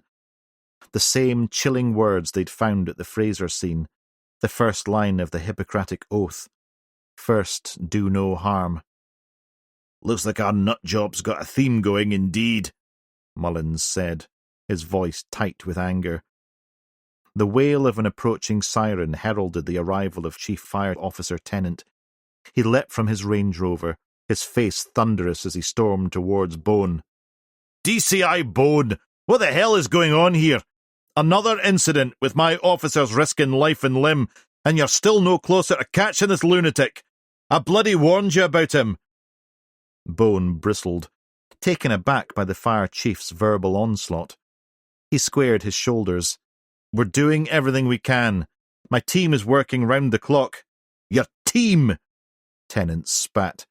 "You mean that bunch of oddball misfits you call a rural crime unit?" dithering about while this maniac runs wild. Mullins surged forward, his fists clenched. Now hold on a fucking minute. Bone threw out an arm, blocking his path. As you were, Mark, he growled at his colleague, but his eyes never left the chief's face. I'll handle this. Tennant sneered. Handle it? Like you're handling the Fraser case. This psycho needs to be stopped, Bone, before he puts one of my crew in a fucking box. Or maybe next time it'll be one of your lot. How'd you like that, eh? Bone's throat tightened. The chief's words hit a little too close to home. He forced himself to take a breath, to keep his voice level. Unprofessional conduct. Carry on, and I will be taking this further. More time-wasting, Tennant retorted. We're pursuing every lead, following every scrap of evidence. We will catch this bastard, Chief, I promise you that. Tennant barked a humourless laugh. Forgive me if I don't hold my breath. I told you who this is. Why haven't you apprehended him? I tell you why, because you're a bunch of amateur miss-fucking-marples. That psychopath almost cost me my eyesight. If any of my men die at the hands of this maniac, and we came close yesterday, then that is on you. He pointed his finger at Mullins. And you, hot potato head. That's fucking rich, you overinflated fartbag, Mullins cursed. Bones raised his arm again in case Mullins decided to take a swing. Tennant spun on his heel and stalked away, leaving Bone to simmer in a stew of rage and frustration. Cash, who had been watching the exchange with a detached sort of interest, piped up. That was a professional exchange, then? Cockwipe, Mullins muttered. Anywho, Cash smiled. Petrol accelerant again. Tick. Funnel. Tick. And deranged message. Tick. But no hose down the throat this time. Bones scowled. Learning from his schoolboy errors? Or spiralling out of control, Cash said over his shoulder. So far gone he doesn't know what the fuck he's doing anymore.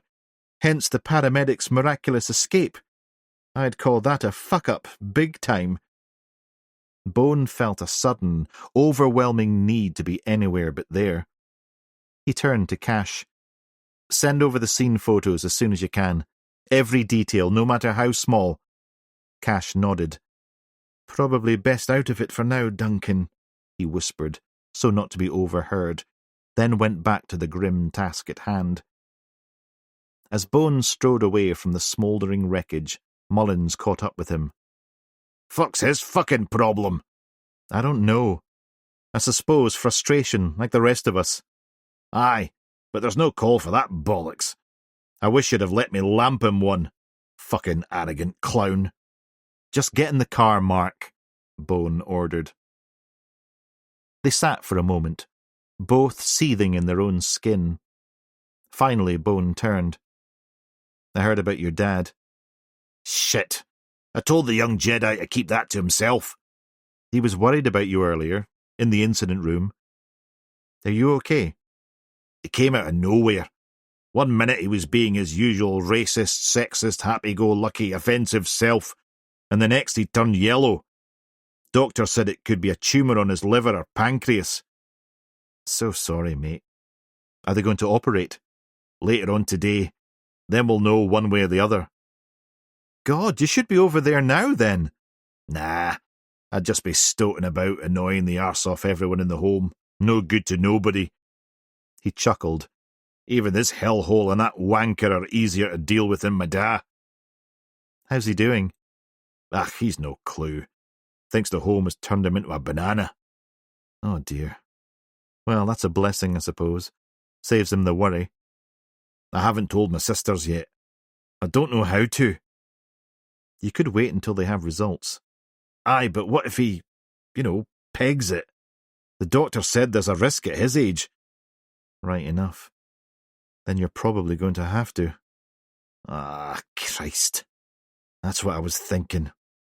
6 bloody phone calls. Why did my ma and da no use fucking condoms? And what about Sandra? Does she know? She's her usual practical self. She said he's bloody immortal, so I shouldn't worry. It's your dad, though, isn't it? Unfortunately, yes. Well, just give me the word and go, okay? I'm all right. You could have fooled me. You've had a face like a smacked arse and fists clenched, ready to remove someone's front teeth all morning. I'll cool the beans. Right.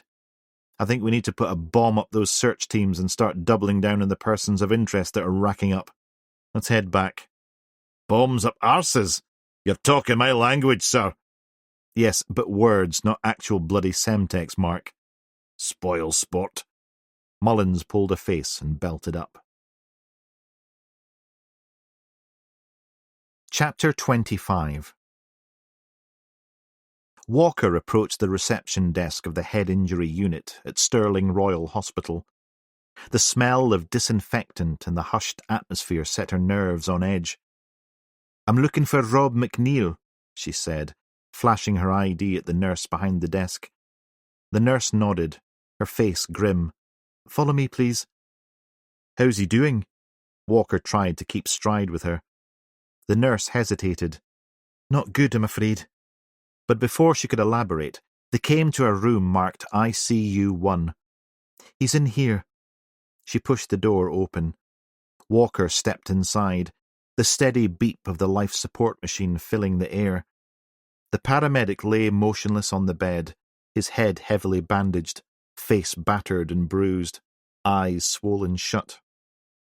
His arms and legs were strapped up, being treated for serious burns. Tubes and wires connected him to various machines. His distraught wife, Sophie McNeil, sat alongside him, her hand resting gently on her husband's. She looked up at Walker's approach, her eyes red and puffy from crying. "Sophie, I'm Detective Inspector Rona Walker," she said softly. Mrs. McNeil nodded, her gaze returning to her husband. "I'm so sorry to intrude at such a difficult time," Walker continued. "How's he doing?" Mrs. McNeil's voice trembled as she spoke. "The doctors say he has a bleed in the brain. He's in an induced coma. They're waiting on results to determine the extent of the injury." She choked back a sob. "He's in such a terrible way." Walker pulled up a chair. "I'm truly sorry, but I need to ask you a few questions. Is that okay?" Mrs. McNeil nodded, her eyes never leaving her husband's battered face. "What time were you expecting him home last night?" "His shift ended at 2, so he's normally—" She swallowed. "He's normally home by 2:30. "And what time did you call the station?" "I knew something was wrong, but I waited until 8:30 to call. I didn't want to waste police time. I kept thinking he'd walk through the door any minute." "Was he often late?" Mrs. McNeil shook her head. "Hardly ever, and never more than an hour. He always texted or called." "Even in the middle of the night?" "Yes, he knew I'd worry." "So no calls or texts from him last night at all?" "No, nothing." Mrs. McNeil shook her head. Walker hesitated before asking the next question. "Can you think of anyone who might have wanted to harm Rob? Anyone with a grudge against him?" Mrs. McNeil looked up, her eyes flashing. "It's Robbie. He's called Robbie." "I'm sorry, Sophie. Anyone who might have wanted to harm Robbie?" She shook her head vehemently. "No. Everybody loves him. He's dedicated to his job, to helping people." "No problem with patients or recent incidents he might have mentioned?" Mrs. McNeil stared at her lap for a moment. "There was that incident a while back, after he attended a road accident." "What happened?" "A terrible crash on New Year's morning 2 years ago. A woman trapped. He was on the scene first, and then a doctor who was passing stopped to help. But no one could save her. The boyfriend was furious that she died, blamed the medics at the scene." "Including Robbie and the doctor?" Mrs. McNeil nodded. "The doctor who stopped was already responding to an emergency at the hospital. Robbie told him to go. But it wasn't their fault. She was hammered. She'd never have been driving. She lost control of the car she was driving. Robbie was really upset about it. But the boyfriend just wouldn't." She took a deep breath. It's okay. Go on, Walker urged. A few months later, Robbie was set upon by the deceased woman's boyfriend. It was Easter time, I think. Robbie was on a night out with his colleagues. The boyfriend attacked him in the pub toilet, fractured his cheekbone and broke 2 ribs. If his colleague hadn't intervened... Her eyes filled with fresh tears. Was the boyfriend arrested? Charged, convicted of assault, got 8 months, Mrs. McNeil said, her voice hardening. Just terrible. 8 miserable months. Did that bastard do this to Robbie? Do you know the boyfriend's name? Walker pressed. Oh, yes. Daniel Quillen. Is he responsible? We're investigating all possibilities. Do you remember the name of the doctor who helped at the scene, or the name of the woman who died in the crash? Mrs. McNeil shook her head. I can't remember. I want to help, but my brain won't work.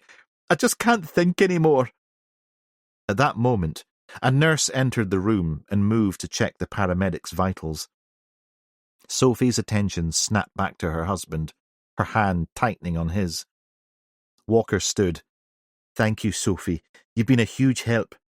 We'll follow up on what you've told me and keep you updated. We'll do everything in our power to find out what happened to Robbie. Sophie barely seemed to hear her, her focus entirely on her husband and the nurse attending to him. Walker quietly left the room, the steady beep of the life support machine following her out into the hallway. She strode purposefully down the corridor, pulling out her phone to call Baxter. Sheila, can you run a check on a Daniel Quillen, convicted of assaulting paramedic Rob McNeil in 2018? Find his latest address. I think we need to pay this guy an urgent visit. Will do, ma'am. Oh, and ma'am. Yes? Traffic just informed us that a camper van hired by Scanlon has been sighted in Aberfellin, near Loch Lomond. I've just called the boss to let him know, and Will's gone to nab Mark for support and intercept it. ARU? Yes, I've just requested. Good, thanks. On my way back now. She hung up, and her pace quickened, energized by the growing sense that the net might be finally closing in on the scumbag. Chapter 26. Meeting up on the hard shoulder of the Cumberfield bypass, Mullins climbed out of Bones' Saab. And here was me dreaming of a double nugget. Fat bloody chance of that. Harper didn't get out of the high-performance BMW he'd requisitioned for this task. I don't think so, young tricycle rider, Mullins eyeballed him. I'm driving. Shift it. I'll go if you prefer, Will, Bones said, leaning out the car window. No, for some insane reason, I want him with me, Harper said, reluctantly climbing out and going around to the passenger's side. Be careful, okay? Bones said, but the pool car was already rolling forward. Mullins hit the gas and screeched back onto the dual carriageway, propelling Harper backwards into his seat. He frantically grappled with his seatbelt. Now that's how you drive this baby! Mullins pushed the engine even harder. It wasn't long before they caught sight of the armed response unit up ahead. Mullins grinned wickedly, pressing down on the accelerator. Mark, what are you... Harper's question morphed into a strangled yelp as they swerved around the ARU, tires screeching in protest. Just giving our friends a proper escort, Mullins chuckled and winked at the wide-eyed officers they'd just passed. Harper, pale-faced and gripping his seat, muttered, I'm beginning to regret offering to take this one. They zoomed ahead. The ARU fell back to follow at a discreet distance, ready to provide backup, or possibly scrape what was left of Harper off the dashboard. When he had recovered, his thoughts turned back to Scanlon. Why a camper van, though? Hiding in plain sight, maybe? Just another tourist? Devious, smart bastard. Or innocent, Harper suggested. The guy skipped his parole meeting. That doesn't sound like a reformed character to me. They entered Aberfellin village, and a uniformed officer waved them down. The ARU stopped behind. Mullins rolled down the window and flashed his lanyard. We've had a sighting of a blue and red Volkswagen camper van an hour ago with a match on the plates. It was parked at the co-op. Did anyone speak to the driver? Aye, staff in the mini-market said a guy from the van came in and bought a load of supplies. He then asked about where he could buy fishing tackle. And? Mullins pressed. They directed him to a shop in Rowerdornoch. You know, on the banks of Loch Lomond, yes, Mullins interrupted. He threw the car into gear. The tyres squealed, and they raced out of the village, the ARU struggling to keep pace. When they reached the lower banks of the loch, the road narrowed and hugged the water's edge. Ben Lomond and the surrounding mountains loomed over them ominously. Approaching Rowerdornoch, they screeched to a halt outside a fishing tackle shop. Harper was out of the car before it had fully stopped, Mullins in lumbering pursuit. The shopkeeper, a grizzled man in his 60s, looked up as they burst in. Police! Harper flashed his warrant card. We're looking for this man. He held up his phone with a mugshot of Scanlon on the screen. The shopkeeper squinted at the handset, then nodded slowly. Aye, he was here. Bought a few bits and bobs. When? An hour or so ago, maybe. Is he a fugitive or something? Did he say where he was going? He said something about him and his brother heading to a popular spot for fishing and camping, just along the loch. He gestured vaguely to the north. You spoke to his brother? No, but I could see him in their van. Show us where they went, Mullins barked, pointing at the large map hanging behind the man. Minutes later, they were back on the road, following the shopkeeper's directions. At the end of a narrow, rutted track that led to a dead end by the loch, Mullins pulled over. The detectives got out and approached the ARU. 2 officers jumped down from the cab. Keep back for now, Mullins instructed. We don't want them to shit themselves and do something daft. Me and Muggins will go in first, see if we can talk some sense into him. If things go tits up, come in hard and fast. Take the wanker down. The officers nodded. One went around the back of their vehicle and returned with 2 stab vests. You'll need these. Harper slipped his on and buckled the sides. Mullins held his up. Do you have this in a bigger size? The officer shook his head. To fit an American-style fridge freezer, Harper added. All right, Mr. Tapeworm, Mullins scoffed. The officer retreated, and moments later was back with another. The biggest I could find, he said. With a huff and a puff, Mullins squeezed into the protective gear. Right, let's do this, he ordered. They set off along the track, the gravel crunching beneath their feet. The loch glistened in the sun to their left, deceptively peaceful. They rounded a bend, and a flash of colour caught Mullins' eye. He held up a hand, and he and Harper melted into the tree line. A blue and red camper van was parked at the water's edge. 2 figures sat nearby, oblivious to the detective's presence. Harper recognised Scott Scanlon instantly. The wiry man sat on a folding chair, a fishing rod in his hands, his gaze fixed on the placid water. Harper mouthed to Mullins, That's him. Beside Scott, in a wheelchair, was his brother, Craig, oxygen tanks strapped to the back of the chair. Mullins reached for his radio attached to the shoulder of his vest. Suspect in sight, he murmured. Hold until I signal. They crept forward, using the trees as cover. They were almost within earshot when a twig snapped beneath Harper's foot. Scott Scanlon whipped around, his eyes widening. He leapt to his feet, his fishing rod clattering to the ground, fists clenched. Police! Stay where you are! Mullins bellowed.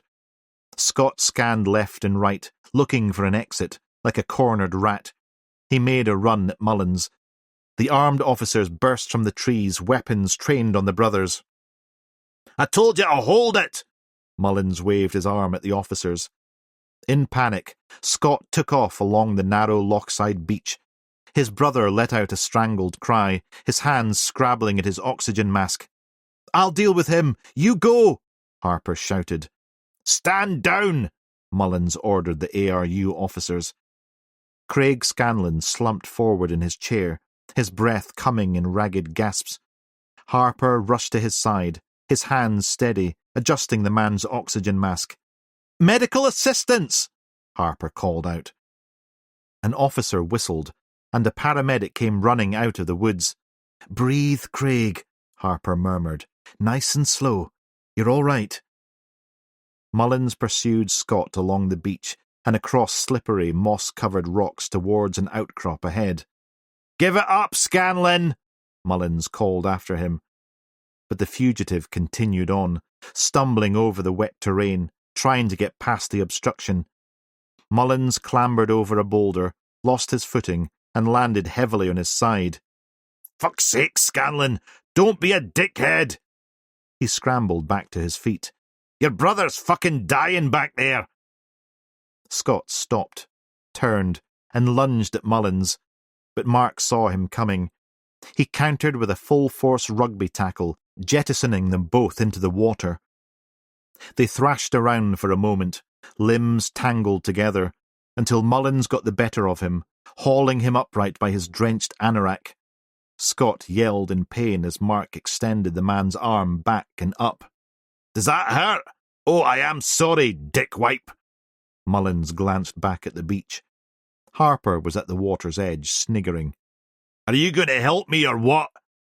"Or what sounds good," Harper replied, his grin widening. With a sigh, he kicked off his shoes, rolled up his trouser legs, and waded out to assist. Scanlon swung his free fist, but Mullins swerved and secured his arm behind his back. "That's enough," Mullins growled. Harper cuffed him, and together they dragged their captive back to shore. "You fuckers better not have killed my brother!" "I think you were doing a good job of that already, Scanlon," Mullins growled. Back at the camper van, the paramedic was joined by a second, and they were manoeuvring Craig back to the woods and a waiting ambulance. "Where are they taking him?"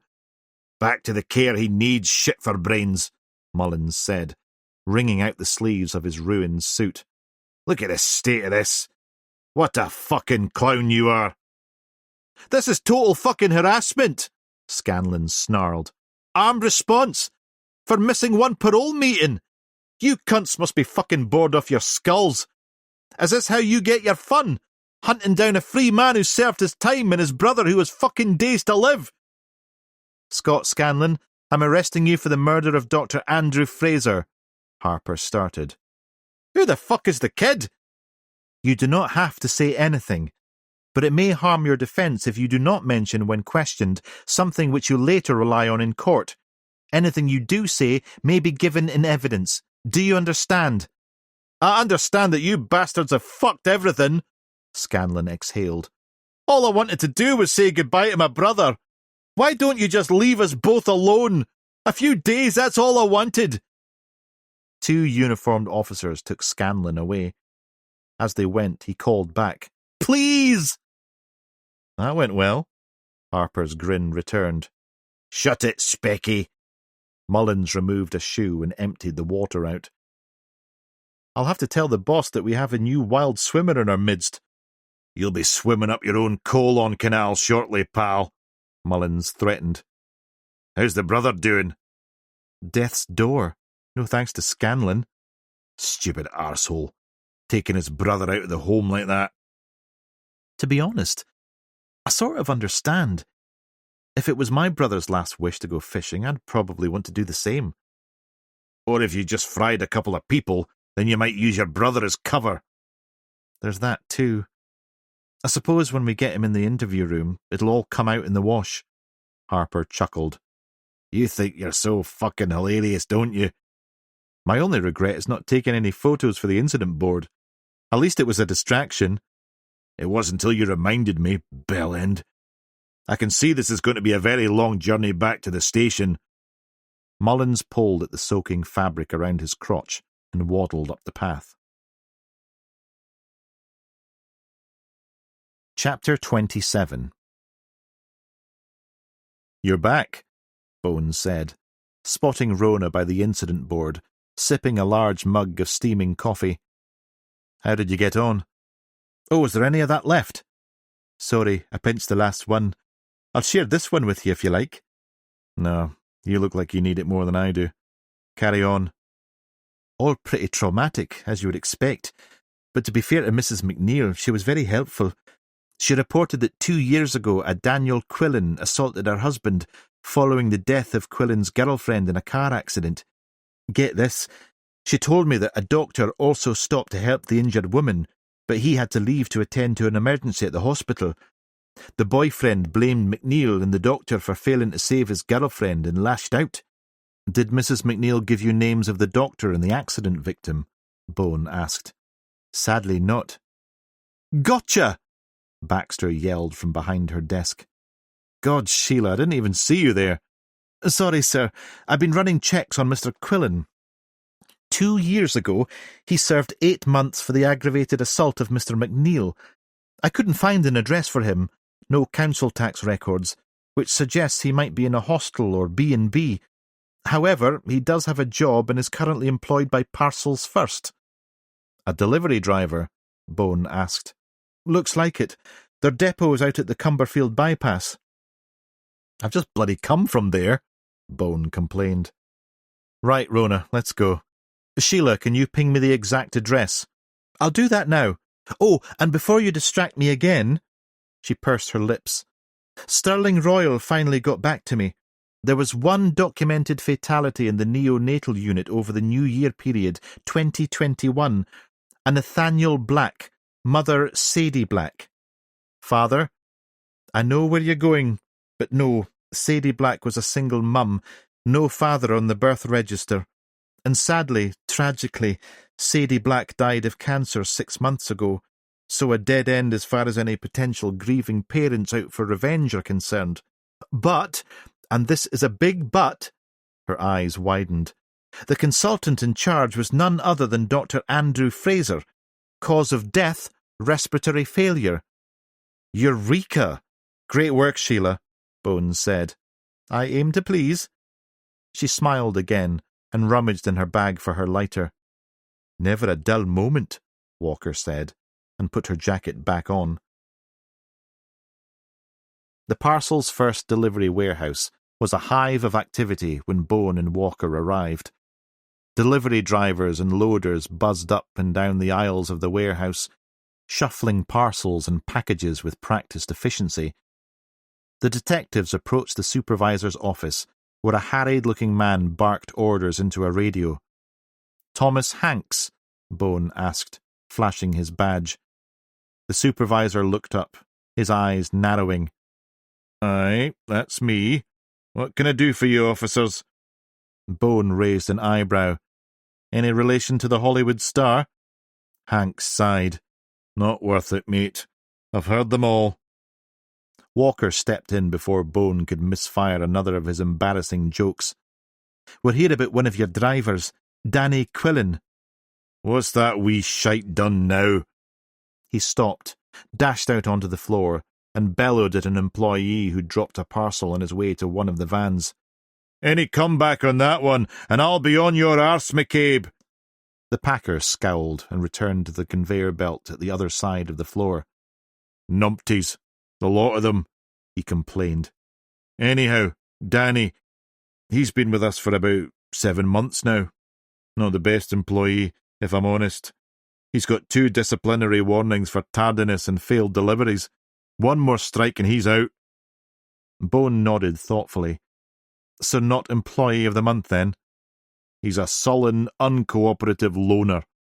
Never in the canteen, doesn't talk to the other drivers, just does his job and leaves with very little to say for himself. I like him already, Walker joked, earning a scowl from the supervisor. Is he on shift today? Bone asked. Unfortunately for our customers, he is. He sat at his desk, piled high with papers and dog-eared printouts.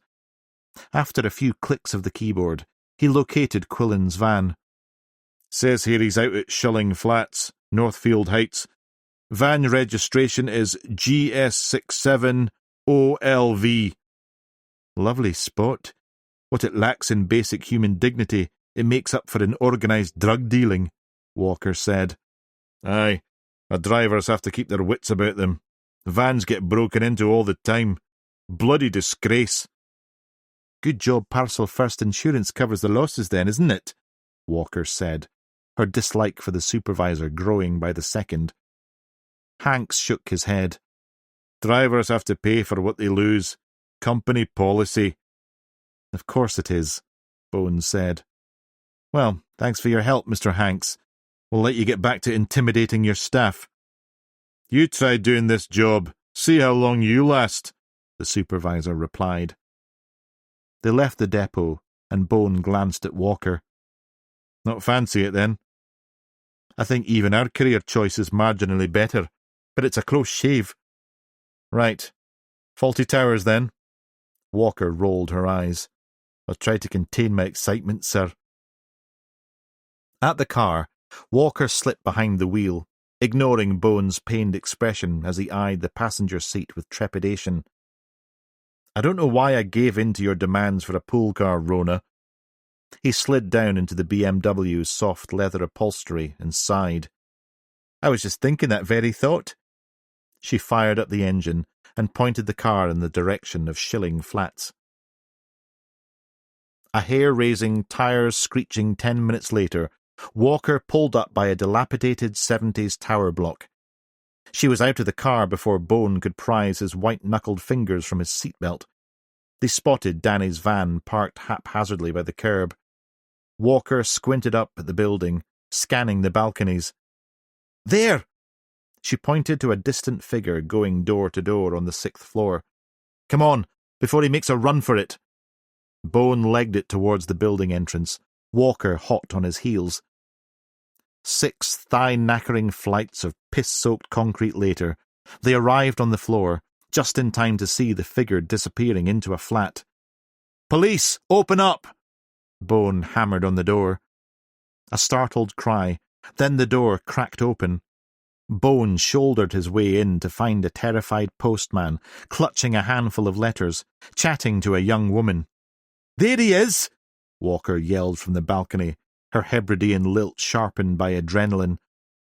Bone dashed back out just in time to see Danny flick a cigarette high into the air, dash around the side of his van, climb in, and accelerate away. They raced back down to the car park. Walker vaulted into the driver's seat, Bone scrambling to buckle up as she cranked the engine.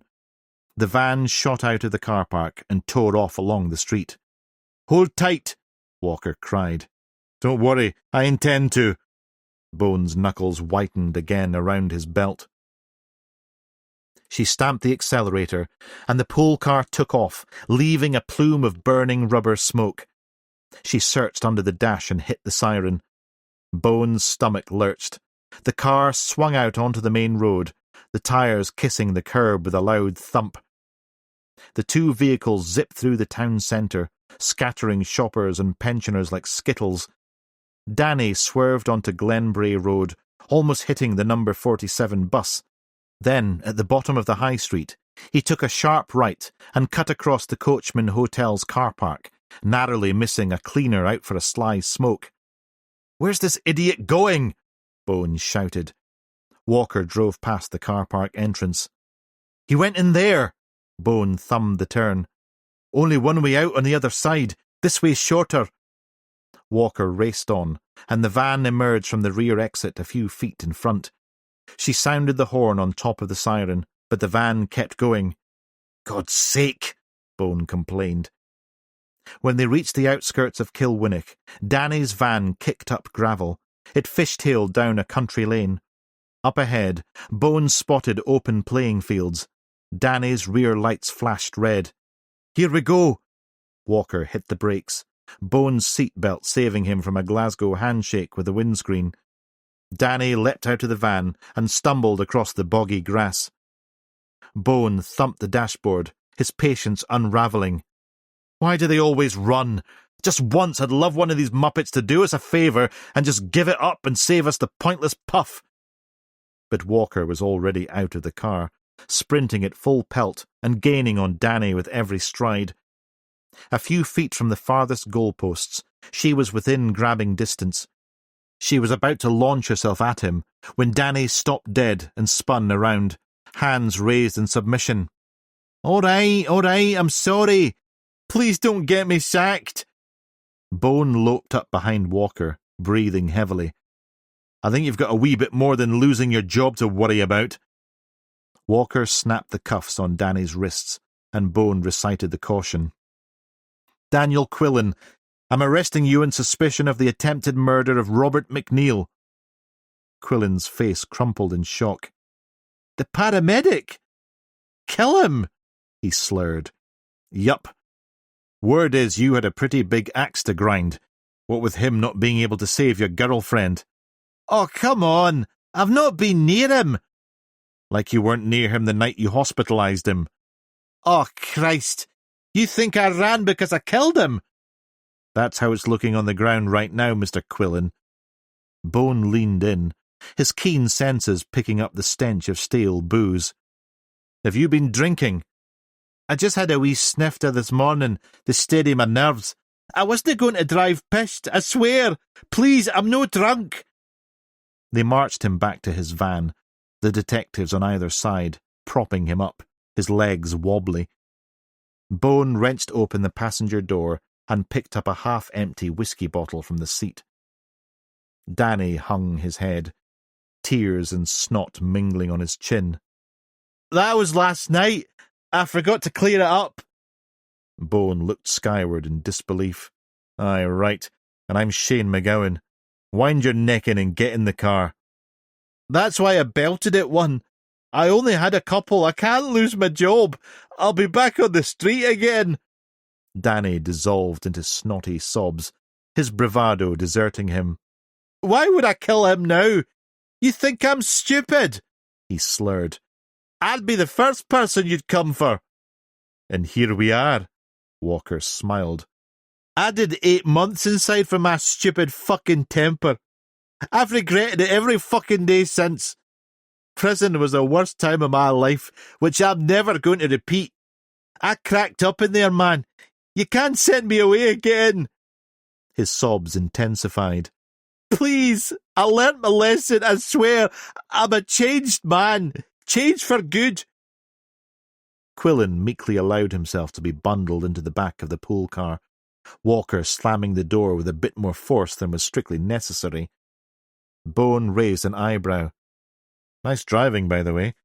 I think my left kidney relocated to my right buttock. Walker flashed him a cheeky grin. Just be glad I was behind the wheel, sir. If we'd had to wait for your rust bucket to wheeze her way out of the car park, Danny boy would be halfway to Venezuela by now. Let's get this drunken clown back to the station and see what he's got to say for himself when he sobers up, Bone said wearily.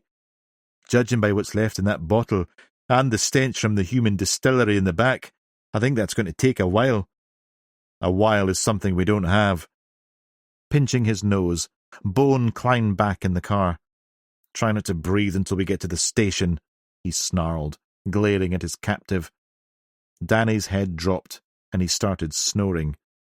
Oh, dear God. Bone exhaled and wound down his window. Chapter 28. Mullins burst into the incident room, his face a picture of disgust. Can you believe this? He gestured at the attire, a lurid purple and yellowish cream shell suit that looked like it had been rejected by a 1980s aerobics instructor he'd been forced to change into since his clothes had got soaked in the loch. You know what she said? Who? Harper said, stifling a grin. Carol, the equipment manager. She goes, It was the only thing in the lost property box big enough to fit a Luton van, Mullins said in a high, squeaky voice. The cheek of her. Baxter appeared at the door, focused on pushing a pack of cigarettes back into her handbag. She looked up. Ah, you're back. Then she spotted Mullins and exploded with laughter. Mullins scowled. Aye, laugh it up, three-piece. I'm glad my misfortune amuses you. Harper continued to battle to contain himself. To be fair, he swallowed another laugh. Carol might be having a wee bit of a laugh at your expense. You think? Mullins thundered. his expression akin to a teenager sulking. "Can you blame her, though, after everything you've put her through over the years?" Baxter said. "I'm the model of innocence," Mullins protested. "You know, I think the shell suit rather suits you. You missed a golden opportunity to be in a boy band back in the day," Harper said.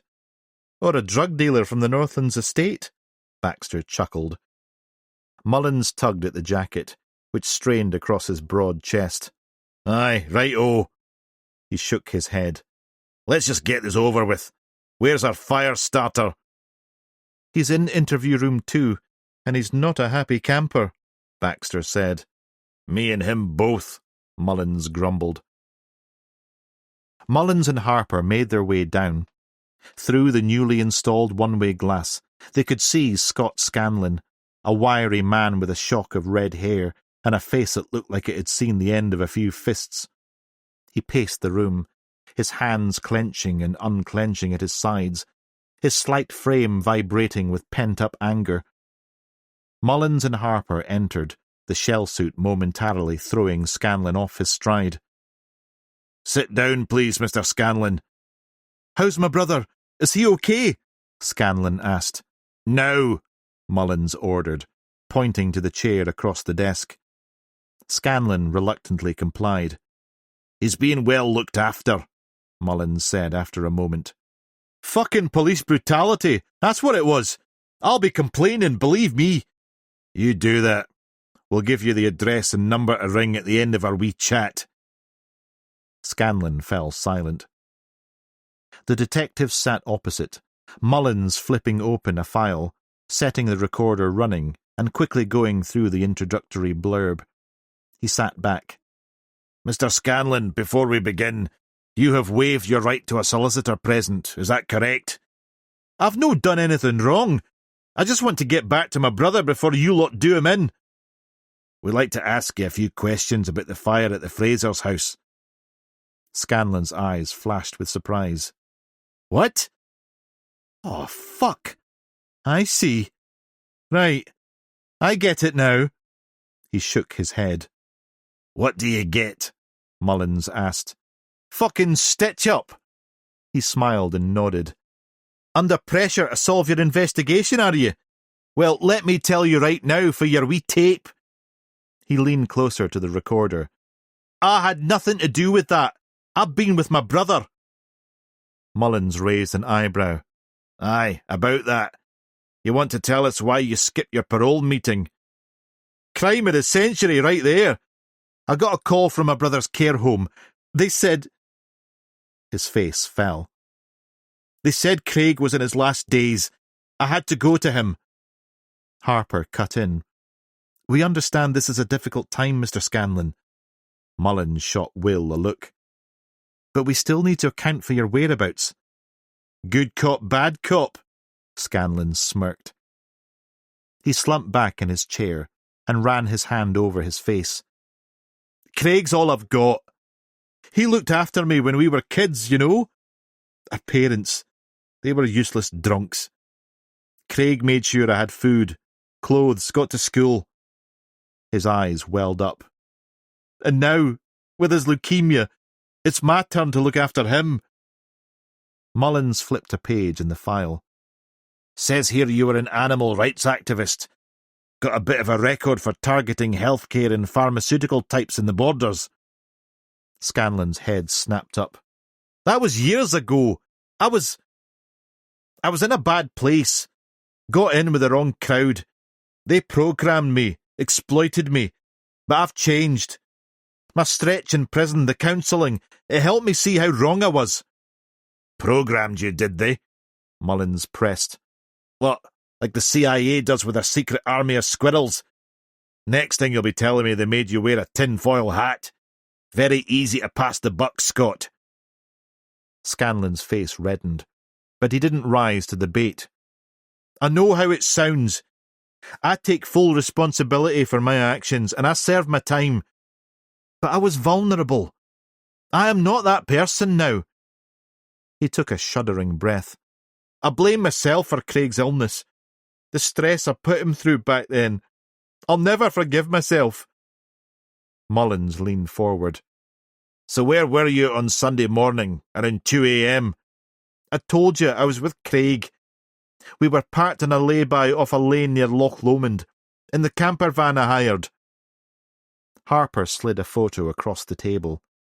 For the recording, we are showing Mr. Scanlon image 5A, a still shot of a man entering the Fraser's garden on the night of the fire. Is this you, Mr. Scanlon?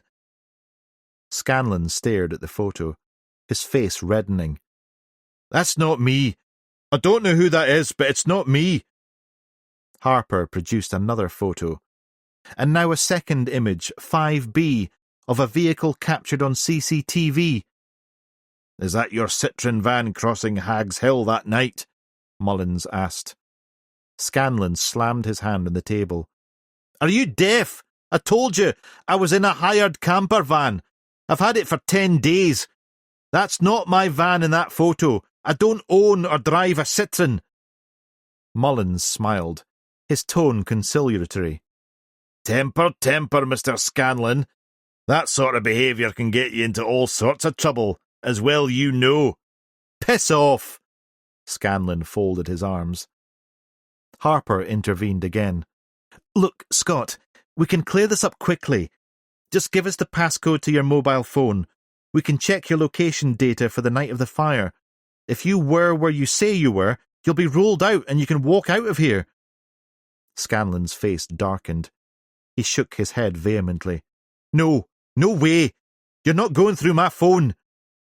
Mullins chuckled. Come on, Scanlon, don't be a dick. We're not interested in your petrol can porn pics. This is your chance to prove your innocence and get out of here. Though it sounds to me like you have something to hide after all. For a moment, it seemed like Scanlon might comply, but then his agitation surged again. I want a solicitor. You'll plant evidence on my phone, twist things so you can bang me up again. I know how you freaks operate. Mullins stood, looming over Scanlon. There's only one freak in the room, Mr. Scanlon. I think you'd better calm down, unless you want to add assaulting an officer to your woes. Scanlon stood, too, his chair clattering to the floor. I've had enough of this stitch-up. I want to speak to a solicitor. Now. Mullins glanced at his watch. Interview paused at 18:47. He clicked off the tape recorder. We'll give you a moment to compose yourself, Mr. Scanlon. Then we'll see about that solicitor. Out in the corridor, Harper turned to Mullins. What do you think, sir? Mullins shook his head. 110% weirdo. Harper frowned. Yes, but his emotions about his brother, they seemed raw and real. Andy was pretty adamant about being in that camper van. He's a fruiting nutwill. You saw his file. He ran amok in the borders, targeting anyone he thought was mistreating animals. He's no exactly a poster boy for mental stability. Harper nodded, but he couldn't shake the nagging doubt. What if someone is setting him up, copying his crimes to cover their tracks? That might be a bit of a stretch, Mullins replied. Well, it might come down to the phone records to prove this one way or another. If he's got nothing to hide, why not let us look? It could clear him. Mullins considered this for a moment, then nodded. Aye, that's a fair point. OK, let's get the duty solicitor down here. Scanlon can stew in his own juices for a while. He stopped and checked his watch again. Until the morning, in fact. That's more than enough for one day. Let's finish up and get the fuck out of here. Chapter 29. When Bowen and Walker returned to the incident room, they were surprised to find Harper's fiancée, Catriona Mackenzie, there chatting with the team. Well, Bowen said with a grin. If it isn't the future Mrs. Harper. How are the wedding plans coming along? Catriona beamed, her excitement palpable. Oh, it's all fallen into place. The Lochgillen Village Hotel is just perfect.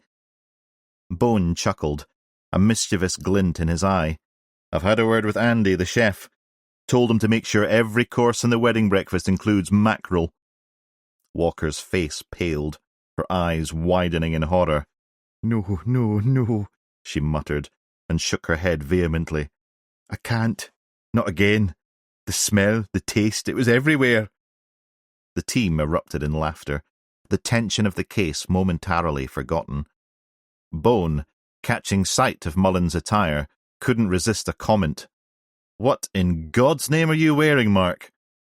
Mullins was about to explain his tussle with Scanlon, but Harper interrupted. He's starring in a new film about soccer hooligans in the 1980s. It's called The Mullet. Mullins scowled at Harper. So hilarious. You should get better writers, mate. Walker, unable to resist, chimed in. You'd better not stand too close to an open flame in that outfit. You could go up in seconds. She paused, realizing the insensitivity of her joke. Sorry, that was inappropriate. Forget I said that. But the team was already on a roll, and Bone couldn't let it go. It's true, though, and stay out of high winds. Once that thing inflates, you could be in the Hook of Holland before you know it. Baxter nodded. You'd fit right in there in that get-up. So, anyway, Mullins sighed. Well, when are you going to confess to Catriona about the, rash?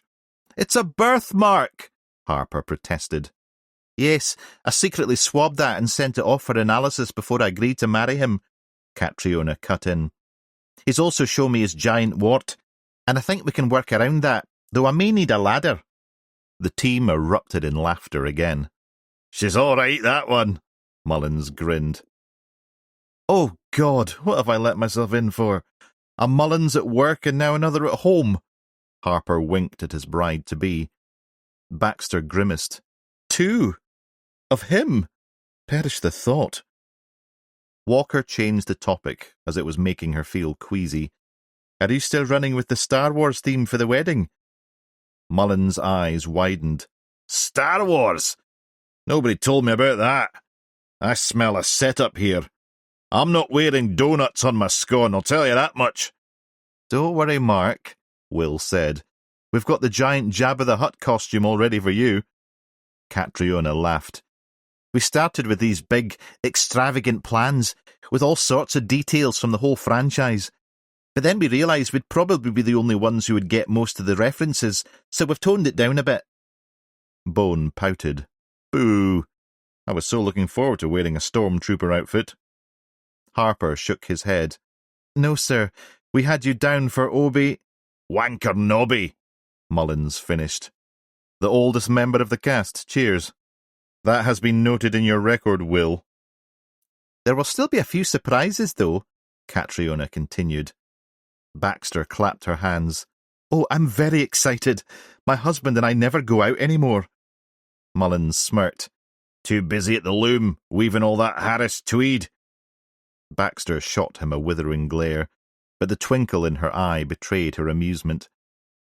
As the laughter subsided, the team's focus shifted back to the matter at hand.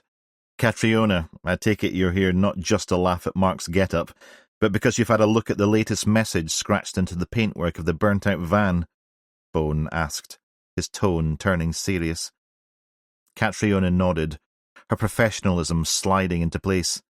Yes, not a comprehensive analysis, but I thought I should call in to give you some initial thoughts.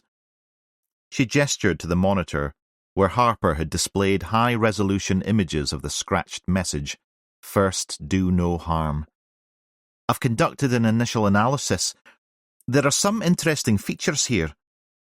She pointed to specific letters, her finger tracing the lines in the screen. You see here, and here, the flatline effect on these two letters. It's common in the handwriting of individuals who tend to scribble and join their lettering, suggesting a person not accustomed to handwriting frequently. The team leaned in, their eyes following Catriona's explanations. She continued, The weight of the scores, the depth of the scratches, indicates someone with significant upper arm strength. But more than that, the inconsistency in the pressure applied suggests a hurried or agitated state. Angry, even. Very angry, I'd say. Catriona then moved on to a more detailed analysis. She pointed to the F in first. Notice the elongated stem. the heavy pressure at the top. This indicates a strong level of determination, almost aggression. The writer was pressing hard, likely due to high emotional arousal. Or to get the screwdriver through the paintwork, Mullins suggested, half sarcastically. Yes, there is that, but the nature of the stroke suggests added aggression, Catriona countered. Moving on to the D in do, she traced the letter's shape. Here, the curved stroke is interrupted, jagged. Perhaps a sudden change in emotion here, possibly more frustration than anger. It's as if the writer's hand was shaking with the force of their feelings. The team absorbed Catriona's analysis, their faces grim.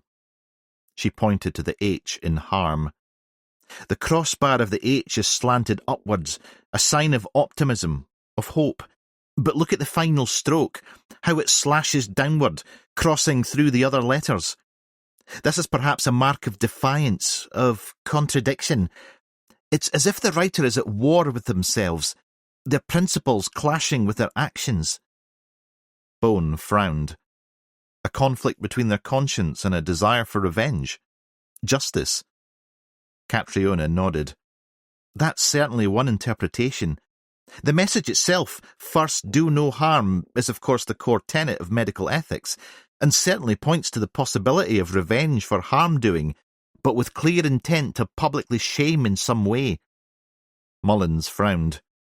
So we're looking for an attention-seeking knobhead. Catriona smiled patiently. In a manner of speaking, yes. The writer was likely in a heightened emotional state, and the message was scratched in haste.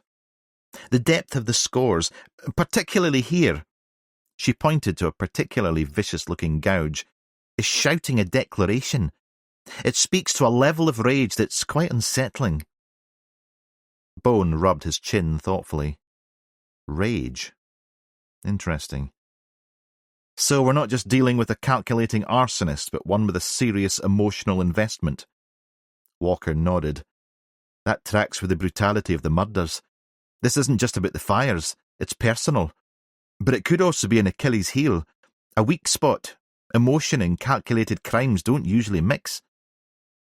The team fell silent for a moment, each processing the implications of Catriona's analysis. It was Harper who broke the quiet. Cat, is there anything else you can tell us? Anything that might help us narrow down our suspect pool? Catriona sighed. Not at this stage. I'll need to do a more in-depth analysis, compare it to any handwriting samples you can provide. But this is a good starting point. I hope it gives you a head start on a psychological profile you can apply to the people of interest. Bone clapped his hands together. Right, you heard the lady. Let's start digging deeper into our suspects' backgrounds. Look for any history of violence, anger management issues, mental illness, anything that might fit this profile. As the team set to work, Bone turned to Catriona. Thank you very much. This is invaluable. And don't worry, we'll make sure Harper makes it to the altar in one piece. Catriona grinned. You'd better. We've got a honeymoon in the Lake District planned, and I'm not going alone. As she left the incident room, Harper watched her go, a soppy smile on his face. Mullins sidled up to him. Ah, 2 young lovebirds off to the glorious, sun-kissed, sparkling paradise waters of... the Lake District? I mean, is that the best you could do? Just between us, I've managed to land tickets to the Star Wars celebration in the Anaheim Convention Center, California, the biggest in the world. I'm just stringing her along with the lakes thing. Well, now you're talking. Not. Mullins blew out his cheeks. And the package includes meeting Mark Hamill. You really are the saddest people I know. And believe me, that's a very low bar. Is that part of your best man speech? Comes just after the sheep joke, Mullins replied. Harper clocked Mullins' expression and wasn't sure if he meant it or not. I suggest you get yourself home and get out of that gear, Mark, before our new look hits the Chronicle front page, Bones said. At last, some sympathy for my plight. Out of here. See you in the morning, folks. He grabbed his bag and marched to the door. Aren't you forgetting something, Mark? Harper called over. Mullins pulled a face, then a moment later remembered. The goth gig. Is that tonight? It is indeed.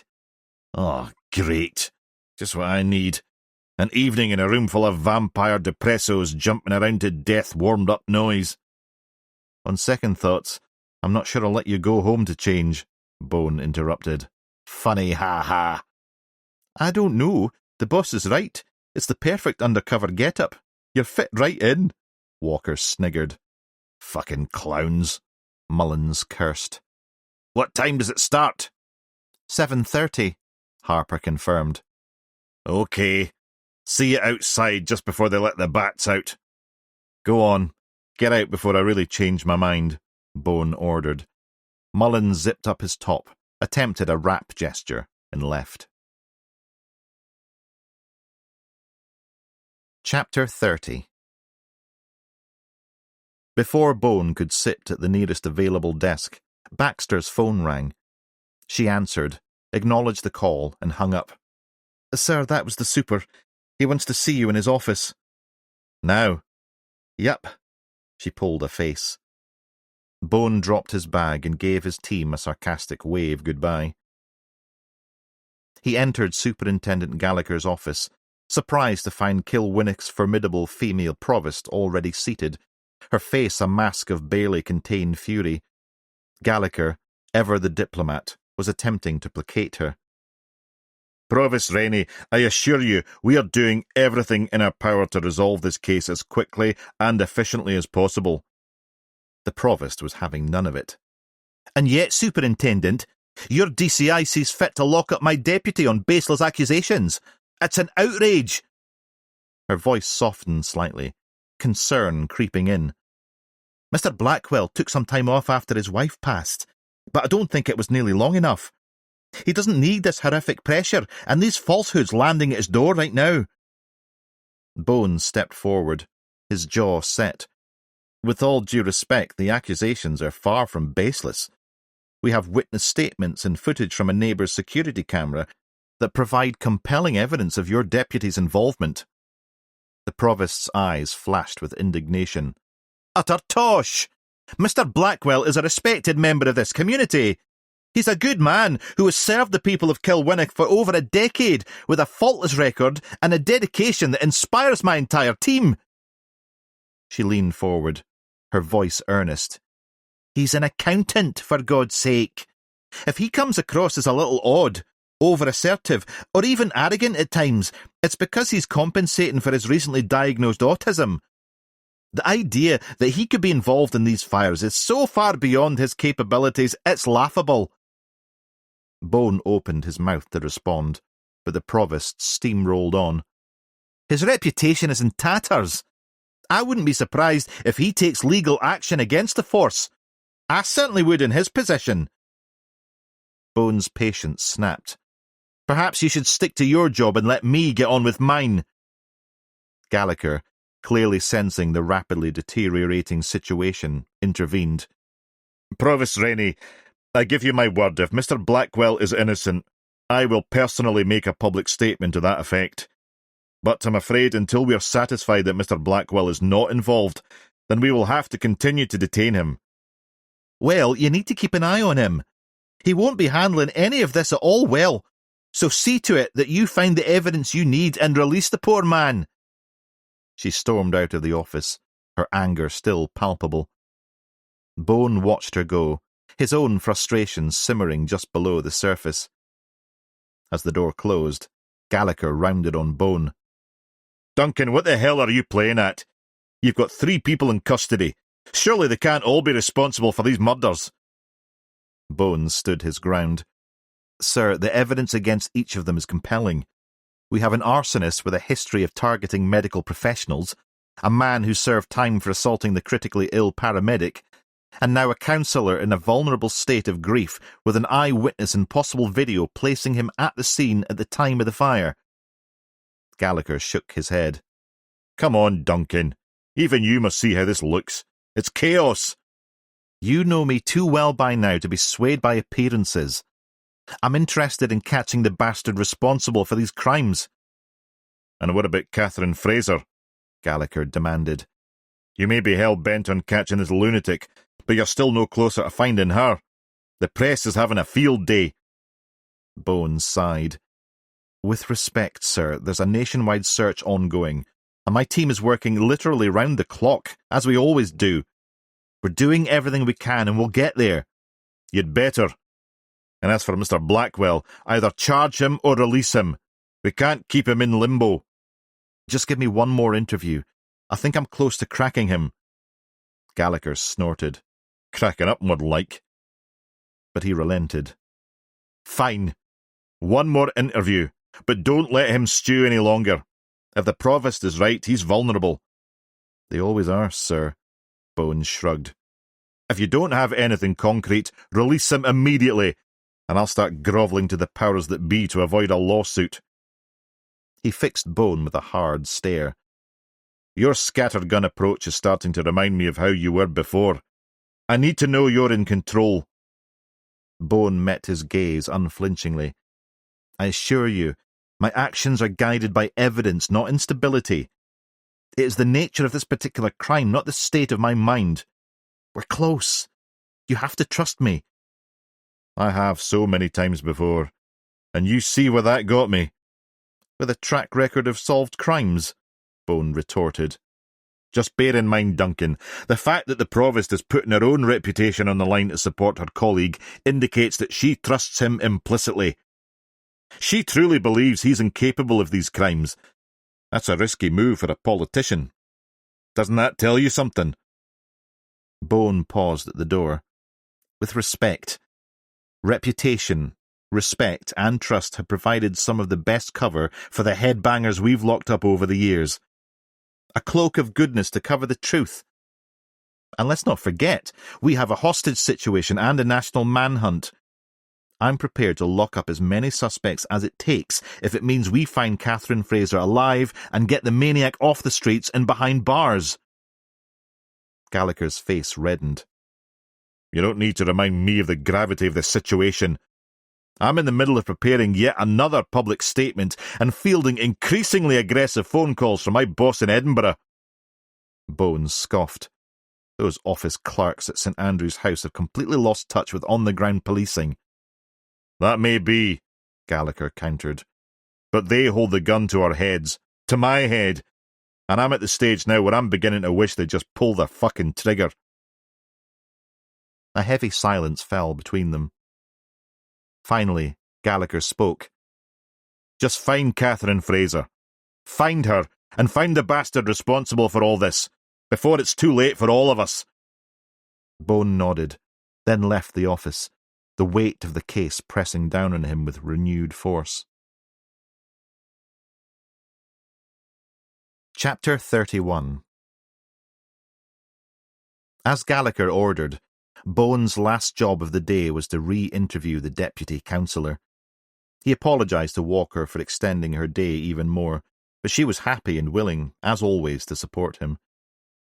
Bone and Walker entered the interview room, the councillor visibly distressed and anxious, sitting hunched at the table, his hands fidgeting restlessly. Bone took a seat opposite him. Mr. Blackwell, before we begin, I want to make sure you're still comfortable proceeding without legal representation. The councillor nodded vigorously. I'm innocent. The fewer people who know about this misunderstanding, the better. Walker's intuition prickled. There was something in the councillor's demeanour, a hint of embarrassment or secrecy, that suggested he might be hiding something. Bone continued, his face grim. We appreciate your cooperation, but we need to ask you a few more questions. The councillor's eyes darted between the detectives, his breathing shallow. I've been in that cell for hours. It's humiliating. I can't cope with enclosed spaces. I'm claustrophobic. Walker's expression softened. We understand this is difficult for you. If you need a break at any point, just let us know. The councillor nodded, swallowing hard. I've been diagnosed with autism. I find all of this too much. Bone leaned forward, his elbows on the table. I must remind you that there is hard evidence stacked against you. We have video footage of a man in the Frasers' next-door neighbour's garden around the time a witness identified you crossing the street. This was just before the fire was reported. The councillor's face crumpled. Okay, I was in the wrong place at the wrong time. What do you mean? The councillor exhaled, and his gaze dropped to the floor. Councillor Blackwell, unless you can prove you were elsewhere, we'll have no choice but to charge you. At this, Blackwell became extremely upset. Tears welled in his eyes, his voice cracking. My career, my standing in the community, it'll all be tarnished forever. Bones' tone was matter-of-fact. That'll be the least of your worries if you go down for murder. The room fell silent, save for the councillor's shaky breaths. Finally, after a long moment of internal struggle, he spoke. I've been so lonely since my wife died, he confessed, his voice barely above a whisper. It's so hard to go back to an empty house, an empty bed, after so many years of marriage. Tears spilled down his cheeks. I miss her so much. Please don't judge me. Bone and Walker exchanged a glance. Bone pressed on. If you have information that can clear your name, now is the time to share it. The councillor hesitated, his mouth opening and closing as he grappled with his words. I was on a date that night. Not exactly a romantic date. Walker's eyebrows rose. You mean Tinder? The councillor nodded reluctantly. Yes. Bone leaned back in his chair. We'll need the name and contact details of your date. The councillor's eyes widened in alarm. Is that really necessary? I mean, can't it be kept confidential? Bone pressed on. If you want to clear your name, we need to verify your alibi. Please, the councillor pleaded. If I give you the name, can you assure me it won't be made public? Walker stepped in, her voice reassuring. If your alibi checks out, that'll be the end of it. Your personal life is none of our business. The councillor seemed to consider this for a moment, then nodded slowly. The contact is on my phone. Her name is Joyce. She'll be able to confirm how long I was with her and when I left. And what about the sighting of you on Horsborough Close? Yes, I was on my way home, but the person on your recording is not me.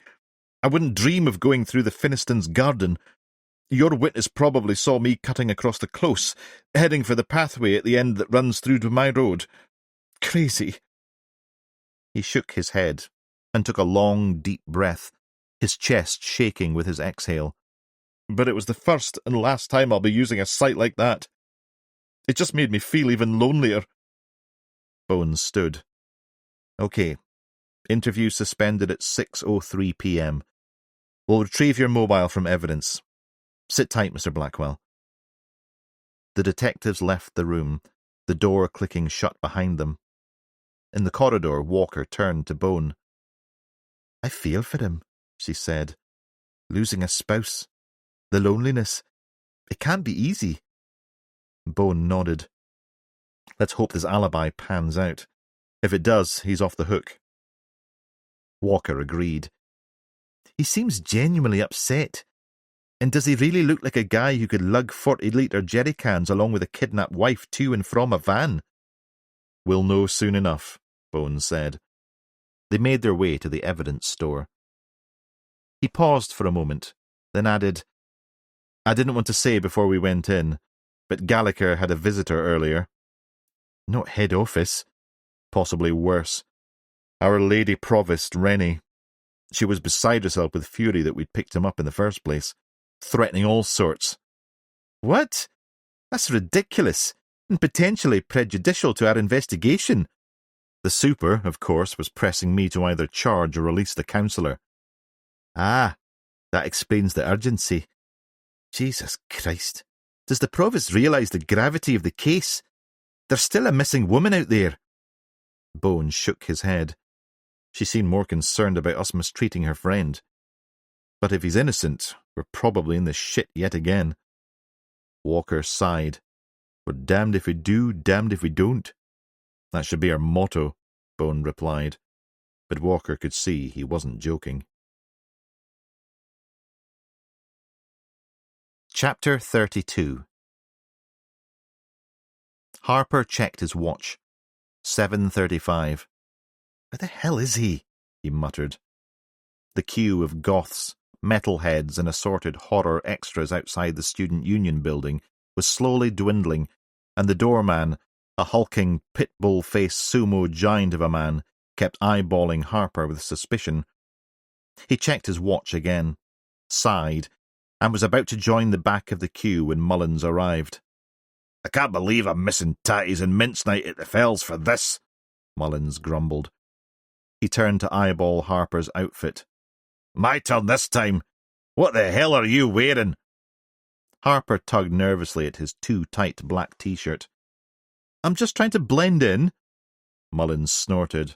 Aye, well, you look about as undercover as a Technicolor duvet, son. He shrugged. Well, are we going in or what? I was waiting for you before I joined the queue. Queue? Fuck that. He marched straight to the front of the line, Harper trailing sheepishly in his wake. The doorman stepped in front of them, blocking their path. Oi, lads, back of the queue like everyone else, he growled. Mullins puffed out his chest, ready to flash his warrant card, but Harper grabbed his arm, shaking his head frantically. The last thing they needed was to blow their cover before they even got inside. With a muttered curse, Mullins allowed Harper to lead him to the end of the line, ignoring the slow clap and jeers from the assembled goths. After what felt like an eternity, they finally reached the front again. The doorman greeted them with the same incredulous frown. Tickets? Harper patted his pockets, feigning surprise. Ah, shite! I think we forgot them, eh, Mark? Mullins grinned, leaning in conspiratorially. Listen, pal, we're on official business, if you get my drift. He flashed his warrant card discreetly, but the doorman barely glanced at it. I don't care if you're Miss fucking Marple, mate. No ticket, no entry. Mullins' face turned an alarming shade of puce, but Harper quickly stepped in, fishing out his wallet. 2 tickets, please, he said, handing over a crumpled 20. As the doormen grudgingly stamped their hands, Mullins leaned in, his voice a low growl. I'll be having a word with your boss about this, you besooted breeze block. Aye, you do that, the doorman snarled, and reluctantly let them pass. Inside, the Student Union building was a seething mass of black lace, leather and facial piercings. Harper grabbed the arm of a passing goth and hollered over the din. Who's that playing now, mate? The goth, his pupils the size of dinner plates, grinned dopily. It's Behemoth, man! They're fucking brilliant! Mullins, towering over most of the crowd, carved a path through the throng, his bulk parting the sea of goth princesses and metalhead warriors like Moses through the Red Sea. Harper ducked in behind him. On stage, the band lurched into their final number, a discordant mess of growled vocals, chugging guitars and blast beats. The singer, a lanky lad with a face full of metal and a complexion that suggested he'd never seen daylight in his lifetime, hunched over the mic, his hair hanging in a greasy curtain. They pushed to the front, and a flailing elbow caught Mullins square in the face. Right, that's fucking it, he roared, and grabbed the offending goth by the scruff of the neck. You're coming with me, you little shite. Harper intervened just in time, pulling Mullins away before he could start a full-scale riot. Leave it, Mark! The audience response to Behemoth's set was lukewarm at best, a smattering of applause and a few half-hearted whoops. Christ, that was painful, Mullins grumbled, rubbing at his ears. I've heard cats in a food mixer sound better than that shower of shite.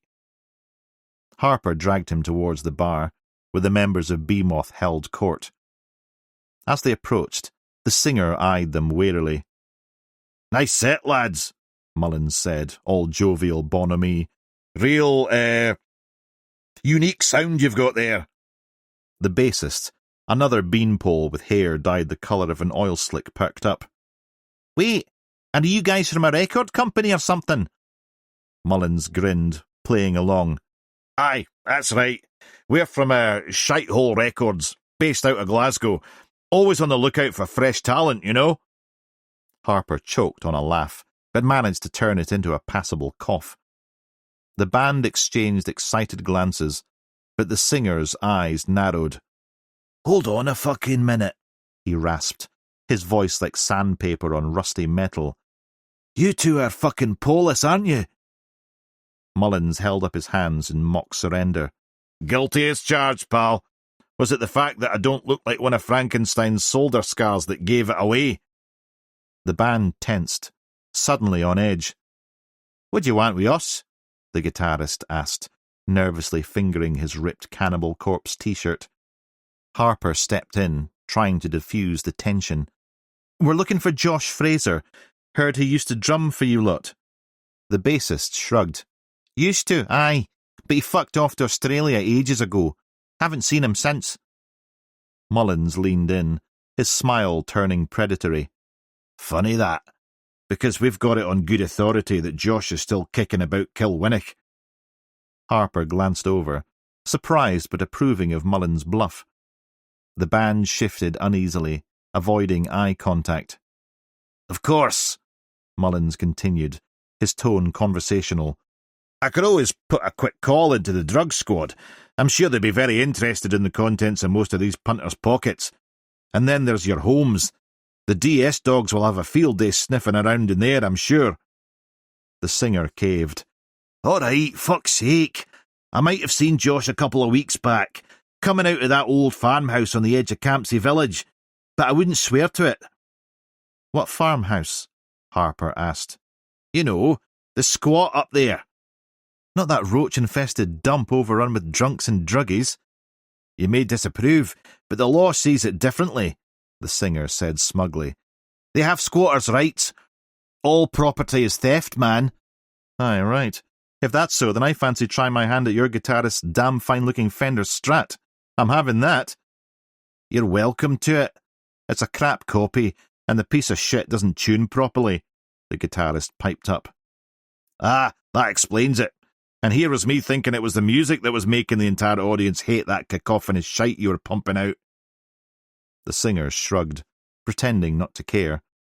Harper redirected the conversation. Why'd he leave the band anyway? The bassist sniffed. Because he was a fucking liability, man. Always wasted, starting fights, missing rehearsals. He couldn't even keep time by the end, he was so out of it.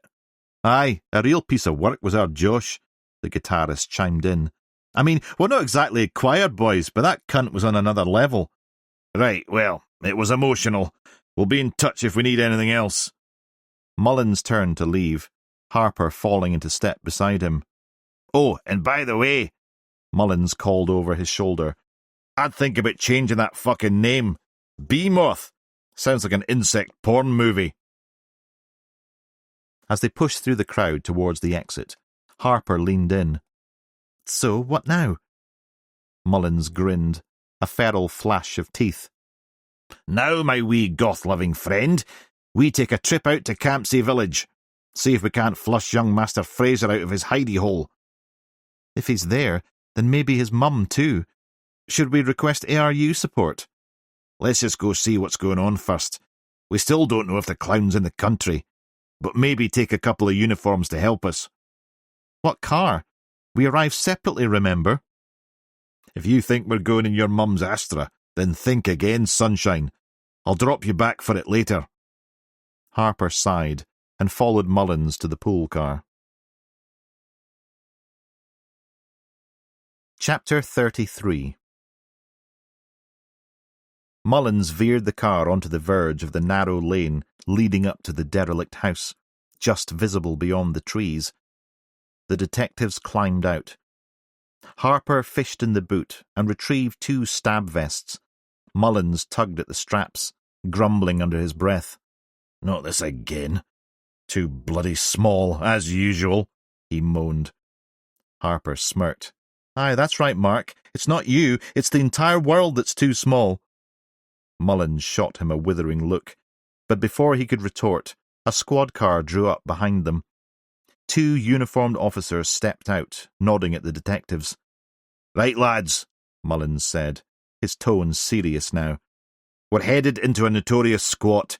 Place is a haven for the town's disaffected disasters, drug users, musicians, dropouts, and general waste-of-space bumholes.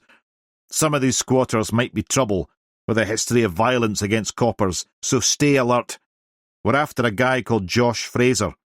"Is he related to the doc that fried in the fire?" one of the PCs interrupted. "Not appropriate, Constable." Mullins pulled him up. Harper's eyes widened at the flagrant irony. "Sorry, sir. We're on a late one."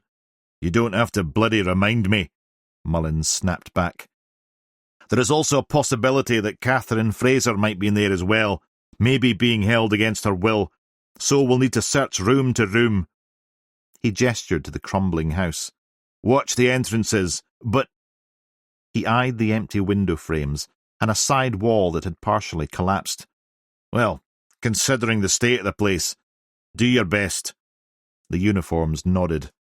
"And be careful," Mullins added, his voice grim. "Remember, there are off-their-face nutbags in there, and Mrs. Fraser, if she's in there, could be injured." With that, the detectives set off, navigating the narrow, pothole-ridden track that led to their destination. At the gateless gap in a disintegrating wall, Mullins gestured for the 2 officers to go around either side of the building. They picked their way through the garden, stepping over mounds of split rubbish bags, rotting, rancid food waste, and empty booze cans and bottles. When they reached the entrance, the door was swinging back and forth, hanging precariously from only one hinge. With a quick look at one another, they continued on. Inside, the air was thick with the sickly sweet stench of marijuana and the acrid tang of unwashed bodies. A group of youths lazed on moth-eaten sofas, pushed up against graffitied walls. They barely acknowledged the detective's presence, most too wasted to notice. Music thrummed from somewhere deeper in the house, a discordant mix of thrash metal and psychedelic rock. "Dr. Andrew Fraser's son, Josh," Mullins announced, holding up a photo. "Seen him?" A few heads turned, glazed eyes struggling to focus. "Try the back," a girl with a purple mohawk mumbled, before slumping back into her drug-induced haze. Mullins and Harper exchanged a glance and pressed on, winding their way through the labyrinthine house. They passed a makeshift recording studio, where a group of musicians in ripped jeans and leather jackets argued over a riff, and a room filled with abstract art canvases. The paint-spattered artist herself sprawled unconscious in the corner, still clutching her brush. "Fuck's sake," Mullins mouthed. At the very back of the house, they found a door barricaded with a broken sofa. "Give me a hand," Mullins grunted. Together they wrestled the obstacle out of the way, the effort leaving them breathless.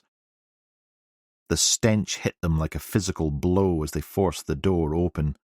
Vomit, sweat, and the unmistakable odour of heroin. There, on a stained mattress in the corner, lay Josh Fraser. His skin had a greyish tinge, his lips blue, his body covered in his own sick. A used syringe rested on the floor beside him. "Shit," Harper breathed. "Is he—" Mullins was already moving, his fingers searching for a pulse. "He's alive. Barely. Call an ambulance, now!" Harper fumbled for his radio. Mullins rolled the young man into the recovery position, clearing his airway as best he could. Vomit smeared his hands, his clothes.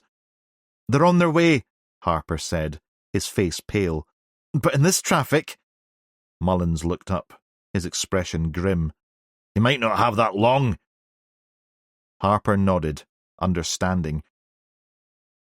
He dashed out of the room, back into the main living area, where the squatters lounged in various states of intoxication.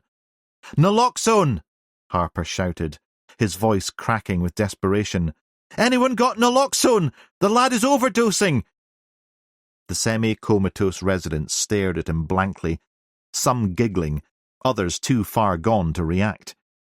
Harper wanted to shake them, make them understand the urgency, but there was no time. "Aye, mate," slurred a skinny youth with a mohawk. He stumbled towards Harper with a half-empty bottle of Buckfast in his hand. "Calm down, mate. You want some of this? That'll sort you right out." Harper brushed past him, barely resisting the urge to slap the bottle out of his hand. And then, from the corner, a figure stirred. It was an old man, his grey hair hanging in matted dreadlocks, his weathered face etched with the lines of a hard life. He wore a tattered army surplus jacket, adorned with peace symbols and anti-war slogans. "Did you say you need naloxone, son?" His voice was rough, but his eyes were clear and sharp. "Aye," Harper gasped. "Please, if you have any, quickly." The old hippie nodded, already rummaging in his battered rucksack. "Always carry it, ever since my own boy." He shook his head. "You never know when someone might need it." He pulled out a small green pouch and handed it to Harper. Inside was a nasal spray, the life-saving drug that could reverse an opioid overdose. "Thank you," Harper said breathlessly, clutching the spray like a talisman. The old man waved him off. "Go on, son." Harper hesitated, his mind racing back to the barricaded door. He rounded on the hippie, his eyes blazing. "The door was blocked with a sofa," he snarled, right in the man's face. "Why? What the hell were you playing at, locking him in there?" The hippie held up his hands, taking a step back. "Easy, man," he said, his voice calm but firm. "The kid was causing trouble, all right? He was out of his head, waving a knife around, threatening folks. He needed time in the cooler, you know, before someone got hurt." Harper's jaw clenched. "So you just barricaded him in and left him, even though you knew he'd taken something?" The old man shrugged, glancing away. "Thought he'd sleep it off. Didn't realise he'd gone and OD'd in there, did I? Not until you lot showed up." Harper wanted to argue, to vent his fury and frustration, but there was no time. With a last disgusted look at the hippie, he turned and sprinted back to the room. Mullins was still crouched over the lad, his face grim. "He's barely breathing," he said, his voice tight with strain. "Tell me you found something." Harper held up the naloxone spray. "Got it. Let's just pray it works." He inserted the nozzle into the boy's nostril and pressed the plunger. For a heartbeat, nothing happened. Then, with a shuddering gasp, the boy's eyes flew open. He retched, his body convulsing, but Mullins held him steady while trying to avoid any more puke splatter. Just then, 2 paramedics burst through the door and took over. Mullins stepped back. "Suspected heroin overdose. We've just administered naloxone, and the boy has just come back from unconsciousness." As the paramedics worked on stabilizing Josh, Mullins and Harper retreated to the overgrown garden, the fresh air a welcome respite from the stench inside. Mullins looked down at his clothes, grimacing at the vomit stains. "Oh, for God's sake! I'm now officially out of clean clothes." "You could always slip back into your shell suit." "I'll be slipping something sharp and deadly into your gut in a minute." Harper didn't smile. His mind still reeled from what the old hippie had told him. "That'll make 2 of you." "How do you mean?" Mullins asked, puzzled. "The old guy in there, the one who gave me the naloxone. He said Josh Fraser was threatening the squatters with a knife. That's why they'd barricaded him in that room." Mullins frowned, his eyes sharp. "So he was even more unhinged than we thought." "Aye. And if he's capable of that, in the state he was in, maybe he's capable of more. Maybe even harming his own parents." Mullins blew out a breath. He was about to straighten his hair when he cautiously sniffed his palm, grimaced, and changed his plan. But would someone so doolally be up to planning and executing such a complicated set of murders? Mullen's question was interrupted by the paramedics, who emerged from the house with the Fraser's son strapped securely to a stretcher. They loaded him into the waiting ambulance, the doors slamming shut behind them. The vehicle pulled away, sirens blaring. One of the support PCs approached. "No sign of Catherine Fraser on the premises or rear garden, sir. Would you like us to widen our search?" "I think we're on a hiding to nothing, but we'd better inform the head of search teams to send more officers over for a thorough scan. And sadly, before we can go home, we're going to have to go back into that shithole and attempt to skew statements out of the half-dead dopeheads in there." With collective weary sighs, they all shuffled slowly back to the house, Mullen's loud yawn echoing out across the Campsie Valley. Chapter 34. The old farmhouse stood quiet and still. Bone pulled into the driveway. He glanced at his watch and sighed. It was late, and he knew Alice and Michael would have already eaten dinner. The weight of the day hung heavy on his shoulders, and he trudged up the path and let himself in. The warmth of the kitchen enveloped him as he stepped inside. Alice glanced up from the sink, her hands submerged in soapy water. "You're late," she said, a hint of irritation in her voice. "Sorry. You know how it is. Oh, and sorry about last night." Bones sank into the old sofa chair, pushed into the corner, his body melting into the cushions. Kicking off his shoes, he massaged his weary feet. "How's it looking now?" Alice asked. "The roof, your cabin. You said it was still leaking." "Oh, aye."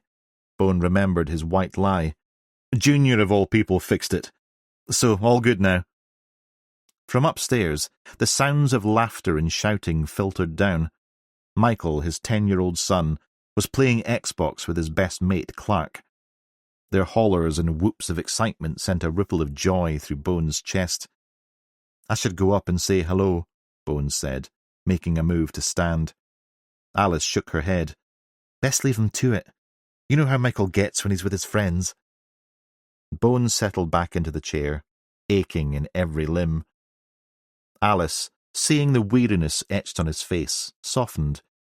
She dried her hands and walked over, enveloping him in a hug. "I'm worried about you," she whispered. Bone leaned into her embrace, drawing strength from her warmth. "I'm okay," he said, but even he could hear the uncertainty in his voice. Alice pulled back, searching his face. "And your PTSD? How's that been? You're not hiding anything from me, are you?" Bone sighed. "Of course not. I'd never do that again. I'm keeping a close eye on it. I'm aware it could potentially be escalating again. I had a swim last night and that helped." Fear flickered in Alice's eyes, the unspoken worry that had haunted their marriage for so long. "I've also booked a group therapy session for Saturday morning," he reassured her, "and I've been in touch with my counsellor." Alice nodded, visibly relieved. "Good. That's good. Just as long as you keep talking to me, Duncan." Their moment was interrupted by the thudding of feet on the stairs. Michael appeared in the doorway with a distracted look on his face. "Any more crisps?" Michael asked, his tone sullen. Bone frowned at his son. "Hello to you too." Alice shook her head. "You've had enough."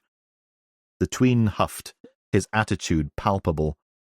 Bone, his patience wearing thin, snapped. "Hey, be nice to your mum."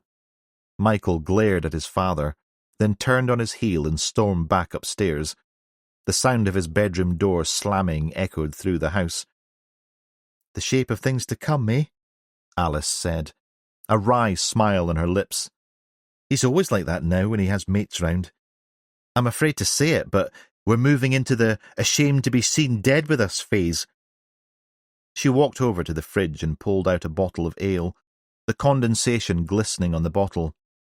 "Thought you might need this." Bone eyed the beer but shook his head. "I could use something stronger. A whiskey, maybe?" Alice nodded, then paused. I forgot to get iron brew. We could use some of Michael's Coke. Bone balked at the idea. Mixing a perfect Macallan with Coke? Sacrilege! Alice chuckled. Says the man who doesn't know the meaning of irony. She disappeared into the living room and returned clutching a bottle of 12-year-old. Pouring a generous double, she added a splash of water and handed it to Bone. He took a sip, the amber liquid warming his throat. He sighed, stretching out his legs, letting the tension of the day ebb away. I can heat up some pasta, Alice offered, gesturing to the leftovers on the stove. Bone shook his head. I'm too tired to eat. Alice frowned. You need to eat, Duncan. It helps keep the anxiety and PTSD at bay, you know that. Bone knew she was right. He watched her spoon some pasta into a bowl and pop it into the microwave. The hum of the appliance filled the kitchen as she set a place at the table. Sit, she ordered, and pointed to the chair. Bone complied, too weary to argue. While he waited, he looked up at Alice, her face lined with concern. Are we okay? He asked, his voice quiet. Alice met his gaze. Of course. It's just this relapse in your PTSD. Relapse is a bit strong. It's more... The microwave pinged, interrupting him. She removed the warm dish and placed it in front of him. Before he could continue, she glanced at the clock. Shit, it's getting late. I better tell Clark it's time to head home. Bones stared at the steaming bowl for a moment, picked up a fork, and stabbed at the fusilli. A soft breath by his ear whispered, Eye for an eye. What? He turned. I thought you'd gone. But Alice wasn't there, and the room was empty. He got up, and at the kitchen window, he saw Alice helping Michael and his friend into the back of the Land Rover. They drove off, revealing the red-haired boy standing by the fence, illuminated from behind by some unseen flickering red light. He raised his small hand, and with his index finger, touched his right eye and smiled. Bone quickly drew the curtains shut. He stood for a moment, trying to make sense of the boy's actions.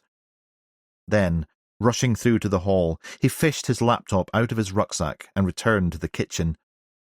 Pushing the bowl of pasta to one side, he set the laptop down on the table, flipped the lid open, and typed Jedburgh arson attack in the search bar. He sat, took a couple of swigs of whiskey, and hit return. Chapter 35. The next morning, the team gathered in the incident room, weary but champing at the bit for round 3.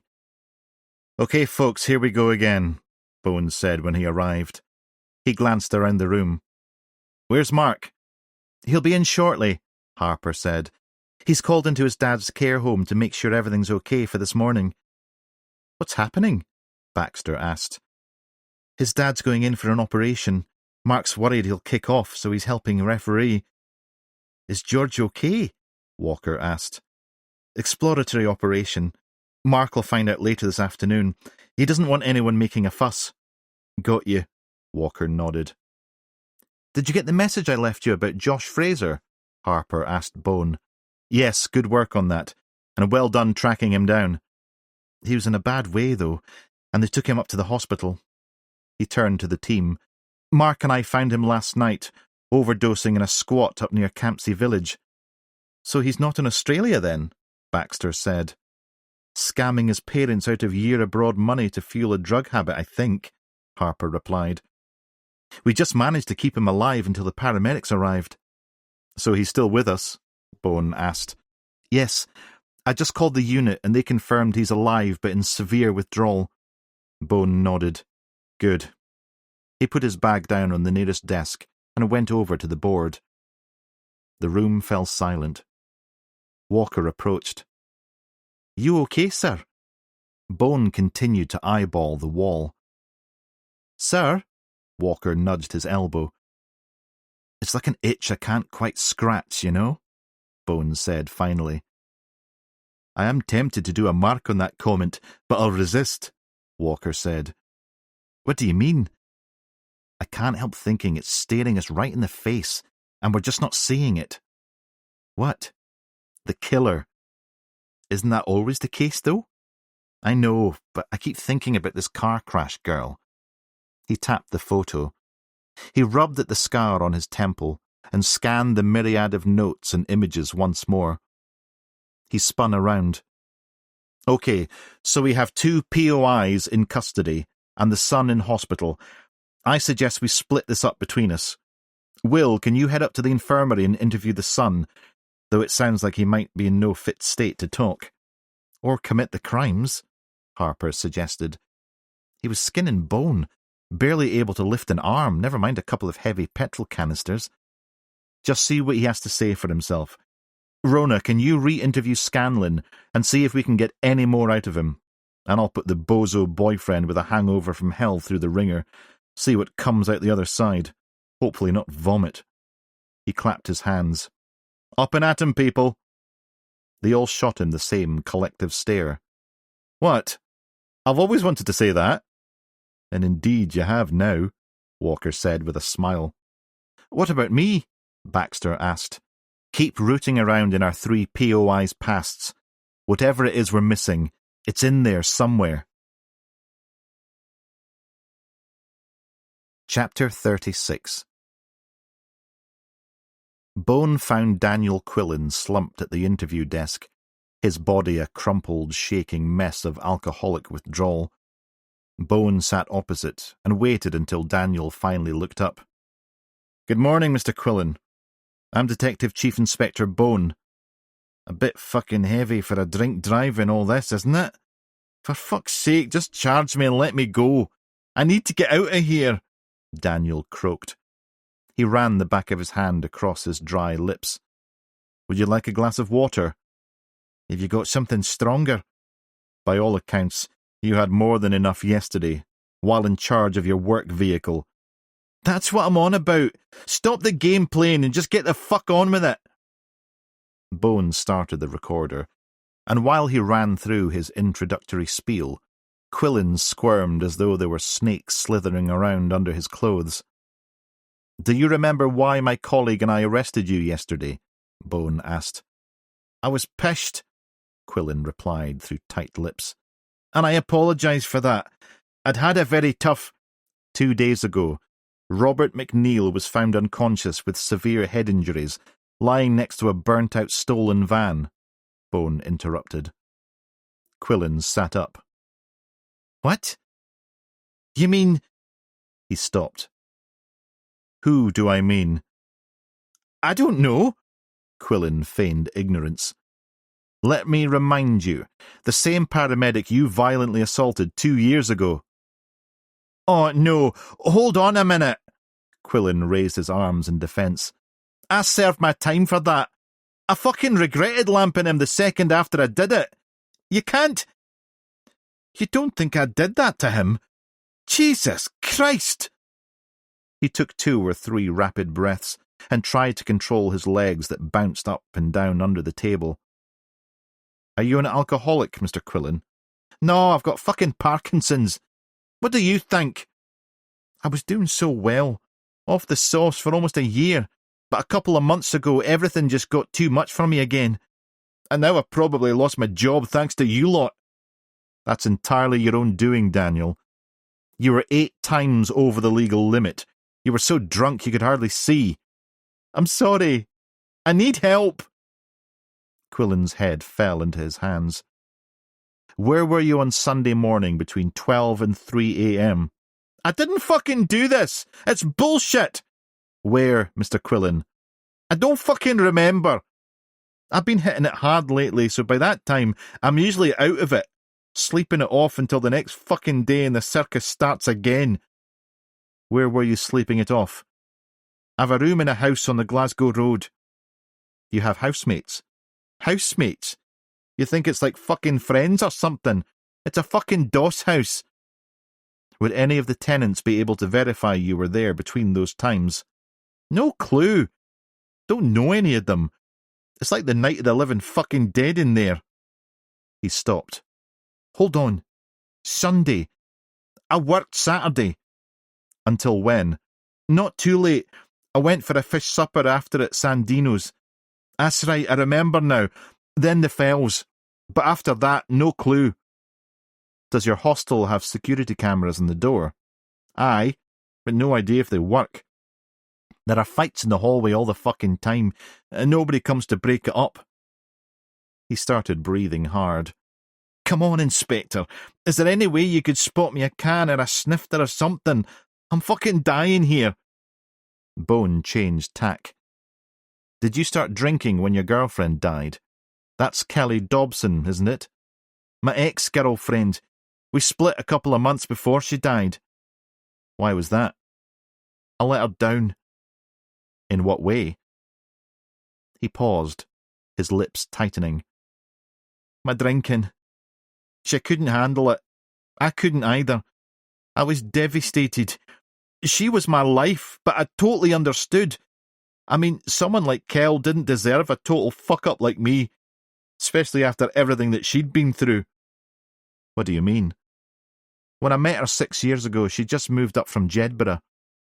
She lived in Jedburgh, Bone interrupted. Aye, grew up there.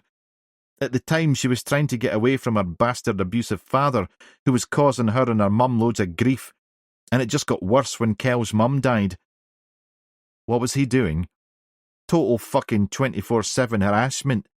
She said it got unbearable, and it didn't seem to matter how many fucking non-harassment orders he got. He just kept coming at her. So she fled to Kilwinnock. That's the sum of it, aye. But it didn't stop there. She told me she thought he'd followed her, and her nightmare just kept going. What was her father's name? I asked her over and over, but she never told me. I think she thought I'd do something stupid. And she was right. I was a total hothead back then. That's why I lamped that paramedic. When I saw him in the pub that night, all laughing and joking with his pals and living his life, I lost it. The rage got the better of me. How did you know it was him who attended to your ex? The day after the accident, the local did a story on drink driving, and he was on talking about the crash and warning people not to do it. He exhaled. But I swear, I knew instantly what a fucked up, terrible thing I'd done, and to this day I regret it. I understand now the guy was only doing his job to the best of his ability. Kel was off her face that night. She never should have got behind the wheel. Like you shouldn't have yesterday. Aye, well, she was a better person than me. She deserved to live. I don't. I whacked the poor sod because I felt guilty and ashamed and angry she dumped me. It was all about me, not her, as usual. He swallowed, as if the pain was still raw in his throat. Why do you think the father harassed her so much? Oh, Christ. She said it was always the same. He would send her messages grovelling for forgiveness for the way he'd treated them both when she was growing up. All the abuse and violence. He was physical. Oh, aye.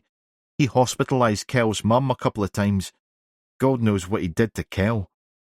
She never told me the half of it. And this carried on. Aye. So he'd start all sweetness and light, then he'd get angry again and threaten her, call her a stuck-up bitch like her mother. She used to tell me, and she'd crack up.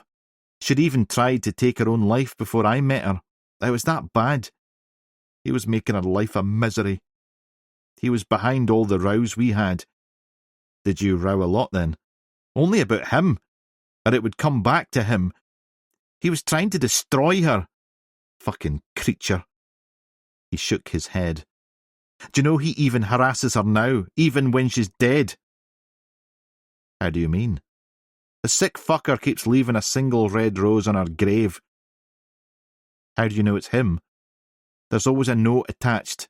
Sorry, or I miss you, or forgive me. Stuff like that. Makes my skin crawl. If I go up, I bin them as soon as. But I've been finding it too upsetting. I don't want to remember her dead. He tapped his forehead with shaking hands. In here. She's with me. Alive. Giving me that kind smile she kept for me. Where's her grave? Up in the town cemetery. She's by the oak tree, at the back boundary gate. She loved trees. His eyes welled with tears. Please, Inspector, I didn't attack the ambulance guy. I'm too lost for all that shit anymore. I just want to drink. He sobbed. I'll need to check your whereabouts with the hostel. I'm afraid while I do that, I'm going to have to hold you a little longer. Oh, Christ! I beg you, I can't take much more of this. I'll call the addictions team and see if they can sort you out with some support and medication. The only medication I need is 40 proof. Interview terminated at 9:14 a.m. Bones stopped the recorder. Wait here and I'll get a PC to escort you back to your cell.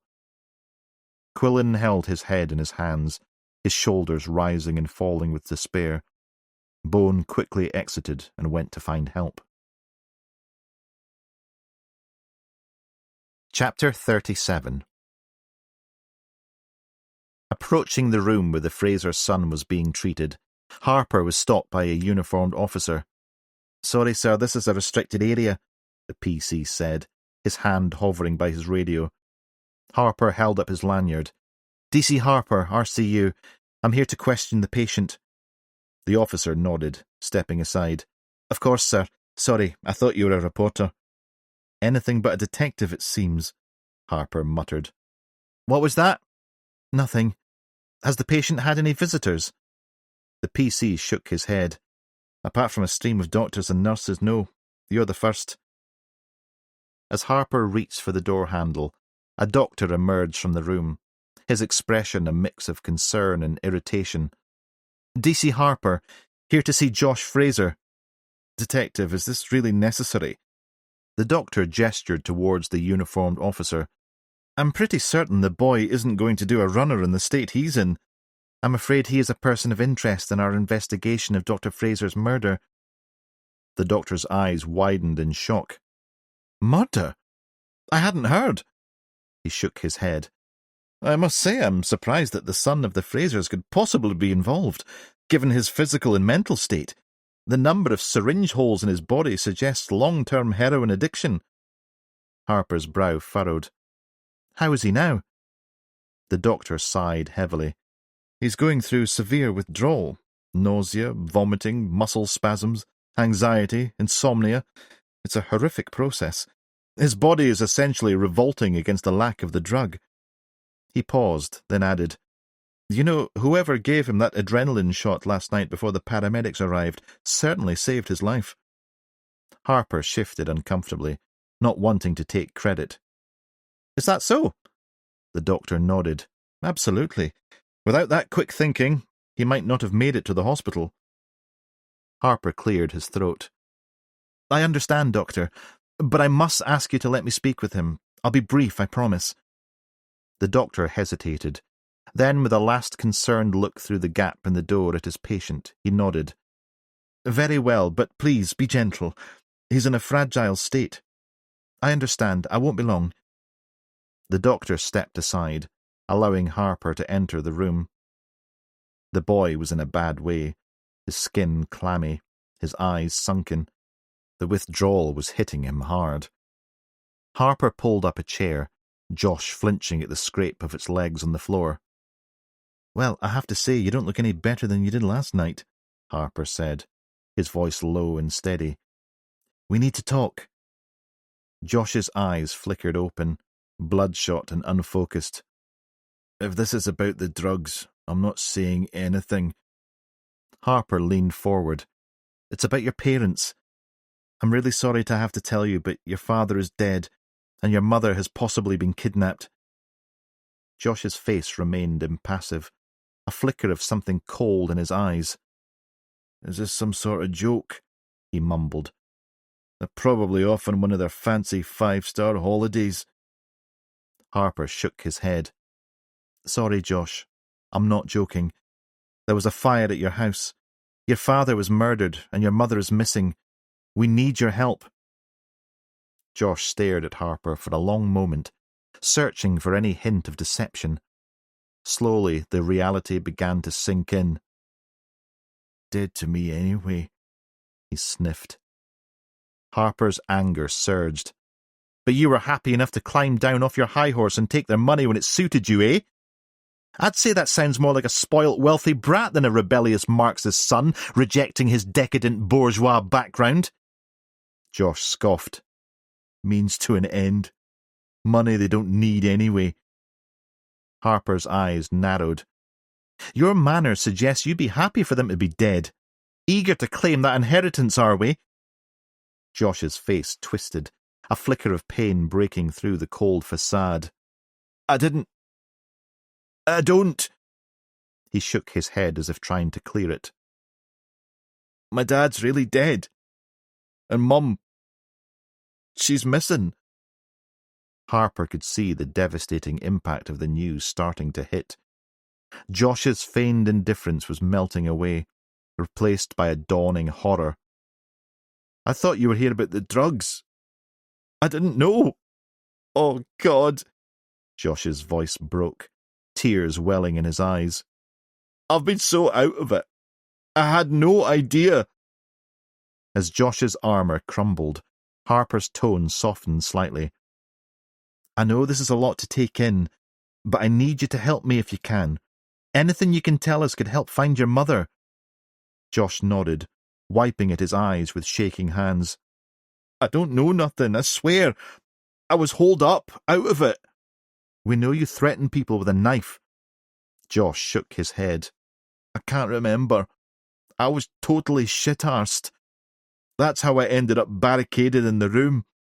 I wanted to get clean, but I found some smack, and the temptation was too much. But something wasn't right with it. Harper pulled out a photo, holding it up for Josh to see. Do you recognise this baby photo? At first, Josh squinted at the image, no flicker of recognition in his eyes. He shrugged. But then, slowly, a memory seemed to surface. Wait. Yeah. I remember now. One night I got back late and Dad was still up in his office. I tried to sneak past, but he called me in. I thought he was going to give me another of his fucking holier-than-thou sermons, but he was hammered. He'd been on the hard stuff. And he was upset, really upset, actually kind of bawling like a Wayne. I'd never seen him like that before. He was holding that. He pointed to the photo, his hand shaking slightly, waving it about, going on about how the baby died because he stopped to help some stupid drunk woman who'd gone off the road. Did he mention anything else about this drunk woman? Harper asked. Josh shook his head. No, just that the accident stopped him getting to the hospital in time to save the baby. He just kept saying, that stupid drunk woman, over and over. Did he ever talk about it again after that night? Never. The next day he was business as usual with us. I'm not sure he even remembered talking to me. His voice cracked, tears spilling down his cheeks. But dead? Man, that's fucking heavy. He looked up at Harper, his eyes pleading. And where's my mum? For fuck's sake, why haven't you found her? Harper shifted the conversation. What about your father's relationship with his boss, Professor Baird, the medical director? Josh's face twisted in disgust. He's the cunt you should be arresting. He's the one who slept with my mum. Harper's surprise was clear. They had an affair. Did your dad know about it? Josh let out a bitter laugh. I have no clue. But that's my dad, isn't it? He'd only see what he wanted to see. Harper pressed further. Do you think Professor Baird might be capable of killing your father, kidnapping your mother, and then attempting to murder a paramedic? Josh threw up his hands in frustration. I don't fucking know, do I? Maybe the ambulance guy was blackmailing him or something. That's your job to figure out. But I'm telling you, the rich smarmy creep was probably obsessed. It was so obvious they were at it. It was disgusting the way they flirted when he was round at the house. Do you have any actual evidence that they were having an affair? My eyes. That's all I needed. He frowned. "When did you last see them together, flirting like that?" Harper inquired. "A few years back, when I was still at school.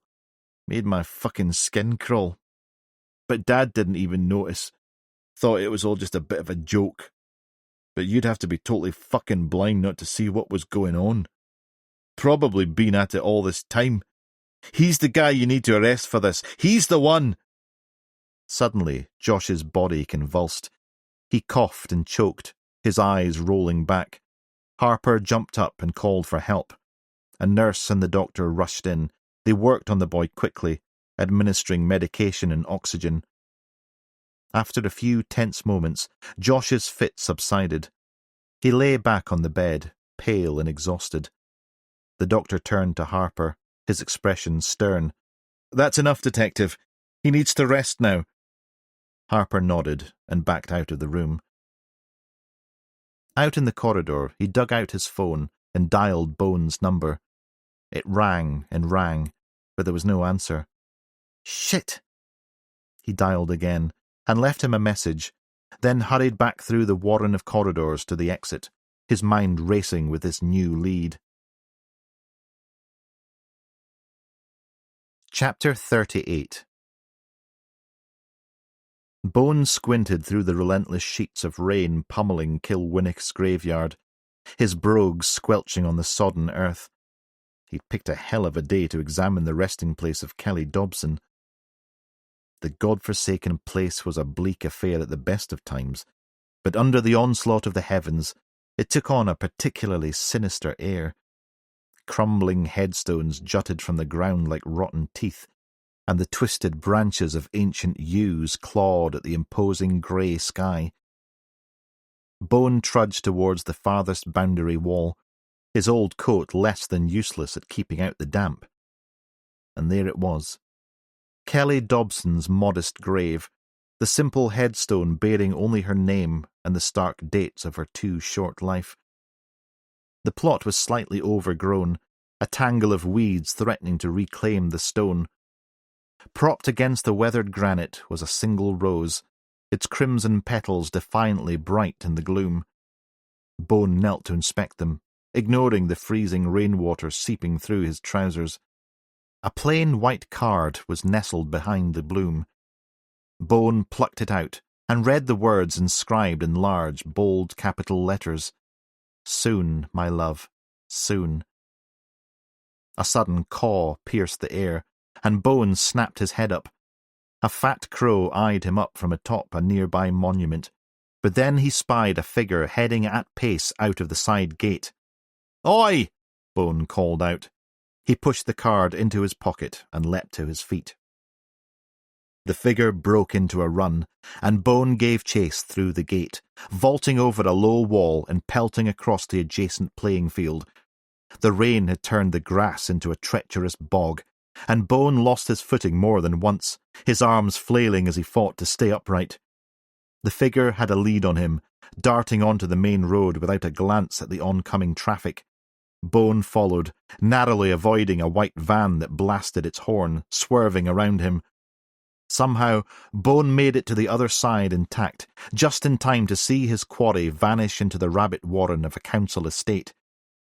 He raced on into the maze of low-slung tenements, his heart hammering and his lungs burning. The figure ducked into one of the closes, and Bone followed, emerging into a dank back green. He caught a glimpse of movement on the far side, and sprinted towards it, weaving through a gauntlet of drooping laundry lines. He brushed past one of the lines, and it snapped.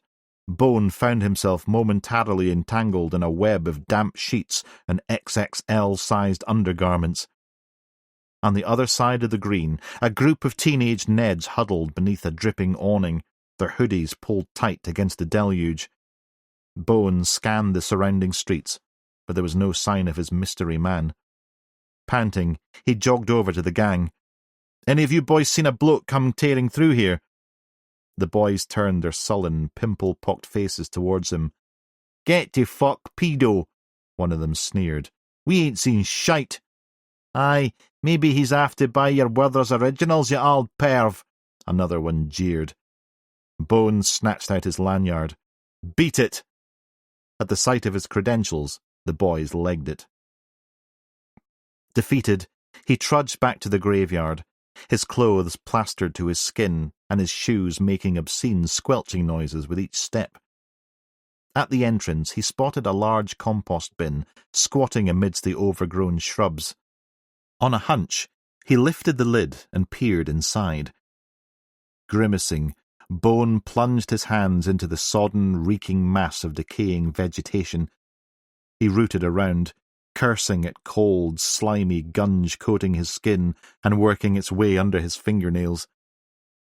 He was about to give up, but his fingers brushed against something solid.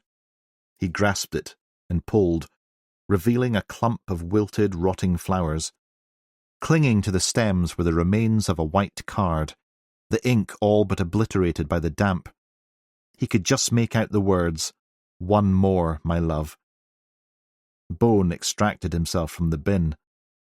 A gruff Glaswegian voice behind him said, "Haw, pal, what you think you're doing in my compost?" Bone whirled around to find a grizzled old gravedigger glaring at him, a spade clutched in his gnarled hands. "I hope you're no pinching they flowers, mate. That's ball-bag behaviour, that is." Bone flashed his warrant card.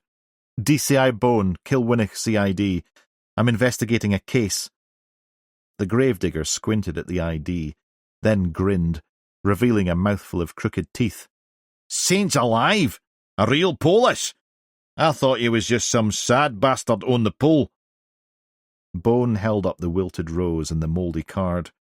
"I'm interested in these, and the ones on that grave over there by the back gate. You seen anyone leaving flowers and cards like this there recently?" The old man scratched his head. "Wish I could help you, Inspector, but I haven't seen hee-haw. I know there's flowers on her grave, and they get replaced regular. Every 2 weeks, like clockwork." "How long has that been going on?" "Long as I've been here, and that's going on 3 year now." "And you've never seen who leaves them?" The gravedigger shook his head. "No. 1 minute there's nowt there, the next, a fresh one appears. It's like they ken my schedule, when I take my breaks and that." Bone frowned. "You notice anything else unusual? Any strange characters hanging around?" "No really, no. But like I says, folk are in and out of here all the time, paying their respects. Easy to miss something, especially me. Without my glasses, I'm blind as a bloody bat in a bell tower." Bone thanked the gravedigger and walked back to the grave, the rose still there, leaning crooked on the stone, while the wind did its best to blow it over. He plucked it up and glanced back at Kelly's name etched into the marble. Then a bomb went off in his head. He dashed back to the gravedigger, who was now busy turning the compost with a fork. "What did you say just now?" he asked. "God, now you're asking. When?" "Just there. The last thing." "What, about needing my glasses?" "That's it. Thanks." Bone raced out of the cemetery, still clutching the rose, some of the petals tumbling onto the path in his wake. He jumped into the Saab and drove as fast as he could back to the station. Chapter 39. In the incident room, Harper set upon Bone with his news. "Did you get my message, sir? I think—" "Hold on, Will." Bone moved to the middle of the room. "Listen up, people. I have some critical information from my interview with Daniel Quillen." He paused, ensuring he had everyone's full attention. "Quillen told me his girlfriend, Kelly Dobson, grew up in Jedburgh." "I knew it!" Mullins jumped in. "There's our link to that arsonist bastard Scanlon." "No, Mark," Bone interrupted. The team looked puzzled. Kelly was relentlessly stalked and harassed by her estranged father, a man with a history of abuse. It got so bad that she had to take out multiple court orders against him. Bone paced the room. And when Kelly's mother died, things got even worse. She was so terrified that she fled to Kilwinnock, hoping to escape her father's torment. "Sounds like a piece of work, this father," Walker said. Bone nodded grimly. "A dangerous one, too. Quillen painted a picture of a man obsessed, unwilling to let his daughter live her life in peace." Mullins chimed in. You think this bastard followed her to Kilwinnock? Quillen said Kelly was convinced her father had pursued her here, Bone replied, and that he was following her around, maybe watching her. Walker's eyes widened. Was the abuse physical? Bone nodded. The boyfriend confirmed the father was physically and mentally abusive to both her and her mother. He was relentless in his torment. The room fell silent for a moment, each detective processing this new, disturbing information. Bone continued. Today I went to Kelly's grave. The boyfriend told me her father had been leaving flowers and notes there since her death, which is true. There was both a red rose and a note that read, "Soon, my love, soon." When I was by the girl's grave, a man started through the gate. He legged it as soon as he saw me, and I lost him. Harper ventured. Could soon be revenge? Bone nodded. Or justice. He turned to Baxter. Sheila, did you find out any more about the fire chief's former post in Jedburgh, and any details of his injuries? Baxter looked at Bone, surprised by his request, but consulted her notes. No, just that the fire chief was injured while saving a security guard during a warehouse fire in Jedburgh 8 years ago. He received a medal for bravery. Walker intervened. Where are you going with this, sir? Bone held up a hand. Bear with me. Harper, put the night cam footage up on the monitor, the still shot of the hooded figure with only the eyes exposed. Harper complied, and the grainy image filled the screen. D.S. Mullins winced at the sight of the glowing, cat-like eyes staring out from beneath the hood. Bone approached the monitor, studying the image intently. It hit me this morning. We've been staring at this image for days, but the killer is right there. Walker shook her head. I'm not following. Bone pointed at the figure's eyes. Notice how the suspect's left eye is brighter than the other. Why would that be? Harper piped up. Maybe the night flash caught the angle of the retina weird. Bone nodded. Or? Realization dawned on Walker's face. The attacker has only one eye. The right one is fake. Bone turned back to Baxter. Sheila, what was the nature of the fire chief's injury in Jedburgh? Baxter consulted her notes again. Head wound from falling debris. Specifics? Bone pressed. Baxter shrugged. Sorry, sir. That's all I have. Bone leaned forward. Last night I had another dig around. I found an old news article buried in the archives. It revealed that the fire chief was blinded by the debris in that warehouse fire. The doctors managed to save his left eye, but his right was beyond repair. He's had a glass one ever since. Walker interjected. I thought you said this all came to you this morning. Bone shrugged. Call it an organic epiphany. Mullen's eyes widened. So the other eye was a goner? Harper cut in. Don't! Walker nodded. He has a glass eye. That explains the intense stare. A glass right eye, to be precise, Bone clarified. He tapped the monitor. We have our man. Walker held up her hands. Hold on. I know the guy's a prick, but is he really behind all this? Bone nodded. It makes sense, though, doesn't it? He's found out that Scanlon is out and skipped parole. Now he has the perfect cover for his crimes. Walker frowned. How would he know that? Maybe a former colleague told him, warned him? Harper suggested. Bone pointed at Will. Exactly. The amateurish attempts to ignite Fraser with the hose helped with the finger-pointing. Baxter nodded. Yes, and the hose itself was made of the same material used in fire extinguishers. Aye, that day at the paramedics' crime scene, the ballsack totally lost it because we hadn't nailed Scanlon yet. It didn't make any sense at the time, Bone cut in. But do you remember, Mark, in the midst of his rant he said, and I quote, the psychopath almost cost me my eyesight. He did, Mullins agreed. Sorry, I know I've said this before, but why go to all that trouble of waiting to frame Scanlon, and then blow it with the email and graffiti, completely wide of the arsonist's M.O.? Walker persisted. To me, it looks like he didn't expect her to be there. and his plan took a more desperate dive bomb. Anyway, all these contradictions in behaviour point to an individual who has completely lost any sense of reason or reality, and as a result even more dangerous than when he planned all this mayhem. Mullins whistled low.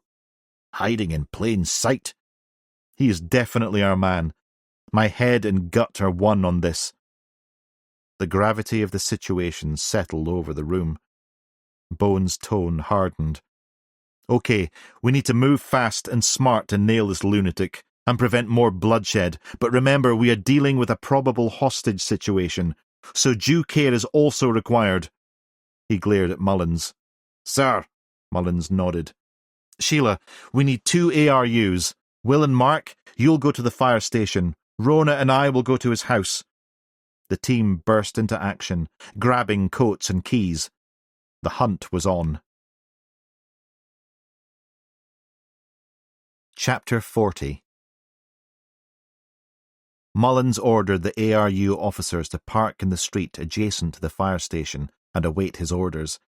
He pulled the BMW into the station forecourt and stopped. Ready? He asked. Harper nodded and climbed out of the car. They strode across the expansive forecourt, the building's imposing brick walls and giant red double doors looming over them. Approaching the entrance, they spotted an officer going through equipment laid out on the forecourt in front of a gleaming red fire engine. The detectives introduced themselves, flashing their warrant cards. Mornin', the officer greeted them. What can I do for you? We're looking for your chief, Mullins said. Is he in? The officer shook his head. Haven't seen him yet. His office is upstairs. He pointed to 2 poles at the rear of the forecourt. Mullins grimaced. We'll have to climb up those. The officer laughed. No, there are stairs. The chief's office was locked, so the detectives headed to the kitchen area, where the rest of the crew was gathered. The room was scruffy, with dirty plates and cups piled up, battered sofas, yellowing walls, a pool table, a dartboard, and a calendar featuring a sports car with a girl in a bikini draped across the bonnet. Harper shook his head. As they entered, the loud conversations and laughter stopped. Mullins broke the awkward silence. D.S. Mullins and D.C. Harper from Kilwinnock. Has anyone seen Chief Tenant? The room remained quiet, until one officer finally spoke up. No, we haven't seen him. Has he been caught speeding in the fire engine again? The team laughed, but there was an edge to it. A female officer sat alone in the corner, not joining in. We want to speak to him about the Fraser arson. Well, you've come to the right place, the officer joked again. More guffaws. Another chimed in. Aye, that pyromaniac from Jedburgh's on the loose again. The chief is doing his nutting about it. We need to ask him a few more questions about that, Mullins said, choosing his words carefully. Why the Cagney and Lacey routine? The fireman asked suspiciously. Harper pressed on. We just need to cross-check some vital information. The joker in the group cut back in. We've told you, he's not here. A collective grumble rattled round the room, but Harper noticed the female officer wincing and twisting uncomfortably in her seat. Mullins pressed again. Does anyone know where he is? Not until you tell us the real reason you are looking for him, the joker responded again. Thanks for your help, Mullins snarled. As they headed out, one of the officers called out, Why don't you take the pole? The place erupted in laughter again.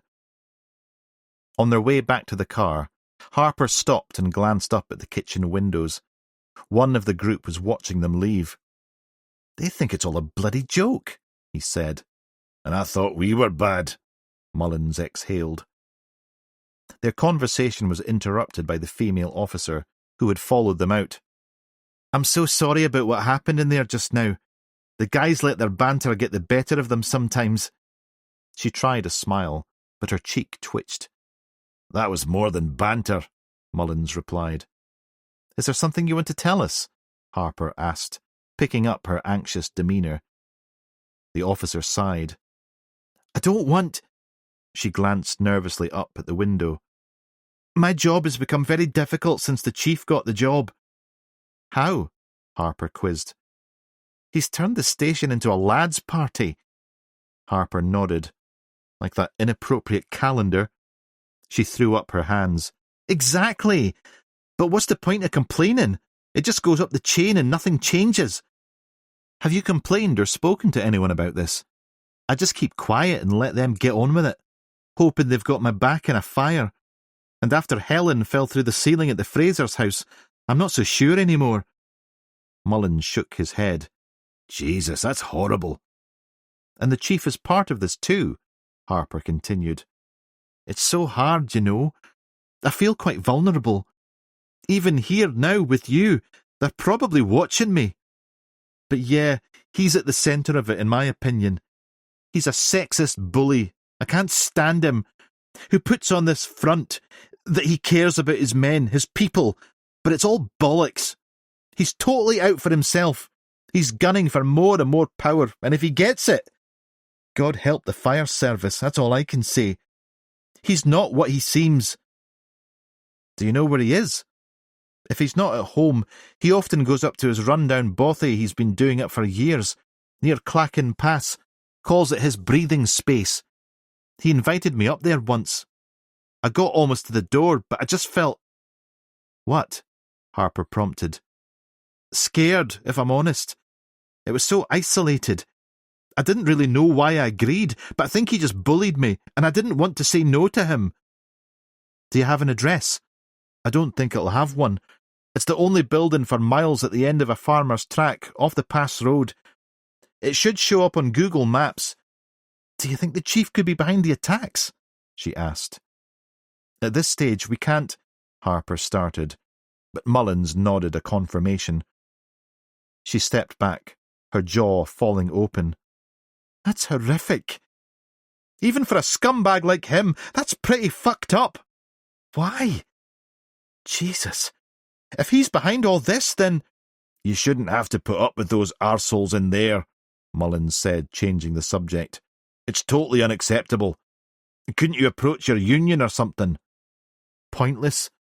The men in power close ranks and deny. People like that psycho. She shook her head and set off across the forecourt. Are you sure you want to go back in there?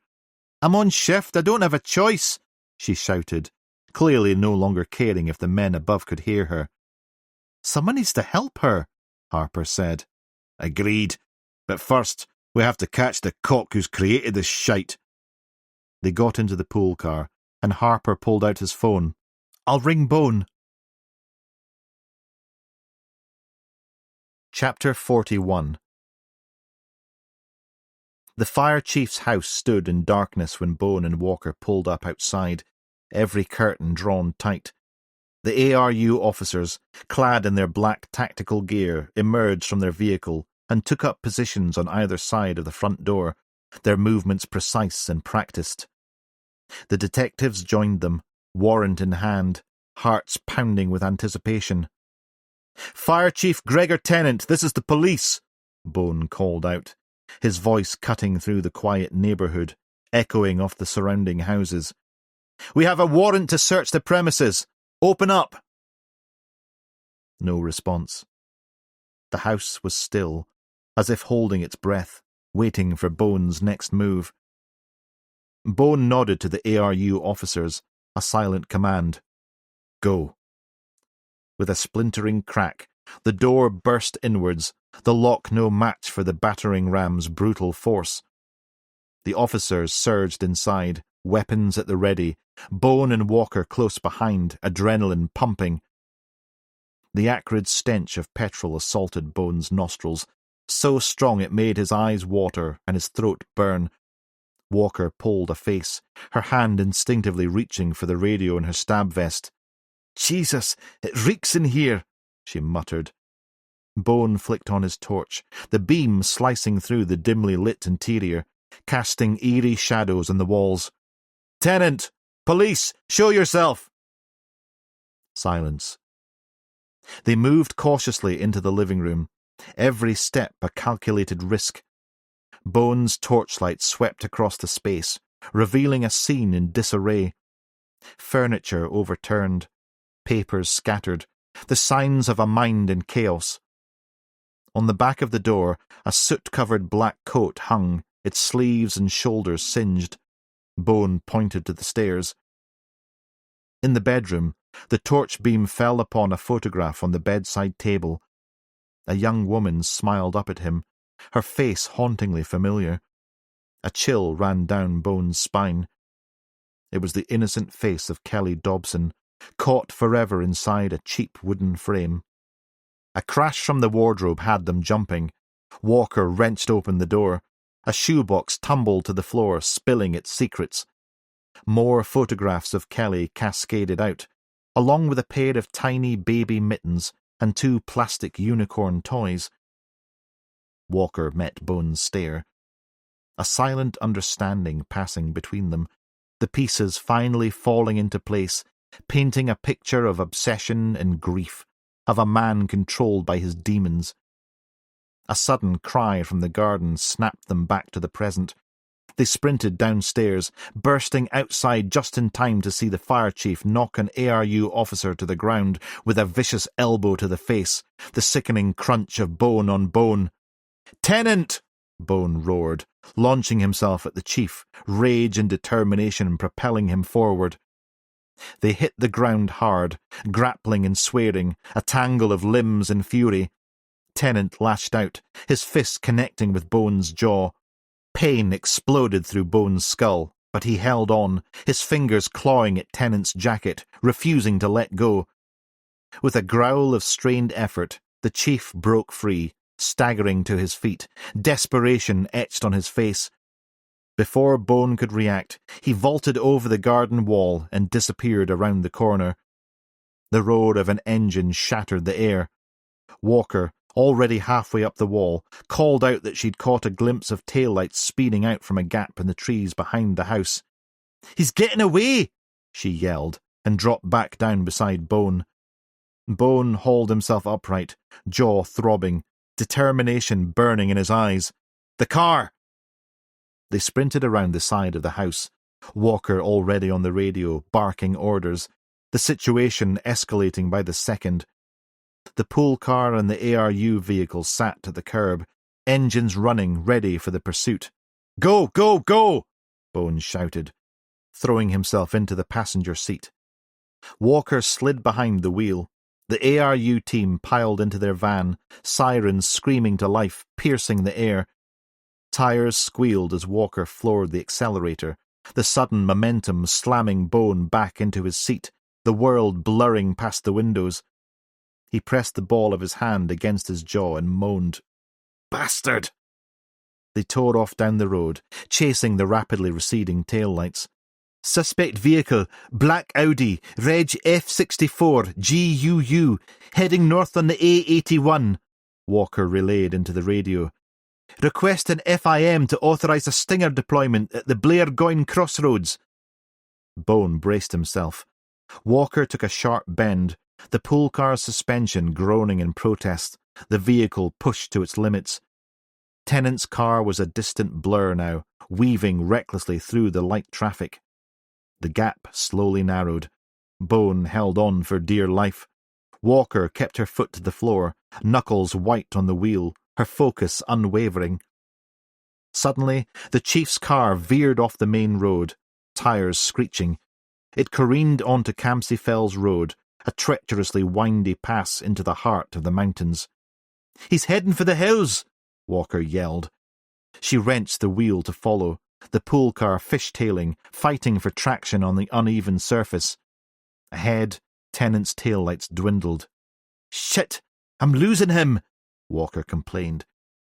She wrenched the wheel around another tight bend, tires skirting the edge of a sheer drop on the passenger side. "Oh, Christ!" Bone closed his eyes. They raced on, the road narrowing further. Walker coaxed every ounce of power from the straining engine, the speedometer needle quivering in the red, the car pushed to its breaking point. But it wasn't enough. They came to the top of a blind summit, and the fire chief's car had vanished. Walker slammed on the brakes, the pool car skidding to a halt, gravel spraying from beneath the tires. She threw the car into reverse, tires spinning, and backed up. "Maybe we missed a turn," she said in desperation. But the narrow track offered no reprieve, no alternative path.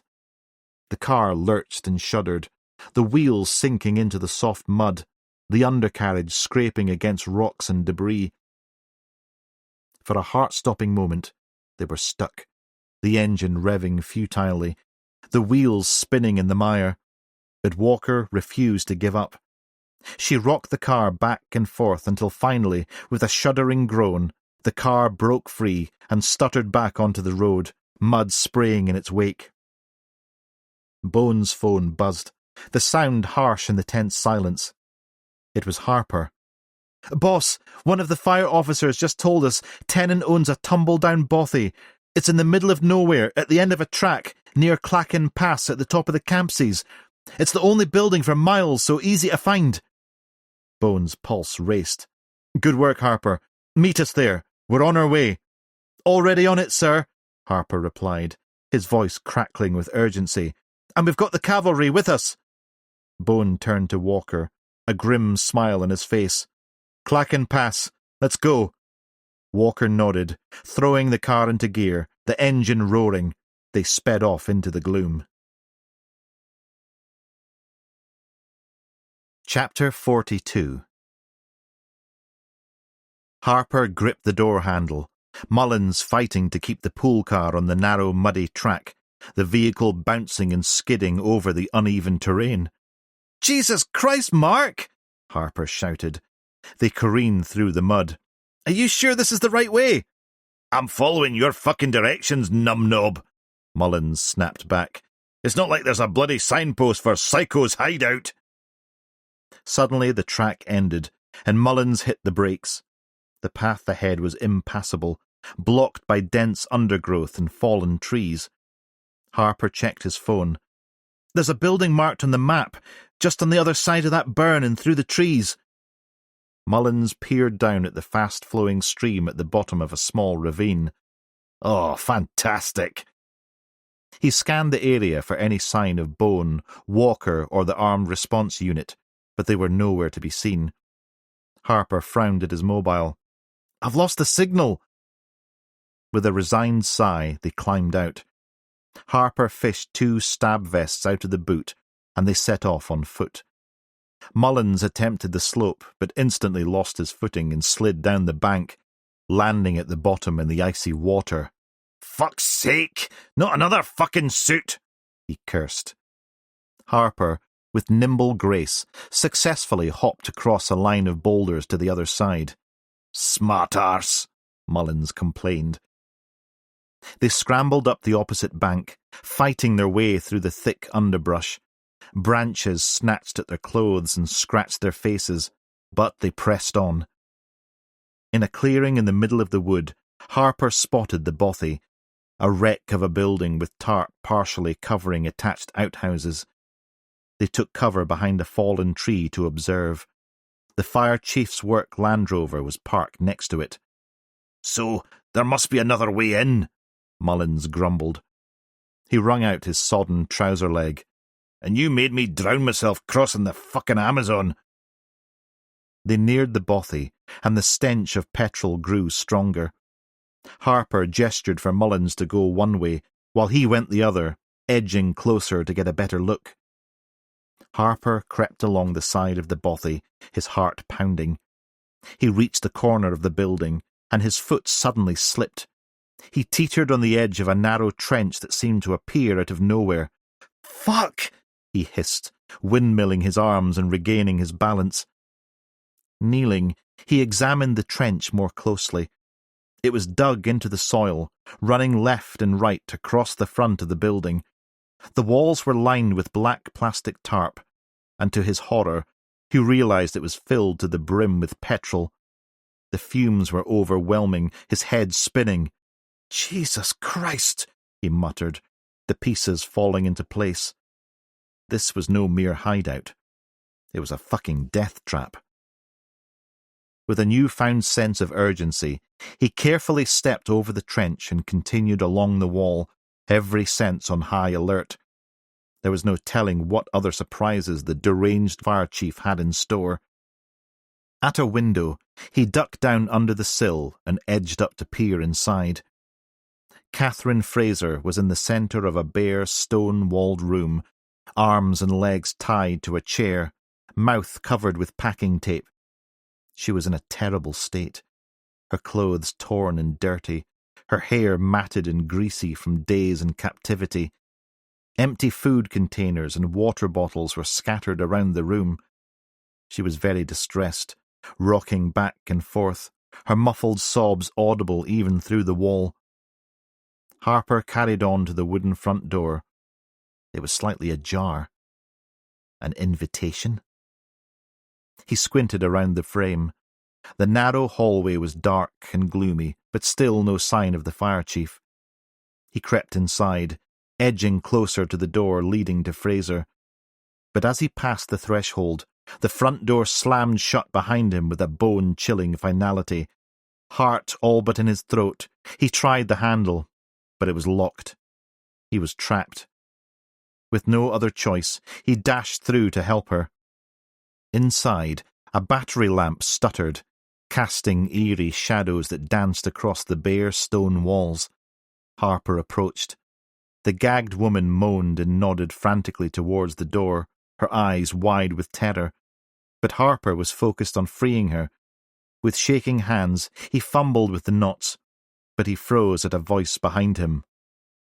"What are you doing?" Harper spun around. Tennant stood in the doorway, a menacing silhouette against the flickering light. "Please don't do that. I need her," the chief continued, taking a step forward, his hand tightening around a lighter. Harper lunged at him, desperation fueling his attack, but Tennant was too quick. With a swift, brutal motion, he knocked Harper to the floor, the taste of blood filling Will's mouth. "Don't be a stupid wee prick, son," Tennant sneered and loomed over him. "You see, I can't let you take her. She's my ticket to end this. When I have justice for my daughter, then you can have her." Harper moaned in pain.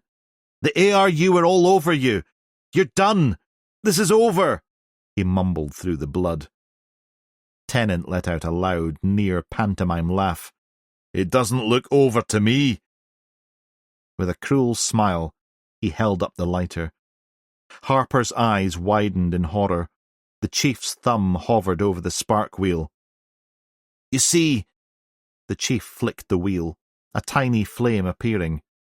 "I know a thing or two about fuel, and I know it will take less than 2 minutes to engulf this building, especially when we're all soaked in the magic stuff." "No!" Harper cried out.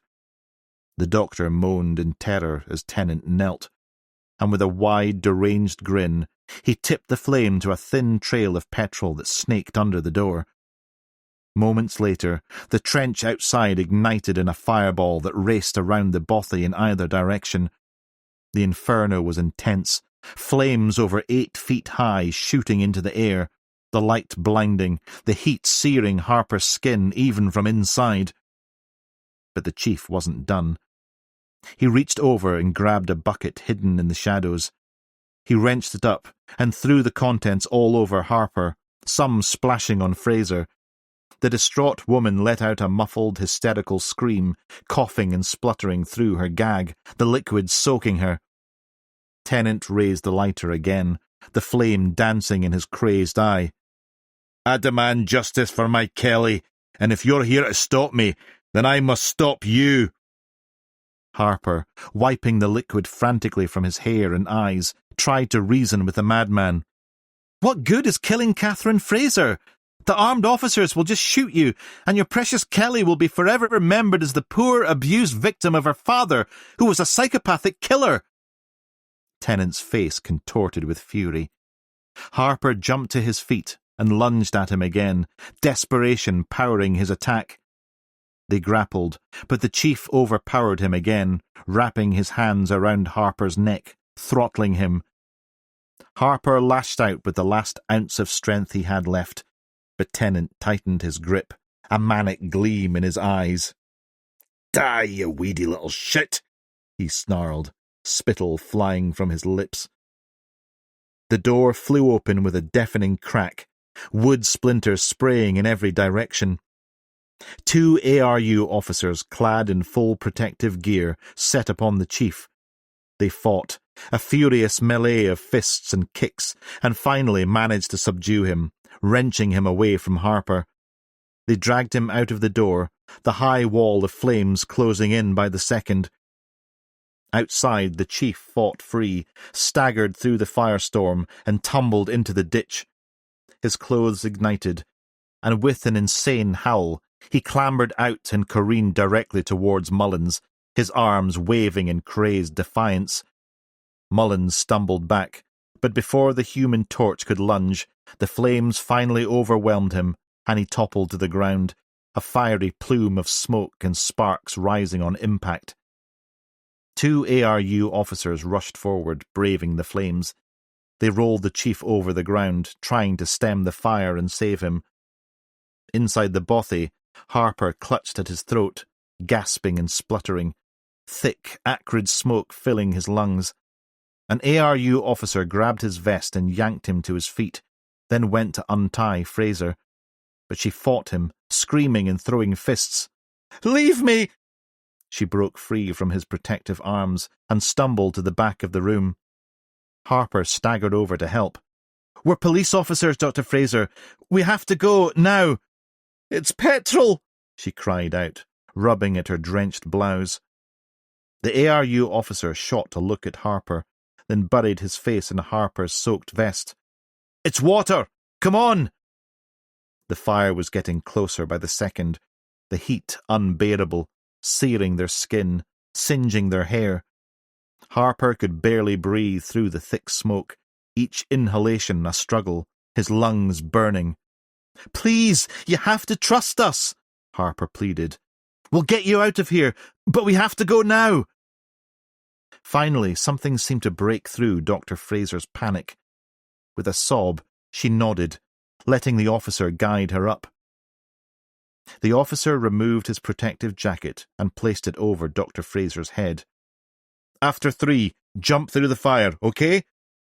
Dr. Fraser clutched the jacket tight around her face. 1, 2, 3.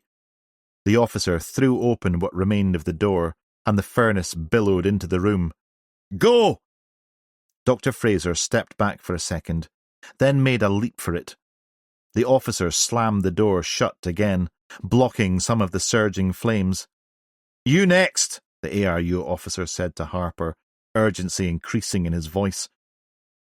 Harper hesitated, looking down again at his vest, the pungent stench of petrol filling his nostrils. "Are you sure this is water?" he asked, his voice shaking. The officer nodded firmly. "Positive. The bastard's playing mind games with you. Now come on, we need to move." Trusting the officer, Harper stepped closer to the door. The officer opened it, grabbed Harper's arm, and together they burst out into the inferno. They hit the ground hard, rolling in the grass, smothering the flames that clung to them. Choking for breath, Harper looked up to see Catherine Fraser being led away by another officer, shaking and sobbing, but alive. He coughed violently, clutching at his throat where Tennant had tried to strangle him, each breath a painful rasp. Mullins approached, concern etched on his soot-stained face. "Are you okay?" he asked, helping Harper to his feet. Harper nodded, still coughing, his voice a hoarse whisper. "Where the fuck were—" "Don't speak," Mark called for help, and a paramedic ran over. Harper tried to wave him away. He coughed again. "You need oxygen, mate," the paramedic said. "Let's get you to somewhere a bit safer." Mullins helped Harper to his feet. "And that jaw's going to need some attention too by the looks of things." "Broken?" Mullins asked. "Possibly, yes." "Oh, shite. You might be wired up for your wedding. Though it will give you a wee taster of how it's going to be once the honeymoon's over." Harper attempted to swear at him, but the movement sent fresh waves of pain across his face. Bone and Walker came running over from a path on the perimeter of the chaos. An ARU officer stepped in front of them, but Bone pushed him aside. Walker held up her lanyard. They dashed over to the pair, who were now slumped on the ground a safe distance from the smoke and fire. Jesus! What utter devastation! Bone surveyed the carnage. The fuckwipe set a booby trap. Will went in to save Dr. Fraser. They were lucky to get out alive. Are you okay, Will? Walker knelt to check on him. Mullins stopped his colleague, attempting to speak again. He's fine. Just showing me up, as usual, with his hero tactics. He's suffering from smoke inhalation, possible lung damage and a broken jaw, the paramedic said, preventing Harper from trying to stand. And Catherine Fraser? Walker asked, concerned. Alive, but scarred for fucking life, thanks to burnt toast over there. Mullins jerked his thumb towards the chief's body, a smouldering black mass of melted cloth and skin. One of the medics attending to Tennant stood, then approached the detectives. Will he make it? Bone asked. He's gone, I'm afraid, she said. The injuries were too severe. There was nothing we could do. Bone nodded. That's the guy who attacked your colleague. She looked down at the smouldering corpse, her eyes filled with a mix of sorrow and anger. The tragedy just keeps piling up. What a sorry mess this is. As the ARU officers brought the blaze under control, the detectives surveyed the scene. The bothy was reduced to a smoking ruin, the trees around it blackened and charred. Stroke of genius you had with the eyeball thing, sir, Walker said. Aye, I'm not usually one for solving crimes. I'll let you lot do that, and I take all the credit. To be fair, it's usually more flack than credit, which is why we're happy to let you, Walker smiled. Bone put his hand to his face. I think it's time we got the hell out of here. The stench coming off that evil bastard is making me feel sick. So, in the end, it was an eye for an eye, eh, sir? Mullins chuckled. Aye, Bone smirked. They helped Will past the chaos to an ambulance parked up on a lane behind the bothy. Look at that! A proper road in as well!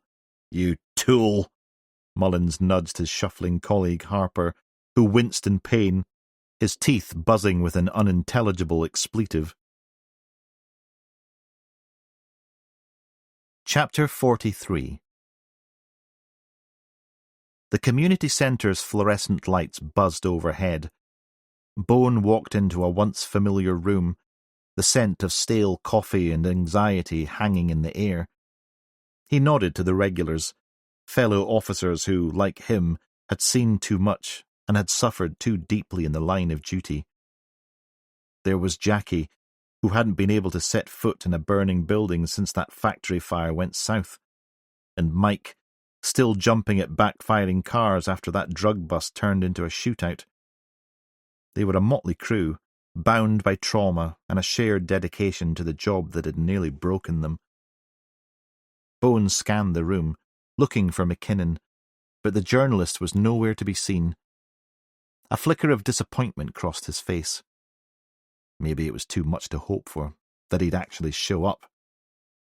Well, look who it is, Jackie called out. Bone took his seat. The Walking Dead himself, she said. How's the zombie life treating you, Duncan?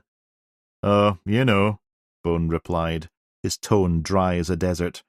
Just another day in paradise, living the dream one sleepless night at a time. The group chuckled, the dark humour a familiar coping mechanism.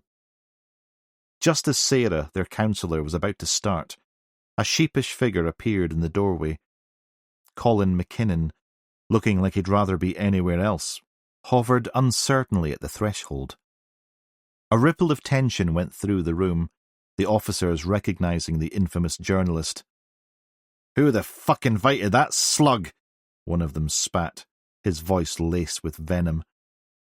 Bones stood, meeting the accusatory stares head-on. I did.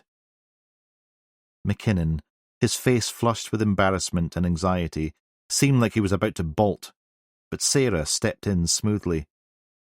Everyone is welcome here, she said. her voice calm but firm. "Why don't you come in and take a seat?" McKinnon wavered, clearly torn between flight and the tentative promise of support. After a long moment, he stepped into the room, ignoring the grumbles and hostile stares. Bone caught his eye, offering a small smile and a nod of encouragement.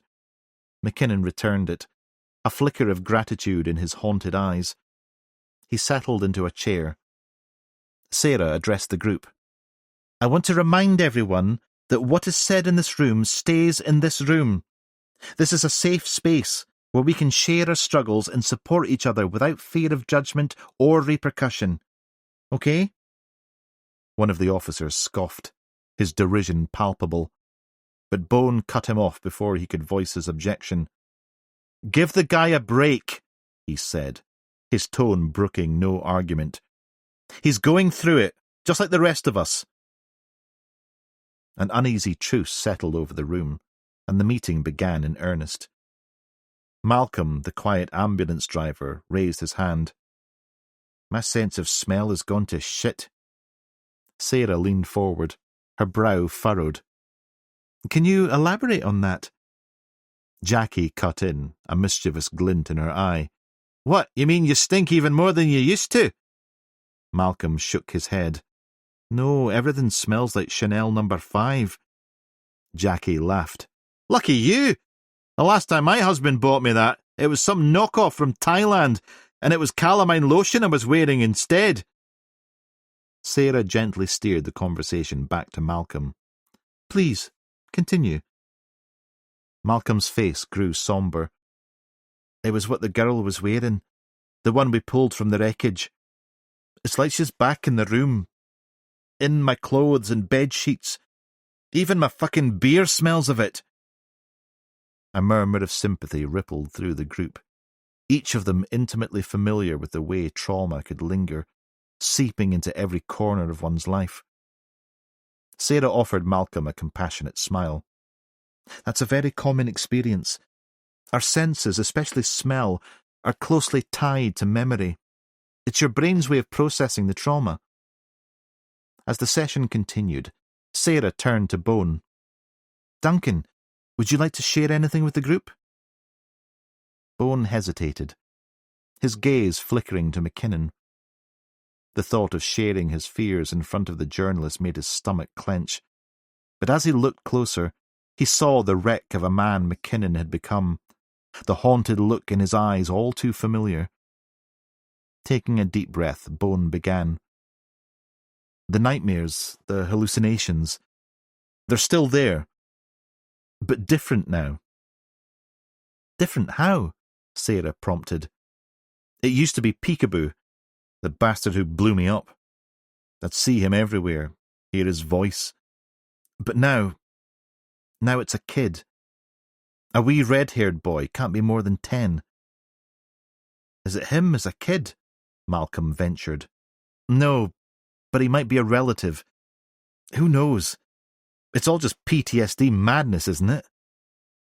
"Well, it's not madness, Duncan," the counsellor cut in. "It's processing and recovery. It's good that you're manifesting your trauma differently." "Is it?" Bone replied sceptically. "It doesn't feel like that sometimes." A heavy silence settled over the room, the weight of unspoken horrors pressing down on them all. "Of course, I know the hallucinations aren't real," Bone continued, his voice strained. "But the frequency is increasing, and that's a concern. I know how that can play out." McKinnon looked up from staring at the floor, a flicker of recognition in his eyes. The same fear, the same dread etched on his face. "Aye, well, no one ever said our demons played fair, did they?" Bone tried for levity, but it fell flat. Jackie tutted. "Where's the fun in that? Got to keep things interesting, haven't we?" The group chuckled, the moment of levity a much-needed break from the heaviness. "I know that you told us before about the fragment moving in your brain," the counsellor chipped in, "and your consultant telling you that your PTSD may change as a result. but it's as though your mind is working hard and working well to process these tiny alterations, and you're now in a much better place to maintain your equilibrium and continue with recovery. We believe in you, Duncan." The group clapped spontaneously. Bone mouthed his thanks and smiled. When the session approached the end, Sarah turned to McKinnon. "Would you like to share anything with the group? It's okay if you're not ready, but please know that you're among people who understand what you're going through." McKinnon shifted uncomfortably, his gaze darting around the room. I don't think I'm ready. Not yet." Sarah nodded, her expression one of gentle understanding. "That's perfectly all right. Whenever or never, both are fine. We'll be here to listen. We're all fellow sufferers in this room, myself included. We feel your pain and we want to help in any way we can." The hostile officer from before looked like he was about to interject, but Sarah silenced him with a glare. "Thanks," McKinnon mumbled, his voice barely audible. "My name's Colin." Sarah smiled warmly. "Well, Colin, this is a brave first step, and we're proud of you for taking it." The meeting wrapped up, and the attendees started leaving. Sarah caught Bone's still anxious eye, her expression one of grim solidarity. She leaned in. "Keep at it, Duncan," she said, her voice low but firm. "You've got this, and when you don't, you've got us." Bone met her gaze. The group was never a promise of a miracle cure, a magic wand to wave and make it all better. But it was something real, something solid, a lifeline, a hand to clasp in the darkness. His fears had been addressed, and that was the most important step to take. Always. He smiled his thanks. Noticing McKinnon had left, he grabbed his coat and chased after him. He caught up with him in the corridor and placed a hand on his shoulder. "Hey," he said, his voice uncharacteristically gentle. "Sarah was right. What you did in there, that was incredibly courageous." McKinnon stared at him, a mix of emotions playing across his face. Before he could respond, Sarah approached them. "Colin, would you like to grab a coffee?" she offered. "Sometimes it's easier to talk one-on-one." McKinnon hesitated, then shook his head. "Maybe next time, eh?" Sarah nodded, understanding. "Of course. Whenever you're ready." McKinnon walked away. Sarah turned to Bone. "How about you? Care for a caffeine fix?" Bone chuckled, the tension of the meeting slowly easing from his shoulders. "Aye, that would be grand. I think I need a strong one after that." Sarah smiled, a knowing glint in her eye. It's never easy confronting our demons, especially new ones. But it's the only way to start and continue the healing. You're doing the work, Duncan. Don't forget that. "I hope I never do," Bones said. Epilogue. The Lochgillen Village Hotel had never seen anything like it. The Highland Inn was transformed into a geeky wonderland for Harper and his new bride, Catriona's wedding reception. The cosy dining room was festooned with Star Wars-inspired decor, from the starry night sky projected on the ceiling to Death Star balloons dangling from pillars and lightsaber lamp centerpieces on each table. As the happy couple made their entrance to the Star Wars theme song, the crowd of colleagues, friends and family cheered, none louder than the rural crime unit team gathered at the front table. Mullins, resplendent in a kilt, grinned from ear to ear in his terrifying role as best man. Bones scanned the room, taking in the familiar faces.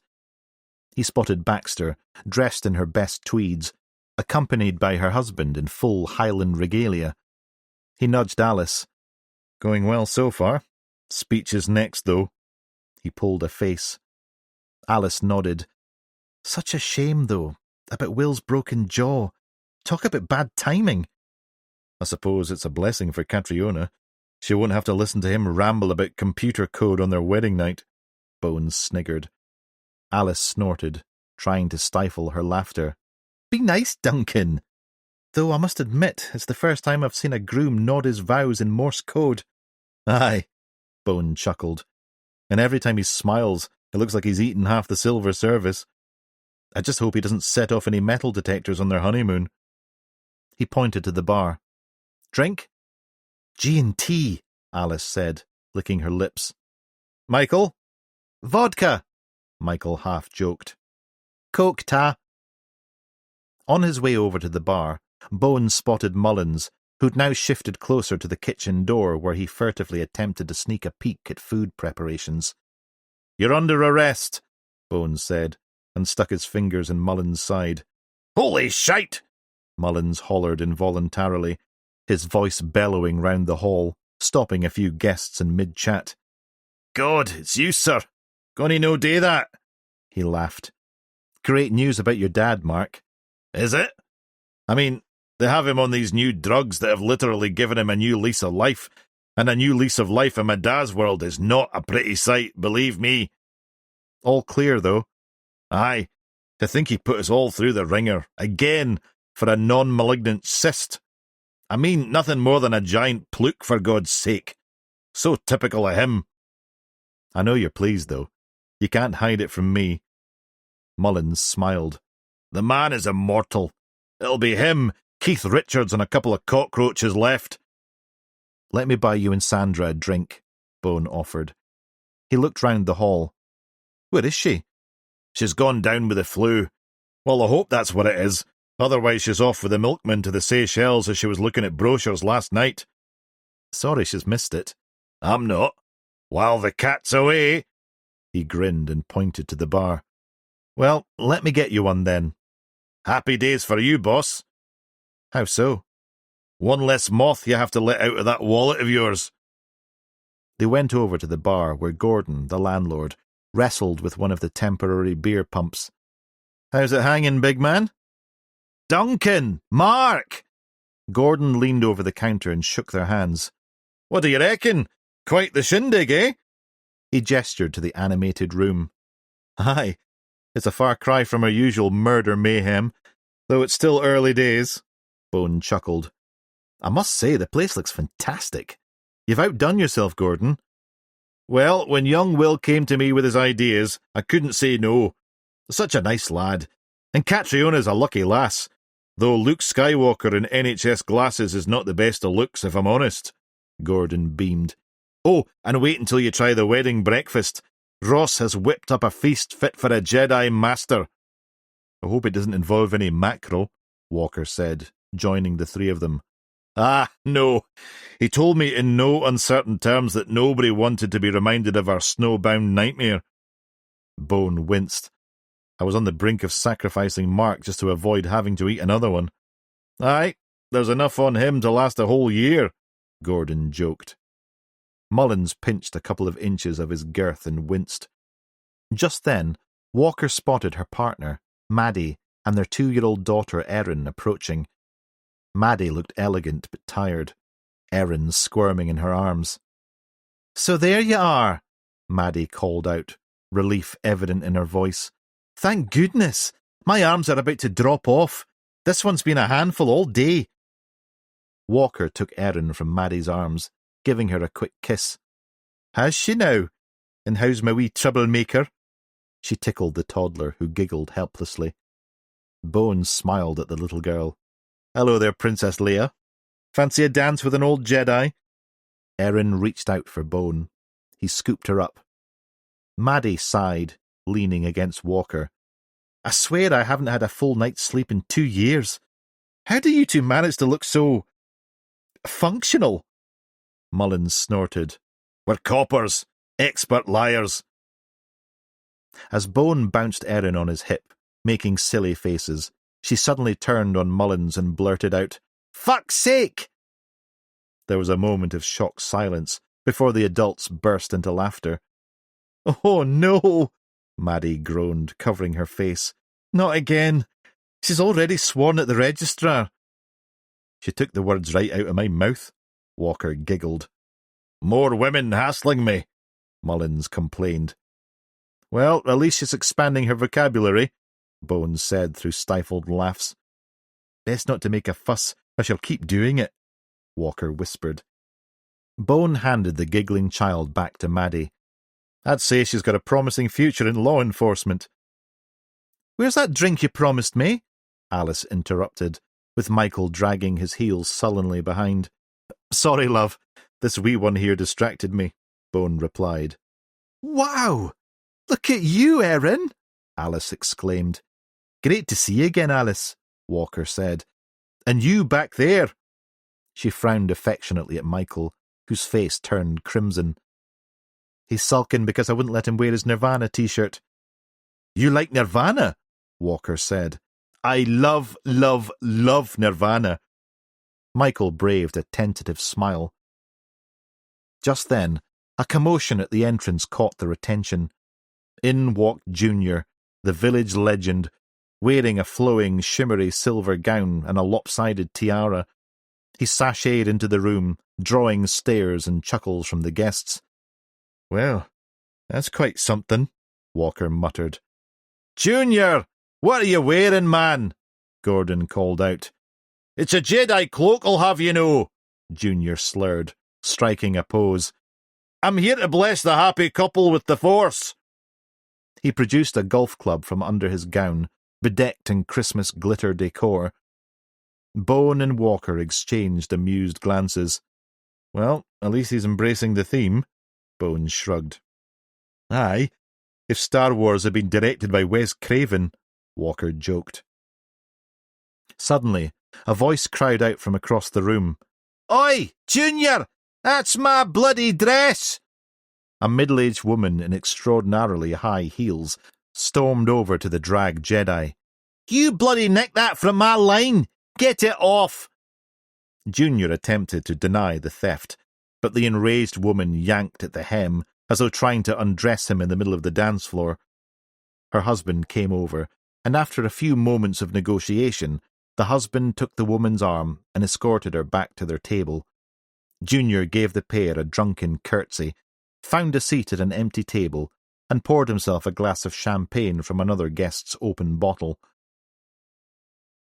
As the laughter subsided, Bone's eye caught a flash of vibrant red hair at the back of the hall.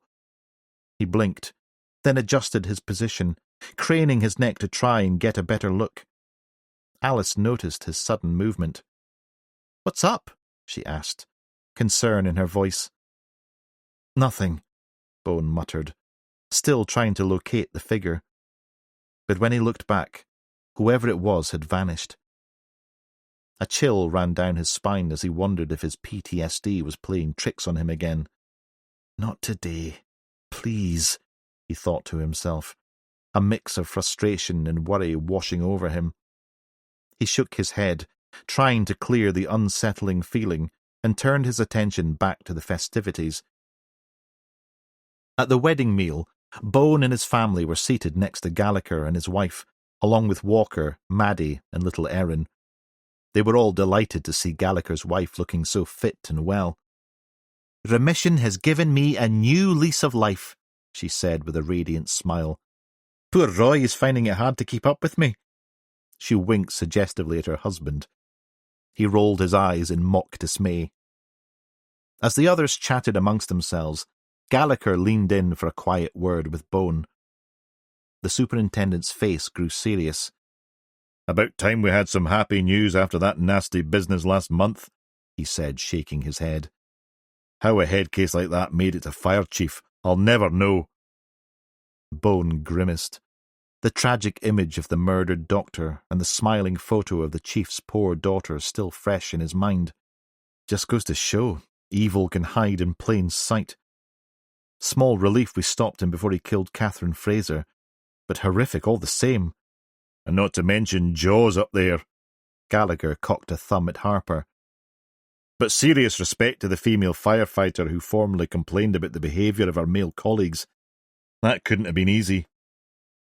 She's an absolute hero, and her bravery has opened the door for other female officers to come forward, and not just in Kilwinnock, but from right across the whole service. Gallagher nodded. And I reckon a root and branch public inquiry now looks highly likely. But what about the paramedic? How is he doing now? No change as of this morning. Still in a coma. The doctors are cautiously optimistic, but... Bone trailed off, leaving the grim possibilities unspoken. Christ, Gallagher muttered. The doctor's son is in drug rehabilitation, though, and Dr. Fraser's returned to work. That's quick, isn't it? Gallagher grimaced. She told Rona that she's determined not to let that bastard's actions crush her. Good for her. Well, keep me posted on the paramedic. All we can do is hope. And trust our wonderful NHS. Gallagher glanced over at his now radiant wife. Aye, indeed, he smiled. But enough of that for now. This is supposed to be a bloody celebration, after all. Their conversation was interrupted by the loud clink of a glass, and Mullins lumbered to his feet. Uh-oh, here we go. Best man speech incoming. Bone turned to view the spectacle. Harper and Catriona anxiously bowed their heads, anticipating the impending doom. Mullins shuffled around anxiously for a moment, took a large gulp of Guinness, cleared his throat, and began. When Will asked me to be his best man, I was so moved I almost shed a tear, Mullins said. But then I realised, aside from me, all his other friends are imaginary, so I was his first, last and only option. The guests roared with laughter as Will buried his face in his hands. Now, we all know our young Will isn't exactly well versed in the ways of women, Mullins continued. In fact, I reckon before he met Catriona, the only date he'd ever had was with his Jedi Knight hand puppet. Will's face turned crimson. Mullins carried on his relentless roast. And I hate to break it to you, Catriona, but we're not even sure if they've actually dropped yet.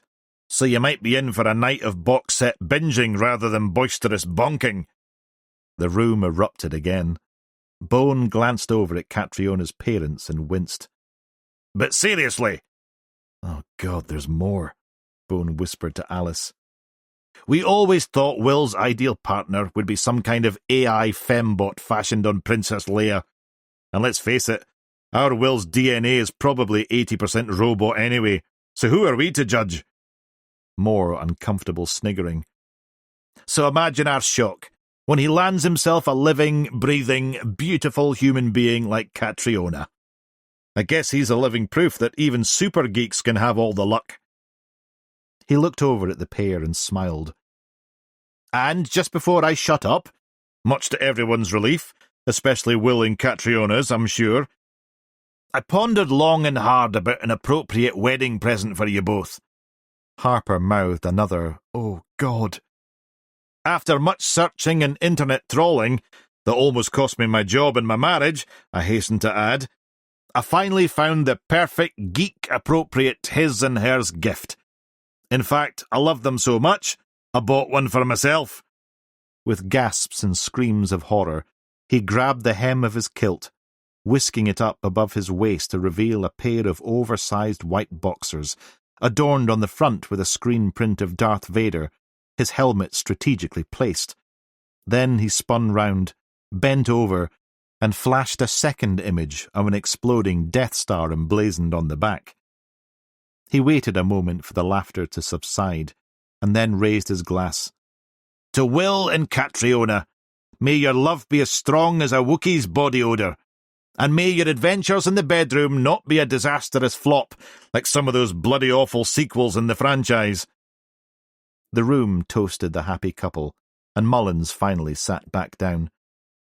The party got into full swing. Catriona dragged a bashful Harper onto the dance floor. The guests gathered round as the newlyweds took their positions. The room fell into a hushed silence.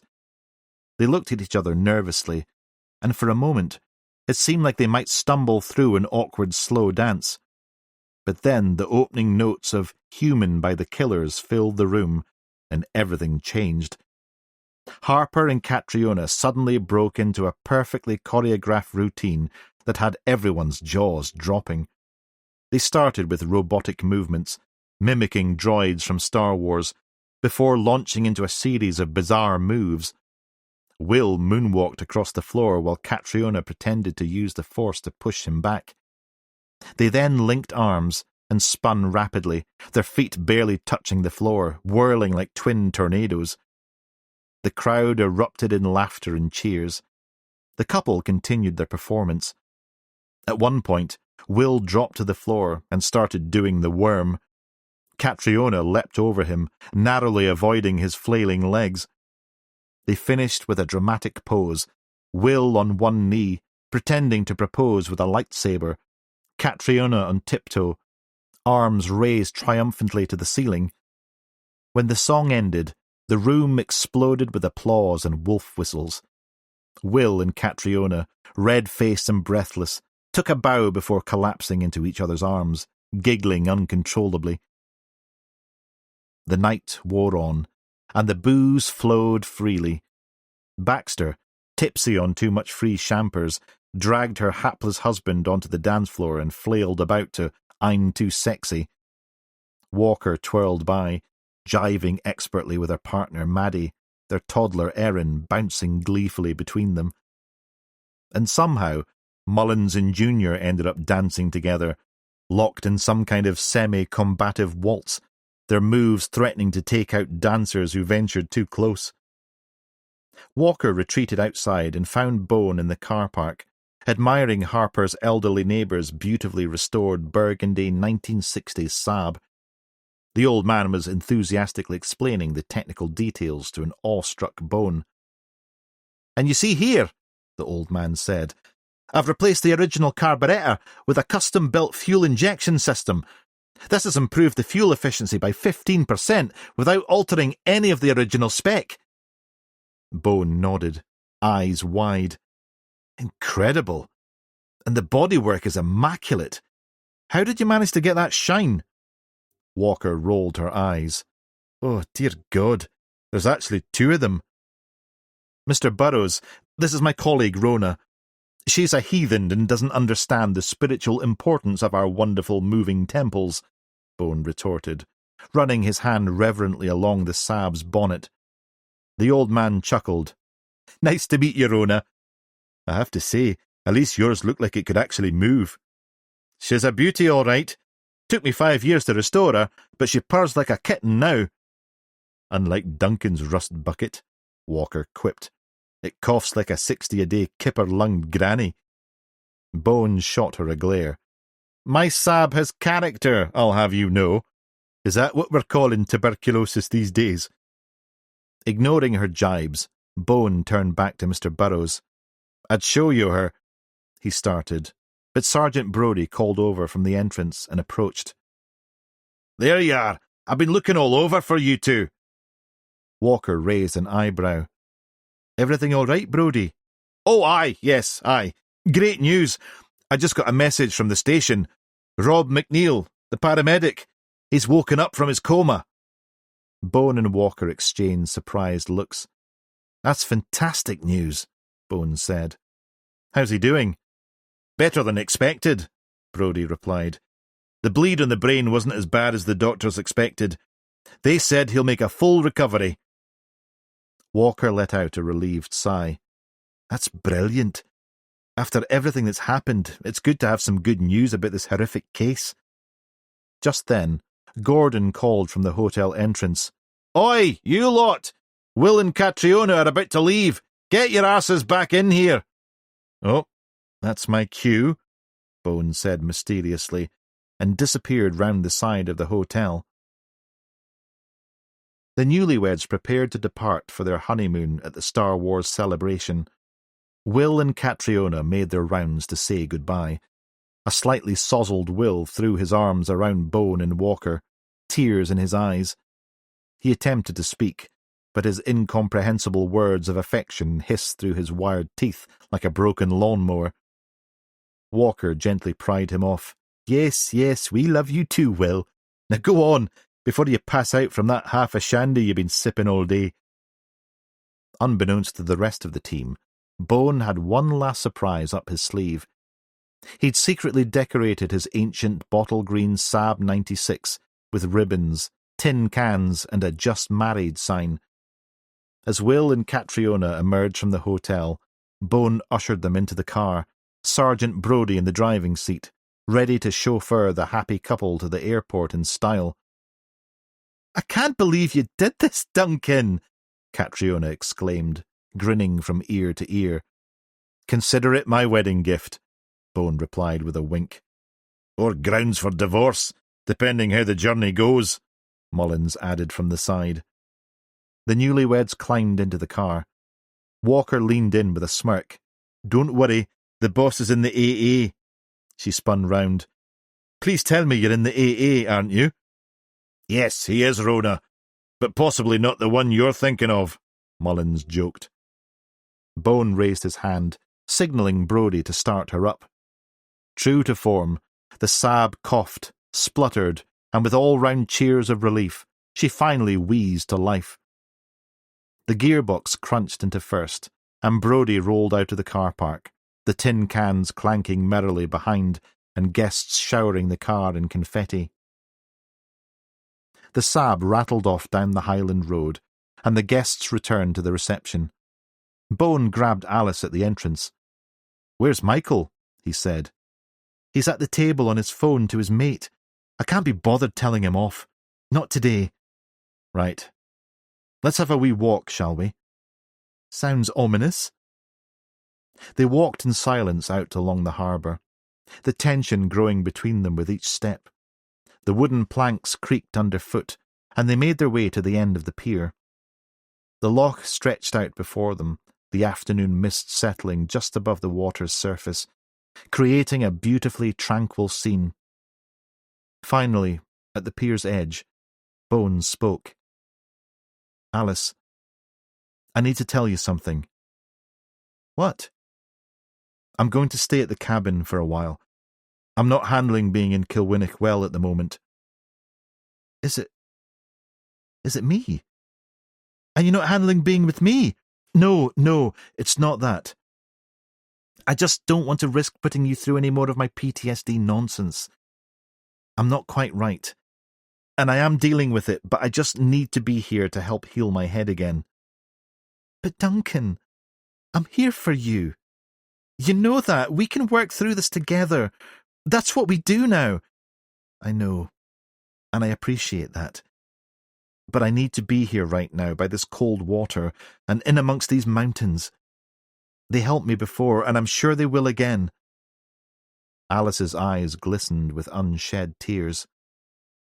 How long are you talking about? What about Michael?